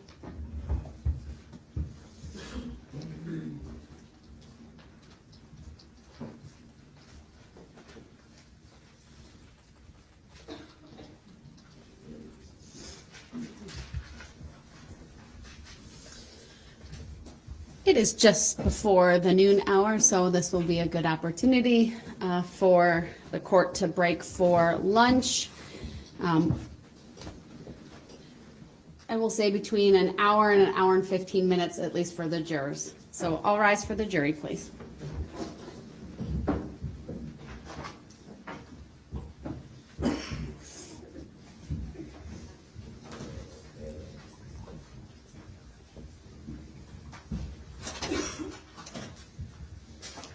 Teresa, as it relates to these, so yes, were the items provided to them? Not yet, that's what I was told. They're in the other room because they're not certified, because they're not. Well, But then he didn't I'll just- say, so then we.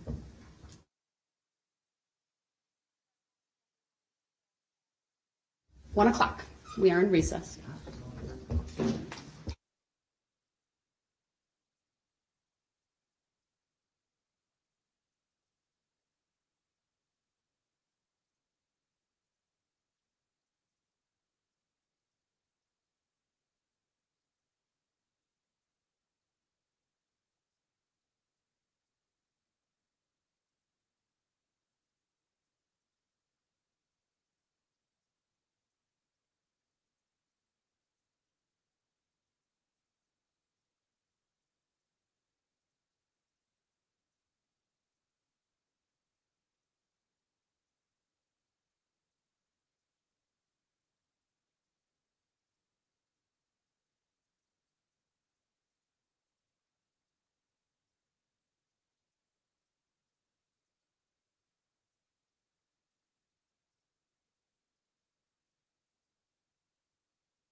right, thank you, everyone. Please be seated. State may call its next witness. State calls Master Trooper Mike Smith. Come on up, Trooper Smith. When you get to the witness stand, which is to my right, up one riser. If you would please remain standing, raise your right hand, and my clerk, Teresa, will swear you in. Do you solemnly swear that the testimony you're about to give shall be the truth, the whole truth, and nothing but the truth, so help you God? I do. Thank you. Have a seat. Madam Clerk, I'm giving you previously received 54. Right, sir, the first thing I will have you do is to state your first and last names for the record and spell each. First name is Michael, Michael. Last name is Smith, Smith. Thank you. Go ahead, your witness. Thank you. How are you employed? With the Wisconsin State Patrol. What's your job title? I am a reconstructionist with the Technical Reconstruction Unit. How long have you had that position? I joined the TRU when it was originally formed in 2008. I've been doing full-time recon since 2002. We had a unit formed based on the need for a reconstructionist that did this type of crash investigation all the time. That's all we do. A normal trooper has traffic enforcement duties. We just have strictly crash recon duties. That's all we do. How long have you worked for State Patrol? I was hired in 2000. Can you describe for us your educational background? Yes, I have a 2-year associate's degree in criminal justice, and then multiple training in the crash reconstruction field through the State Patrol. So I'd like to get into that a little bit. Can you tell us what kind of training was required to become a reconstructionist for the State Patrol? Yes, I've had over about 2,000 hours of training. That training has been done at our State Patrol Academy. We bring in schools like Northwestern, Texas A&M, IPTM, which stands for the Institute of Police Technology and Management. They come in, they're college level courses. They teach us obviously over a series of weeks. We also have specialty instructors come in for specialty fields in accident reconstruction, which can be vehicle versus pedestrian, vehicle versus motorcycle, CMB crashes, lighting studies, and a bunch of other ones. How many accident or crash scene reconstruction analyses have you completed as a reconstructionist with the State Patrol? Well, since about probably 2004, I would say till now, I average probably over 100 a year that I respond to. And these are serious crashes. They're not just, somebody driving into a mailbox. This is a criminal or possibly injury case involving criminal charges that we respond to. But probably on average over 100 a year for the last, since 2004. Did you conduct a crash reconstruction analysis in downtown Waukesha from an event that took place on November 21st, 2021? I did. When did you begin your work on that analysis? I worked with detectives from the City of Waukesha Police Department. On January 30th of this year, we actually went out to the scene to conduct a time distance analysis. Where did you go at the scene? We went to the Curry Insurance Company, which was the cameras that we decided to use after viewing all the videos. That was the best, as far as what I'm concerned, to use in a time distance analysis. It was the clearest. It provided certain things that made it necessary for me to do an accurate time distance analysis. What are some of those certain things you referenced? What we look for and what we've been trained to do is, first of all, we look for a stationary camera, one that doesn't move. So when we are viewing the video of the incident and we are, again, recording new video with the time distance analysis, that camera is in the same exact spot. That's the first thing we do. Secondly, we want to have at least 2 fixed reference points to actually see where a vehicle in this case is entering the first reference point and where it hits the second reference point. So those need to be really clear for us to get an accurate distance. And from that point, then we want to actually time or make sure the timing on the video software is accurate. And that's simply a stopwatch that we use to verify that that video is timing correctly, not too fast, not too slow. So once we have all that done and we determine those 2 points, we will bring a vehicle in, and in this case, an exemplar vehicle that matched the description, I think your make and model of the vehicle that was in the parade. We actually will have someone, me in this case, inside watching the video on the screen, seeing when that exemplar vehicle comes into the screen. When it comes into the screen where the vehicle did at the time, we have somebody mark that location out on the roadway. We then do that for a second point further down. In this case, we had 2 points. Once we have those 2 points established, then we're bringing our survey equipment out, which is a Trimble unit that you've all seen them out on the roadways and then, you know, people's homes where they're surveying. That's what we use. Very accurate instrument. Just to give you an idea of accuracy, at about 300 feet, it's plus or minus 1/8 of an inch off. So very, very accurate unit, which we use all the time for crash reconstruction. So once we have that distance, we verified the timing. It's a pretty simple calculation that we do to determine a vehicle's average speed through that particular distance that we have. And just keep in mind, it's an average speed. So it could be moving faster or slower during certain portions of the distance, but it's just basically taking that average speed through that distance that we measured. When you use that Trimble machine to conduct your measurements, did you use those measurements to later produce a 2-scale scene diagram? I did. Okay, I'd like to project for the witness only exhibit number 56, please. 56? Yes, please. Thank you. Go ahead, show the witness. Do you recognize the diagram on the screen in front of you? I do. What is it? That is the scale diagram that I created as a result of the Trimble measurements that I took out at the scene. I'd move exhibit 56 into evidence and request permission to publish. I can't see it on my screen. He's right. Oh, I don't know why. We'll need to check the cabling.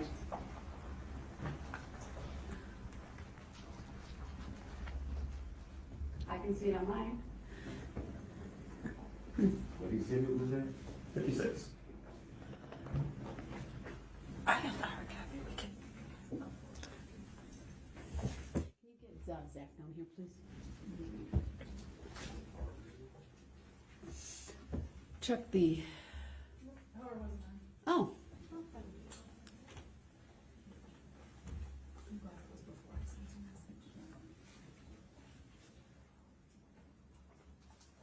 Let me know when it's on the screen in front of you, sir.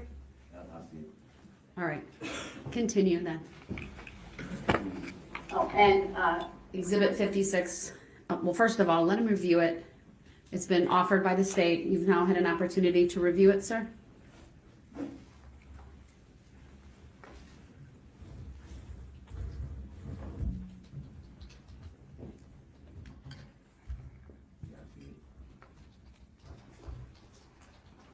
All right, exhibit 56 is received, permission to publish is granted. Go ahead. Okay, could you please walk us through what we're looking at here? Yes, again, so this would be a diagram, a 2-dimensional orthogonal, so basically looking from the top down at the area that I did measure at the time we did the speed analysis.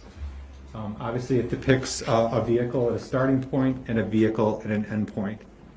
The vehicle at point A represents where that vehicle came into that east camera that was located at the Curry Insurance Company. And as soon as basically that vehicle, you're able to view it inside inside the insurance company with the representative was there, I basically told that vehicle to stop. We marked that location on the roadway, and then we continued down to the secondary point, which I determined was the crosswalk. And we marked at that point once the exemplar vehicle reached that. And that's how we got that distance of 141 feet, roughly 3 inches. Okay. And what do you do with that distance once you have that measurement? So once we have that measurement, that's one part of the equation that we need. The equation that we need, just really explain it briefly, comes from Newton's laws of motion. Force equals mass times acceleration. It's part of Newton's second law. The formula we use is velocity equals distance divided by time, and then we convert that velocity to speed. So we need 2 inputs in order to calculate the average speed of that vehicle over that distance. The first, obviously, is distance. The second is time. Now, how we get the time is we take the actual video from the incident, and we have a stopwatch, and we time it when it reaches those fixed points. And we do about 20 iterations, then we average those 20 iterations out to get a time, and that's the second part of the equation that we need in order to get that velocity or speed. Once we have that time, in this case it was 2.7 seconds, we round up and increase that time to the nearest whole number, which was 3. That's all. Why do you round up? I'm sorry to interrupt you there. That's fine. We round up always to give the benefit to the vehicle, because obviously the longer it takes to travel that distance, the slower the speed will be. So we always round up to the next number. If it was 2 seconds, we'd round up to 2.5. So it's about every half-second interval that we round up to. So now that we have the distance of 142 feet roughly and the time of 3 seconds, not 2.7, we came up with the speed of the vehicle, or average speed of the vehicle during that segment, of 32 miles an hour. 32 miles an hour as an average speed from point A to point B as they're depicted on this diagram? Correct. Witness. Sustained as to the form of the question, please rephrase. The jury will disregard the last answer. Could you please explain for us, again, summarizing what average speed you calculated and over what distance? Yes. So the average speed, very simple. We marked point A, we marked point B, we had that distance, we had that time. The vehicle speed between point A, or the average vehicle speed, let me reiterate, was 32 miles an hour between point A and point B. You mentioned an exemplar vehicle earlier. Can you maybe explain for us again the purpose of using an exemplar vehicle in your analysis? Well, when I worked with the detectives from the City of Waukesha PD, we wanted to find an exemplar vehicle just due to the type of case this was. They were able to easily locate one that was very convenient to use, matching the description, I believe the year, make, and model of the car that was in the actual parade. So we decided to use that. Realistically, you can use any type of vehicle because you're just basically looking for that object coming into that frame of reference. But just for court purposes, I think it's a little bit easier to, show the jury that, hey, we used a vehicle that was similar or the same. And in terms of this case, you used a 2010 red Ford Escape? Correct. Okay. Do you happen to know the curb weight of that vehicle? Yeah. Overruled, you may answer. So explaining what curb weight is really quick, that's the weight of the vehicle as it comes off the assembly line. So it doesn't include fuel, it doesn't include any personal items, it's just right off the assembly line. This particular 4x2 vehicle was 3,368 pounds, curb weight. Okay. And to clarify, does curb weight have anything to do with your speed, average speed analysis? It does not. Okay.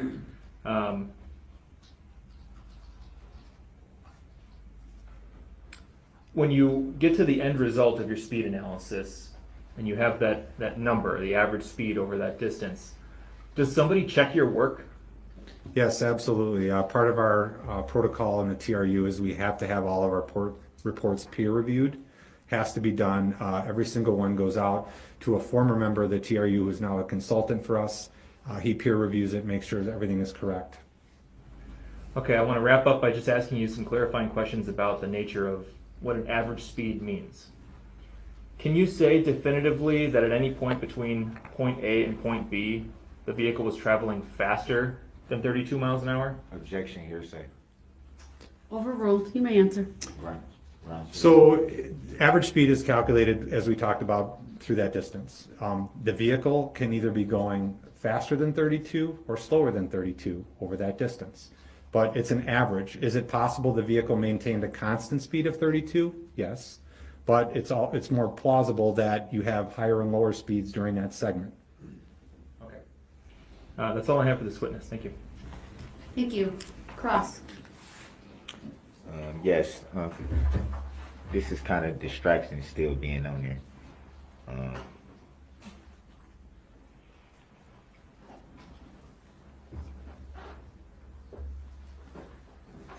From your testimony, it seems like you've been doing crash reconstructions from quite some time. Is that fair to say?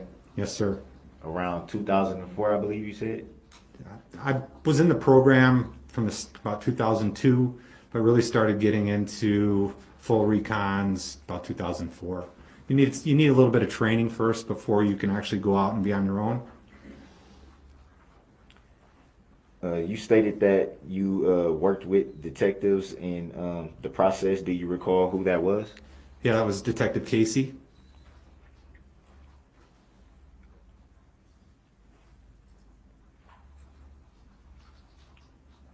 On getting the calculation of the speed, did you work with anyone on that side of your investigation? No. So it was pretty much just you and the detectives. The detective did not assist me with the speed calculation. He just assisted me with obtaining the videos and also assisted me, excuse me, out at the scene where we did the testing.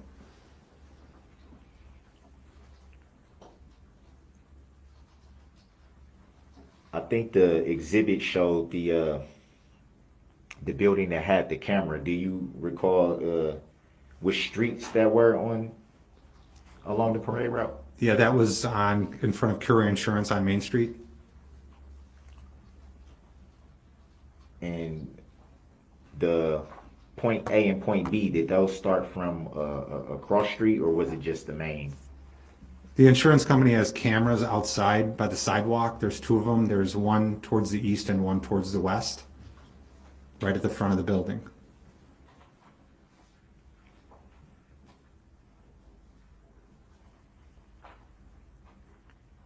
You made reference to the distance traveled in feet. Correct. I think it was 141. Correct. 141 feet 2 inches, a little bit over that. And you made a reference to the average speed. Any reason why the average speed wasn't depicted in the exhibit? That's just a calculation that we do that's included in the report. I don't normally do that in the diagram. So it would be fair to say that you created the diagram? I did create the diagram, yes.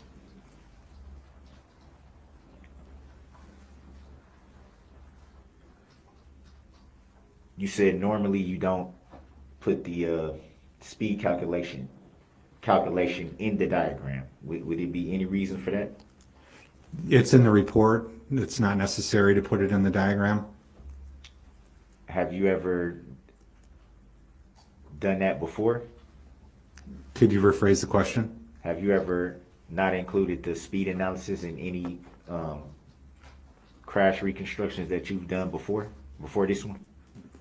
Are you referring to the diagram, or are you referring to the report? Referring to the diagrams. No, I don't. I do not put speed calculation results in diagrams. On any of them? On any of them.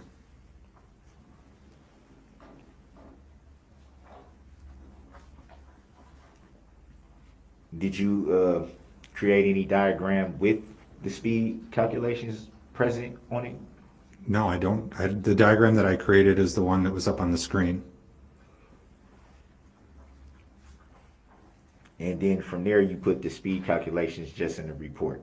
Yeah, I normally just put them in the report, yes. I don't have any recollection of putting one in the diagram.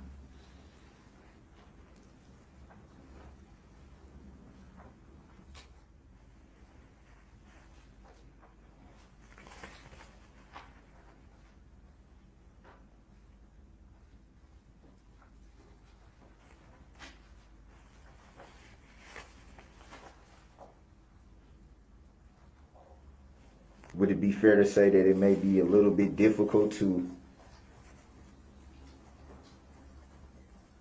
locate what you analyze for speed if it's not in the diagram? No.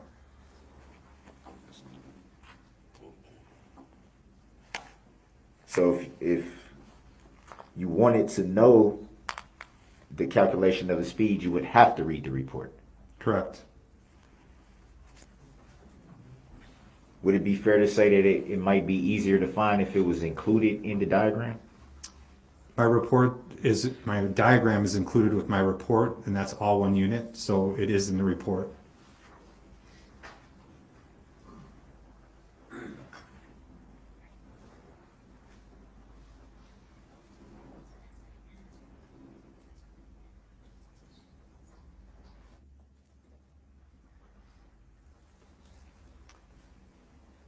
Can you explain what a S6 is?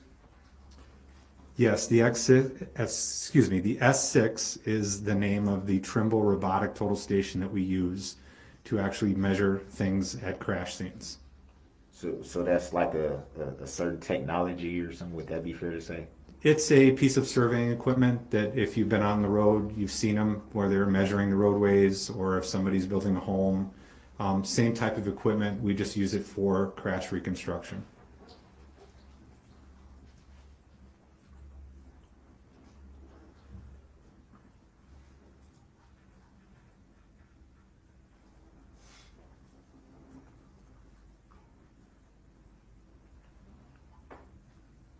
And what is a prism? Is that in direct relation to the electronic distance measuring system? Correct. The total station is one part of the equipment that we use. The prism is the other. The total station communicates with the prism through an electronic digital measuring system, which is a laser. The two pieces are needed, in this case, to collect the measurements that I collected. Not a necessary component to using the equipment, but we normally do use the prism when taking measurements. And that prism's pretty accurate, you would say? Well, the unit is accurate. What about the prism? Yeah, it's all accurate. The unit itself is very accurate. At 300 feet, it's about 1/8 of an inch either way, plus or minus.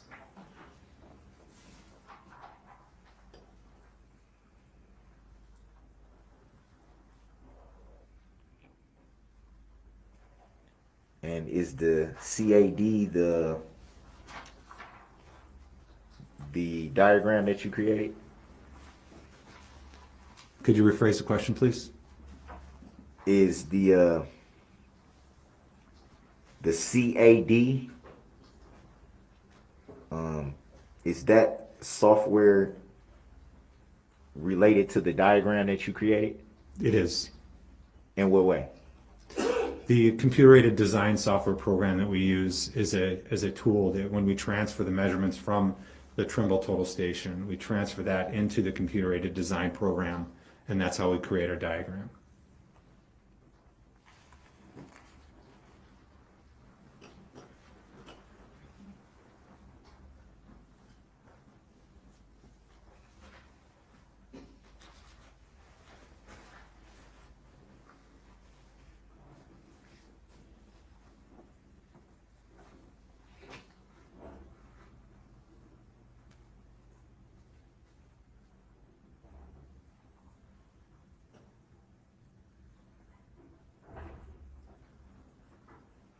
Can you explain what the 2.4 gigahertz radio technology is?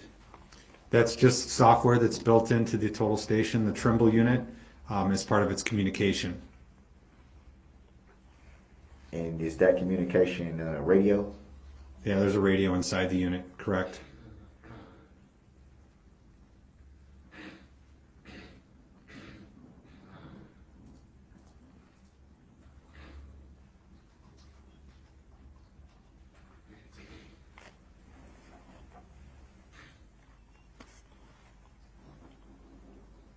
You made reference to something called Newton's Law. Can you explain a little bit further what that is?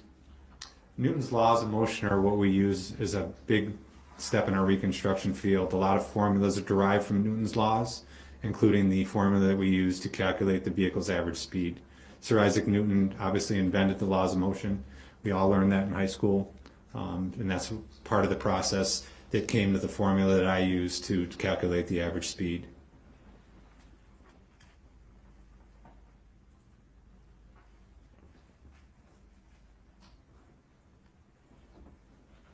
I always thought of Newton as gravity, so that was a bit of new information. You made reference to part of the crash reconstruction was finding a similar vehicle. Would that be fair to say? Yes. And you were able to find a similar vehicle pretty easily, you would say? That would have been the City of Waukesha Police Department, which found the vehicle.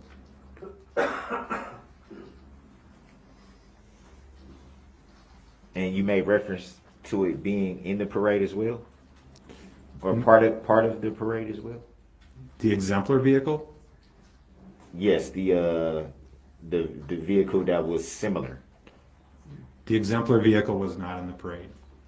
I may have misinterpreted what you were saying. And you said it was found by the Waukesha Police Department. Yes, sir.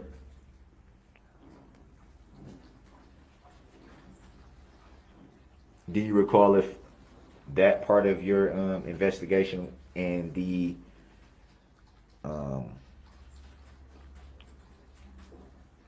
creating of the graph and all that technology that goes with that, was that part of the same day, or were they done on at different times? I'm sorry, are you referencing the diagram, the creation of the diagram? Right. No, that was not. Because it seems like a lot of technology went into getting the diagram created and, you know, different variations of that. And then also using a similar vehicle to, I guess, simulate would that be fair to say, simulate the incident?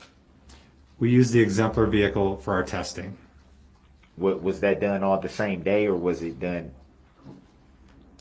Sorry, could you rephrase the question again? I'm not understanding what you're asking. Was the creation of the diagram and the simulation of the vehicle done on the same day? No, it was not. So it'd be fair to say it was a process involved in getting all the information. Correct.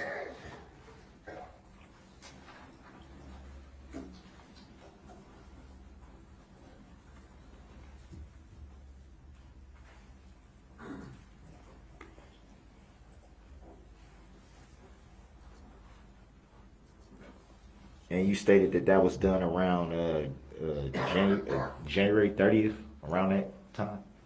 The testing was done on January 30th.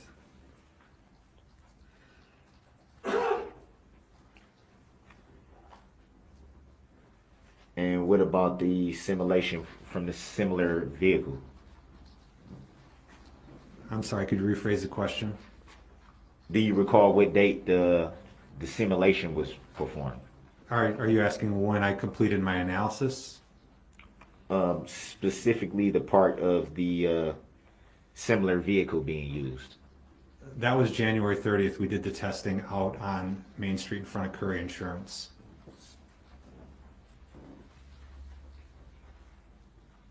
So what part of the process was done at a later date? The diagram, the calculations, the time distance analysis.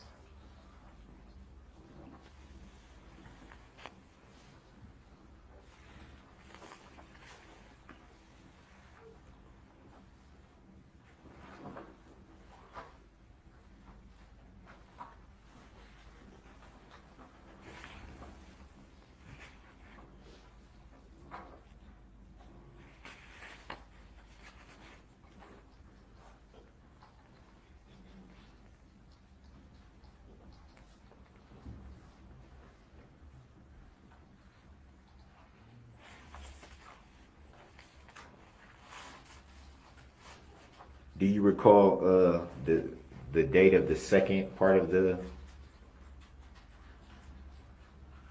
investigation? Are you referring to when I completed my reports? Yes. No, I don't know what day that was. Was it sometime after the January 30th date? Correct.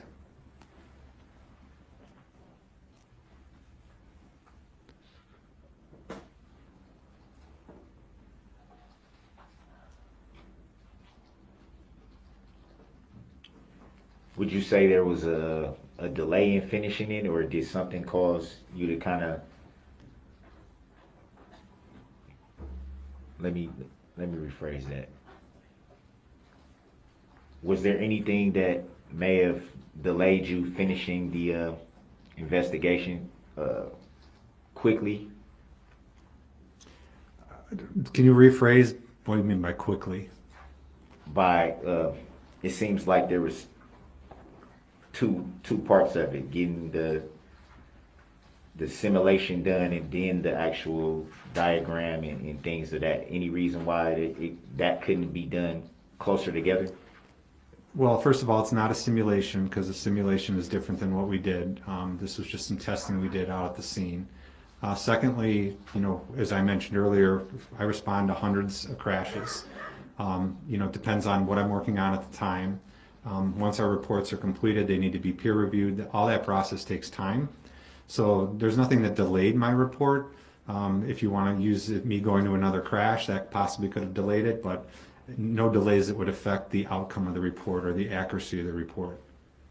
No, I wasn't going to that part of it. I was just kind of curious to what may have spaced out the dates. That's what I was really getting at. We do a lot of reports every year, and obviously we're not just doing one report a year. So every report is different. Every report requires different types of analysis. So there's really no set time on when we can finish a report compared to when we started. It just depends on what else is going on outside of our time in the office.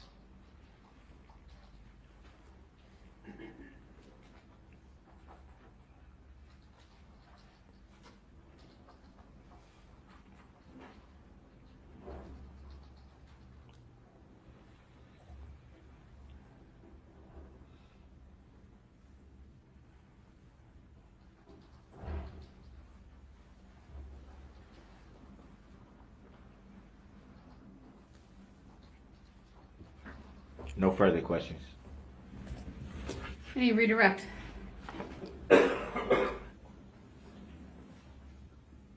No, thank you, Your Honor.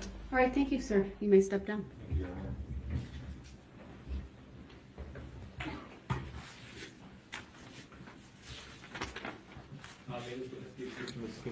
You may. Statement called. Next witness. It's going to call Dr. Amy Shield.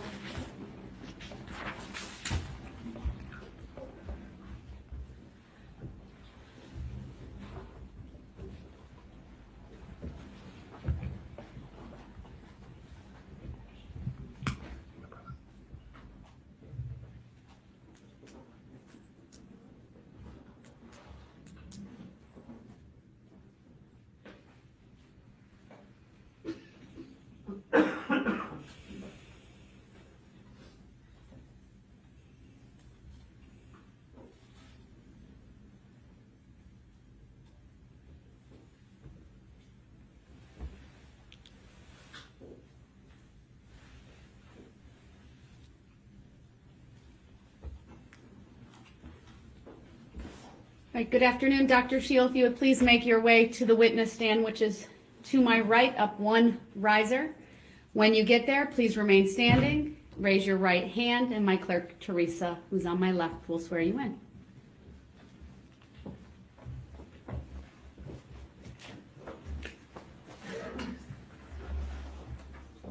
Do you solemnly swear that the testimony you're about to give shall be the truth, the whole truth, and nothing but the truth, so help you God? I do. Thank you. Please be seated. First thing I will ask you to do is to state your first and last names for the record and spell each, please. Amy Shield, AMYSHEIL. Thank you. Go ahead, your witness. Thank you. Good afternoon, Dr. Shield. How are you currently employed? I'm an associate medical examiner at the Waukesha County Medical Examiner's Office. How long have you been with the medical examiner's office? About 7.5 years. What are your duties at the medical examiner's office? My primary function is to determine cause and manner of death. And in order to do that, I often perform autopsies or external examinations, send out laboratory tests, interpret the results of those tests, compile all this information into a report, and then certify a death certificate. And is that report, what is that report called? An autopsy protocol or autopsy report. Can you briefly describe to the jury the schooling and training you went through to become an associate medical examiner? Yes, I earned my Doctor of Medicine degree from Creighton University in Nebraska in 2003. And then I completed a pathology residency in South Carolina. That is anatomic and clinical pathology. And then I did a 1-year forensic pathology fellowship, which concerns how disease and injury cause death. Then I practiced for about a year as a forensic pathologist in South Carolina. And then I did an additional year of training in pediatric pathology, which is the study of diseases and conditions in infants and children. I worked in pediatric pathology in an academic setting for about 5 years before coming to Waukesha County. I'm going to direct your attention to approximately November 22nd of 2021. Did you perform an external examination of an individual identified as Leanna Owen? Yes. I did give you 3 exhibits when you walked into court, is that correct? Yes. I'm going to direct your attention to exhibit number 62.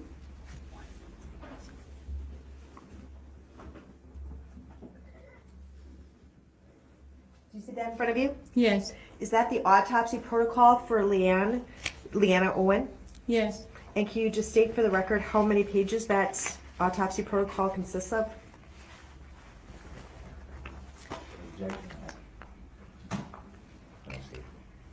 It's not on the screen. And it's not going to be on the screen. Previously provided to Mr. Brooks? Yes. Do you have any additional copies today? Any chance? I do not. We can make some.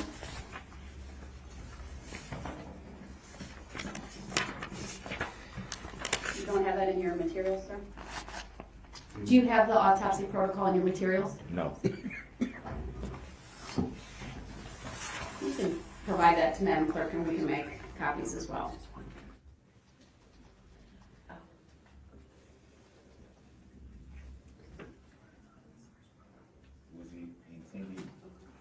Was it intended for me to have or not to have? Just so I'm clear. I can't answer that. These autopsy protocols were previously provided to the defense. All right, we'll still make copies.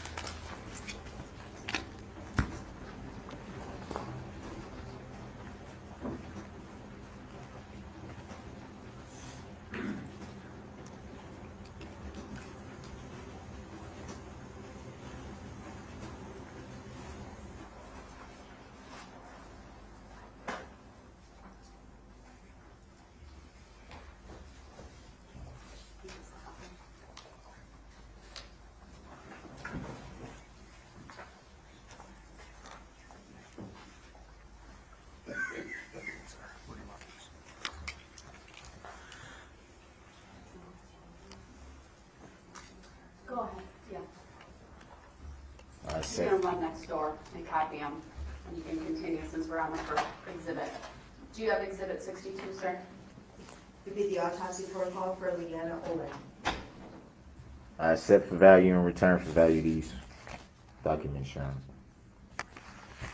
The record should reflect that the defendant has a copy of exhibit 62. Please continue, Attorney Gleason. Ma'am, what did you do in this case in terms of examinations of Ms. Owen? On November, Generally speaking, I'm sorry. okay, on November 22nd, I performed her external examination, which involves documentation of all her clothing and jewelry, her identifying features such as stature, body weight, hair color, eye color, any scars, tattoos, and then we proceed with documentation of injuries. And did you also create a summary of the injuries that you located on Ms. Owen? Yes. Okay. I'm going to show for you on the screen in front of you what's been marked as State's Exhibit 163. If you can tell me when you can see that on the screen in front of you. And I did provide Mr. Brooks a copy of both the autopsy protocol as well as the diagram that's going to show on the screen. Consent to being called that name, Your Honor, for the record.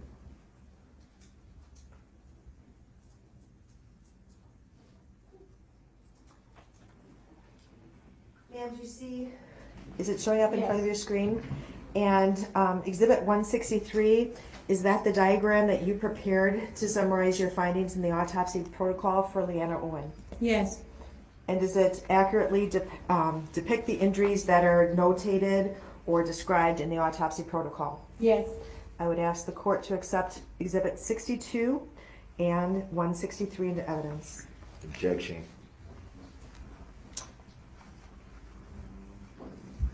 The objection to both, each objection is noted. They're overruled. Exhibits 62 and 163 are both received. Permission to publish are, I believe only 163 is what you asked me for, is granted.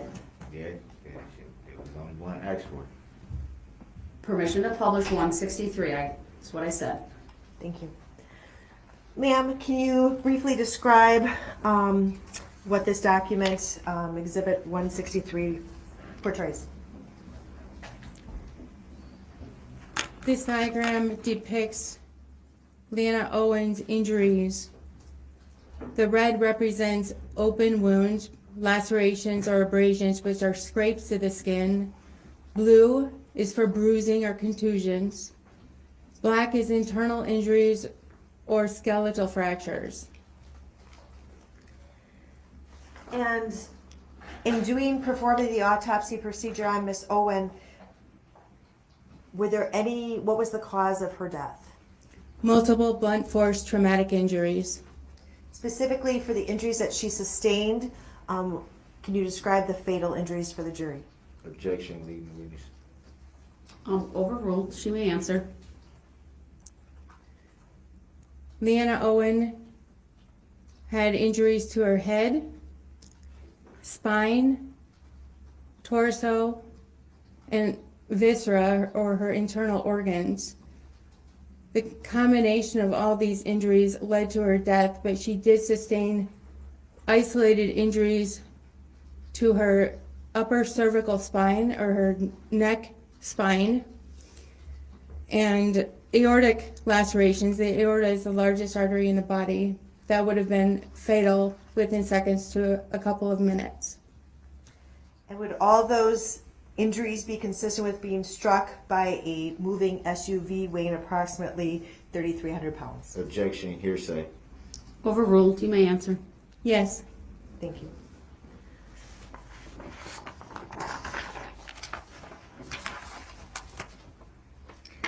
I'm next going to direct your attention to, did you perform an autopsy on an individual identified as Virginia Sorensen? Yes. And do you have her autopsy protocol in front of you, Exhibit 63? Yes. And do you have a diagram detailing Miss Sorensen's injuries on in Exhibit 164? Oh, I don't have a diagram. You do not have a diagram.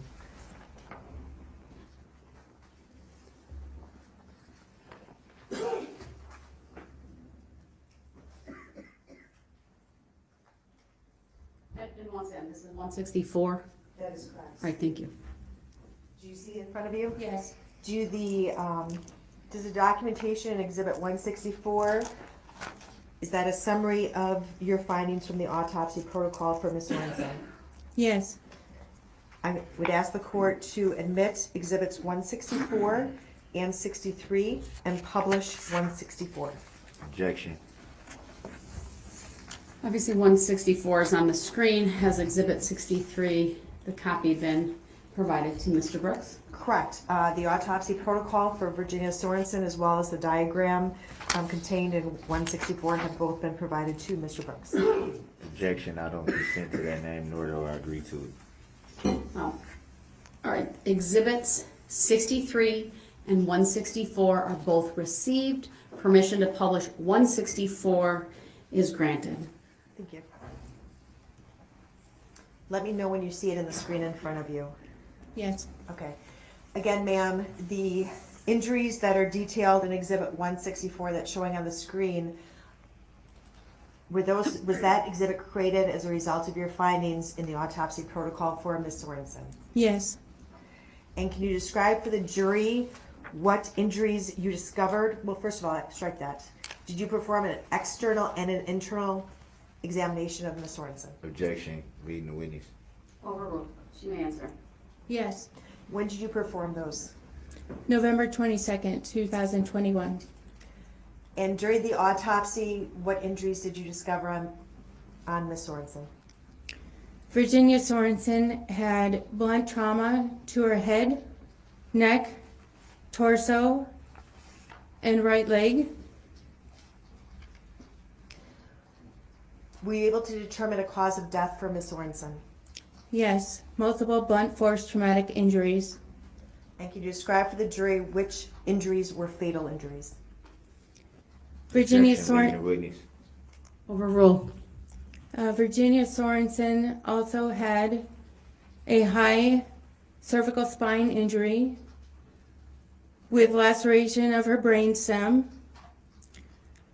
She also had lacerations to her heart, either of which would have been fatal.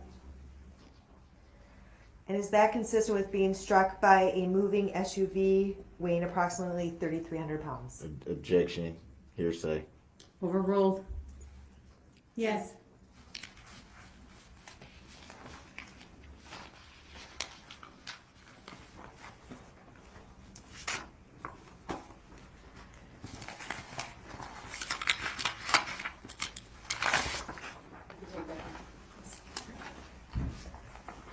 Finally, Dr. Shield, did you perform an autopsy on Jackson Sparks? Yes. And did you create an autopsy protocol after your examinations of Jackson Sparks? Yes. And did you perform, or did you create a diagram which displayed the injuries on Jackson Sparks? Yes. Do you have in front of you Exhibit 64, which is an autopsy protocol for Jackson Sparks? Yes. And I'm going to display what's been marked as State's Exhibit 165 on the screen in front of you. Objection, I'm confused. The 64 or? They reference both. Oh, okay. 64 is the protocol, 165 is the diagram. Okay, I was a little confused. And for the record, the state did provide Mr. Brooks with a autopsy protocol for Jackson Sparks, as well as a copy of Exhibit 165, which is the diagram. Ma'am? Objection, I do not consent to that name, nor do I know that individual, for the record. Please continue. Thank you. Ma'am, does Exhibit 165, the diagram in front of you, accurately show the findings that you made during the autopsy of Jackson Sparks? Yes. Okay. I would ask the court to admit State's Exhibit 64 as well as State's Exhibit 165 into Objection. evidence and publish Exhibit 165. Objection. Overruled. Exhibit 64 is received. Exhibit 165 is received. Permission to publish is granted.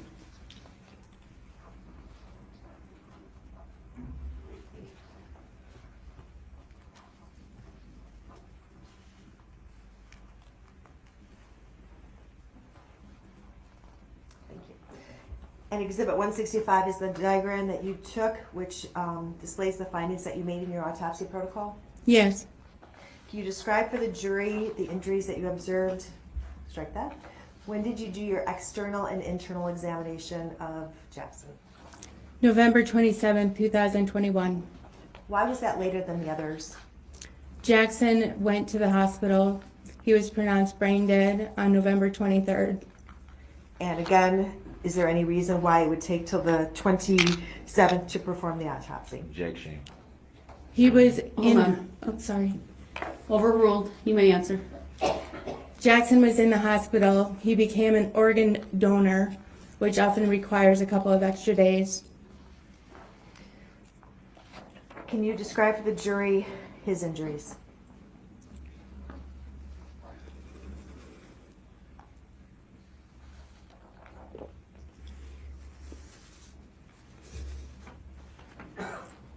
Jackson had bruising around both of his eyes. He had a large bruise to the left side of his forehead. He had undergone a craniectomy where the neurosurgeon removes a portion of skull to relieve pressure on the brain from brain swelling. That's the large oval depicted on the left side of the skull in the diagram. He had trauma to his brain. He had bleeding around his brain inside his skull. He had multiple bruises to his brain. He also had a separation of his skull from his cervical spine. And he had 2 rib fractures on the right side. What was his cause of death? Complications of craniocerebral injuries due to blunt force trauma to head. And what injuries of those were fatal? His head injuries. Would that be consistent with it being struck by a moving SUV weighing approximately 3,300 pounds? Yes. Objection, hearsay. Overruled her answer, Ms. Young. Nothing further, Your Honor. Thank you. Cross-exam. 1 second.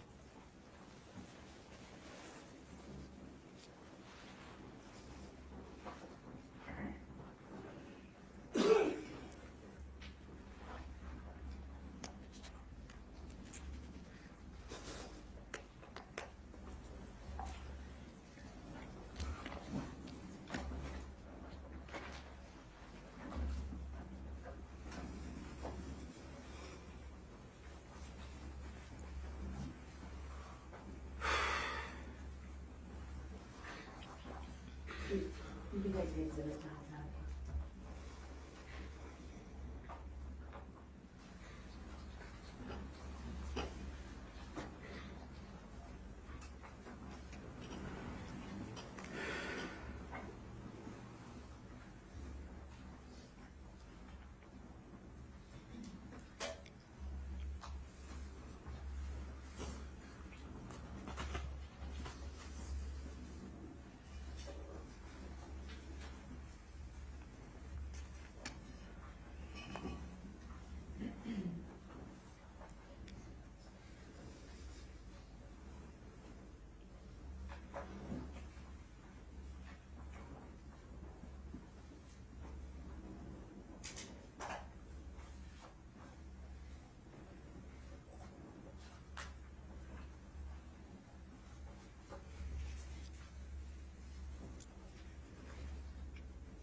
Mr. Brooks?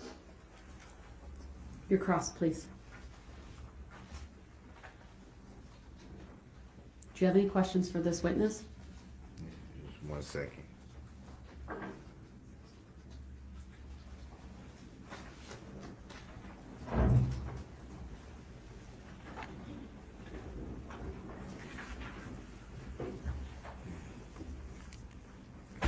I apologize to the court for taking so long.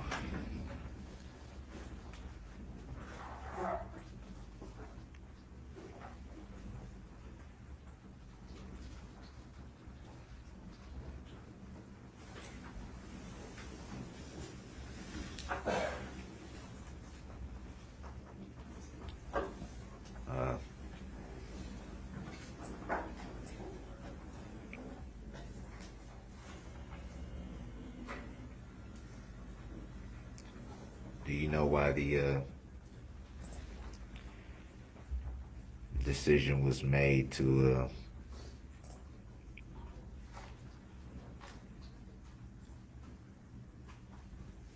why the decision was made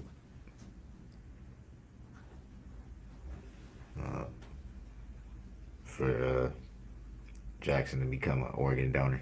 Objection is irrelevant. Sustained.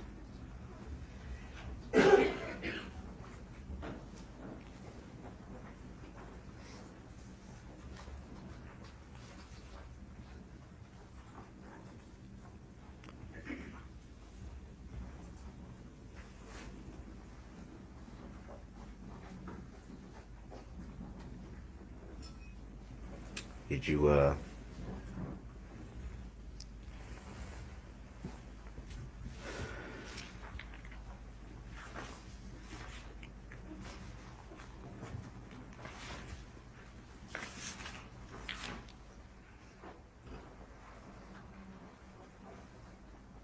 end up doing any more autopsies beside those 3?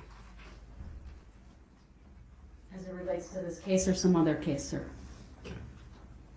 This case. To this case.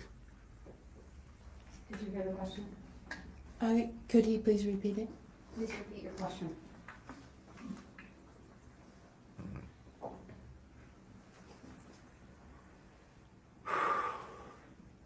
As far as this case,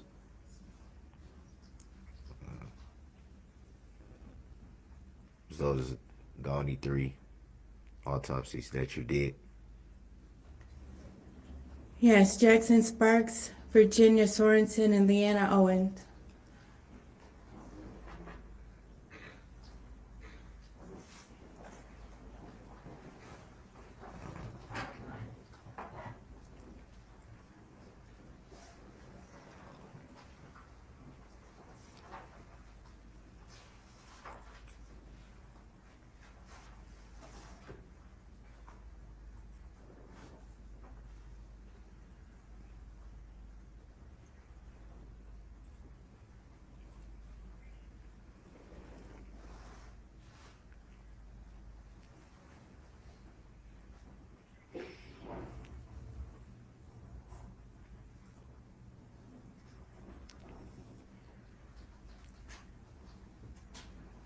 Can you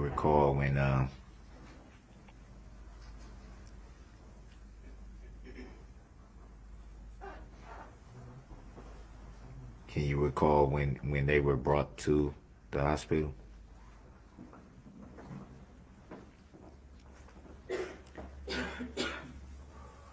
Virginia Sorensen and Leanna Owens were pronounced at the scene.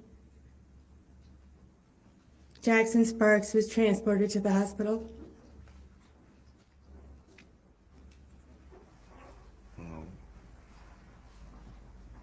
I'm assuming that's Waukesha Memorial. He was transferred to Children's Hospital of Wisconsin.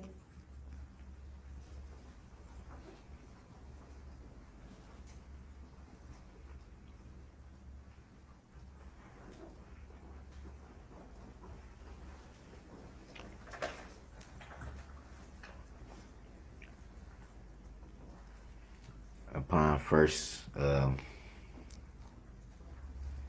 tending to the victims, were you in the knowledge of what happened?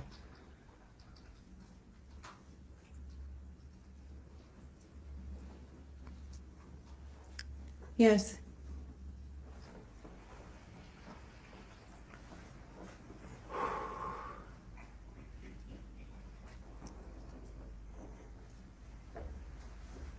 And that knowledge was given to you immediately? Could you please repeat?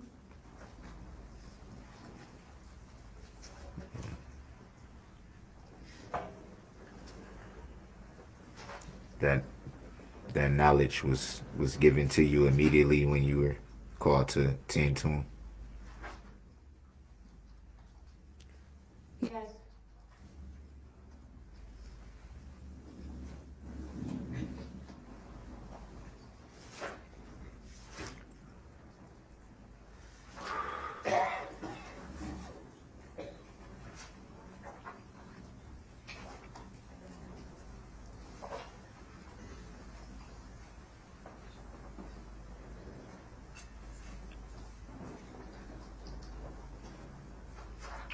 Were you called to attend to any other victims of the incident?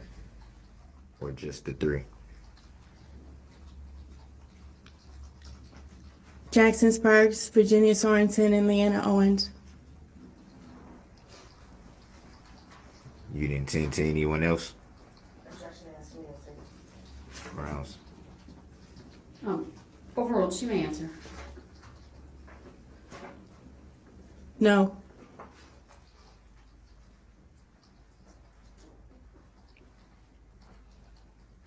No further questions. Thank you. Any redirect? No, Your Honor. All right. Thank you, Dr. Shield. You may step down.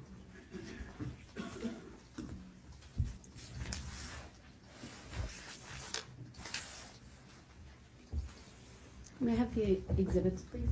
Thank you. Thank you.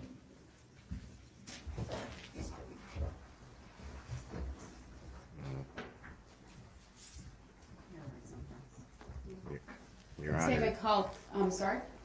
Your Honor, if it pleases the court, may I have a few moments? We can take a short break. I'll excuse the jury. We all can take about a 10-minute break. All rise for the jury, please.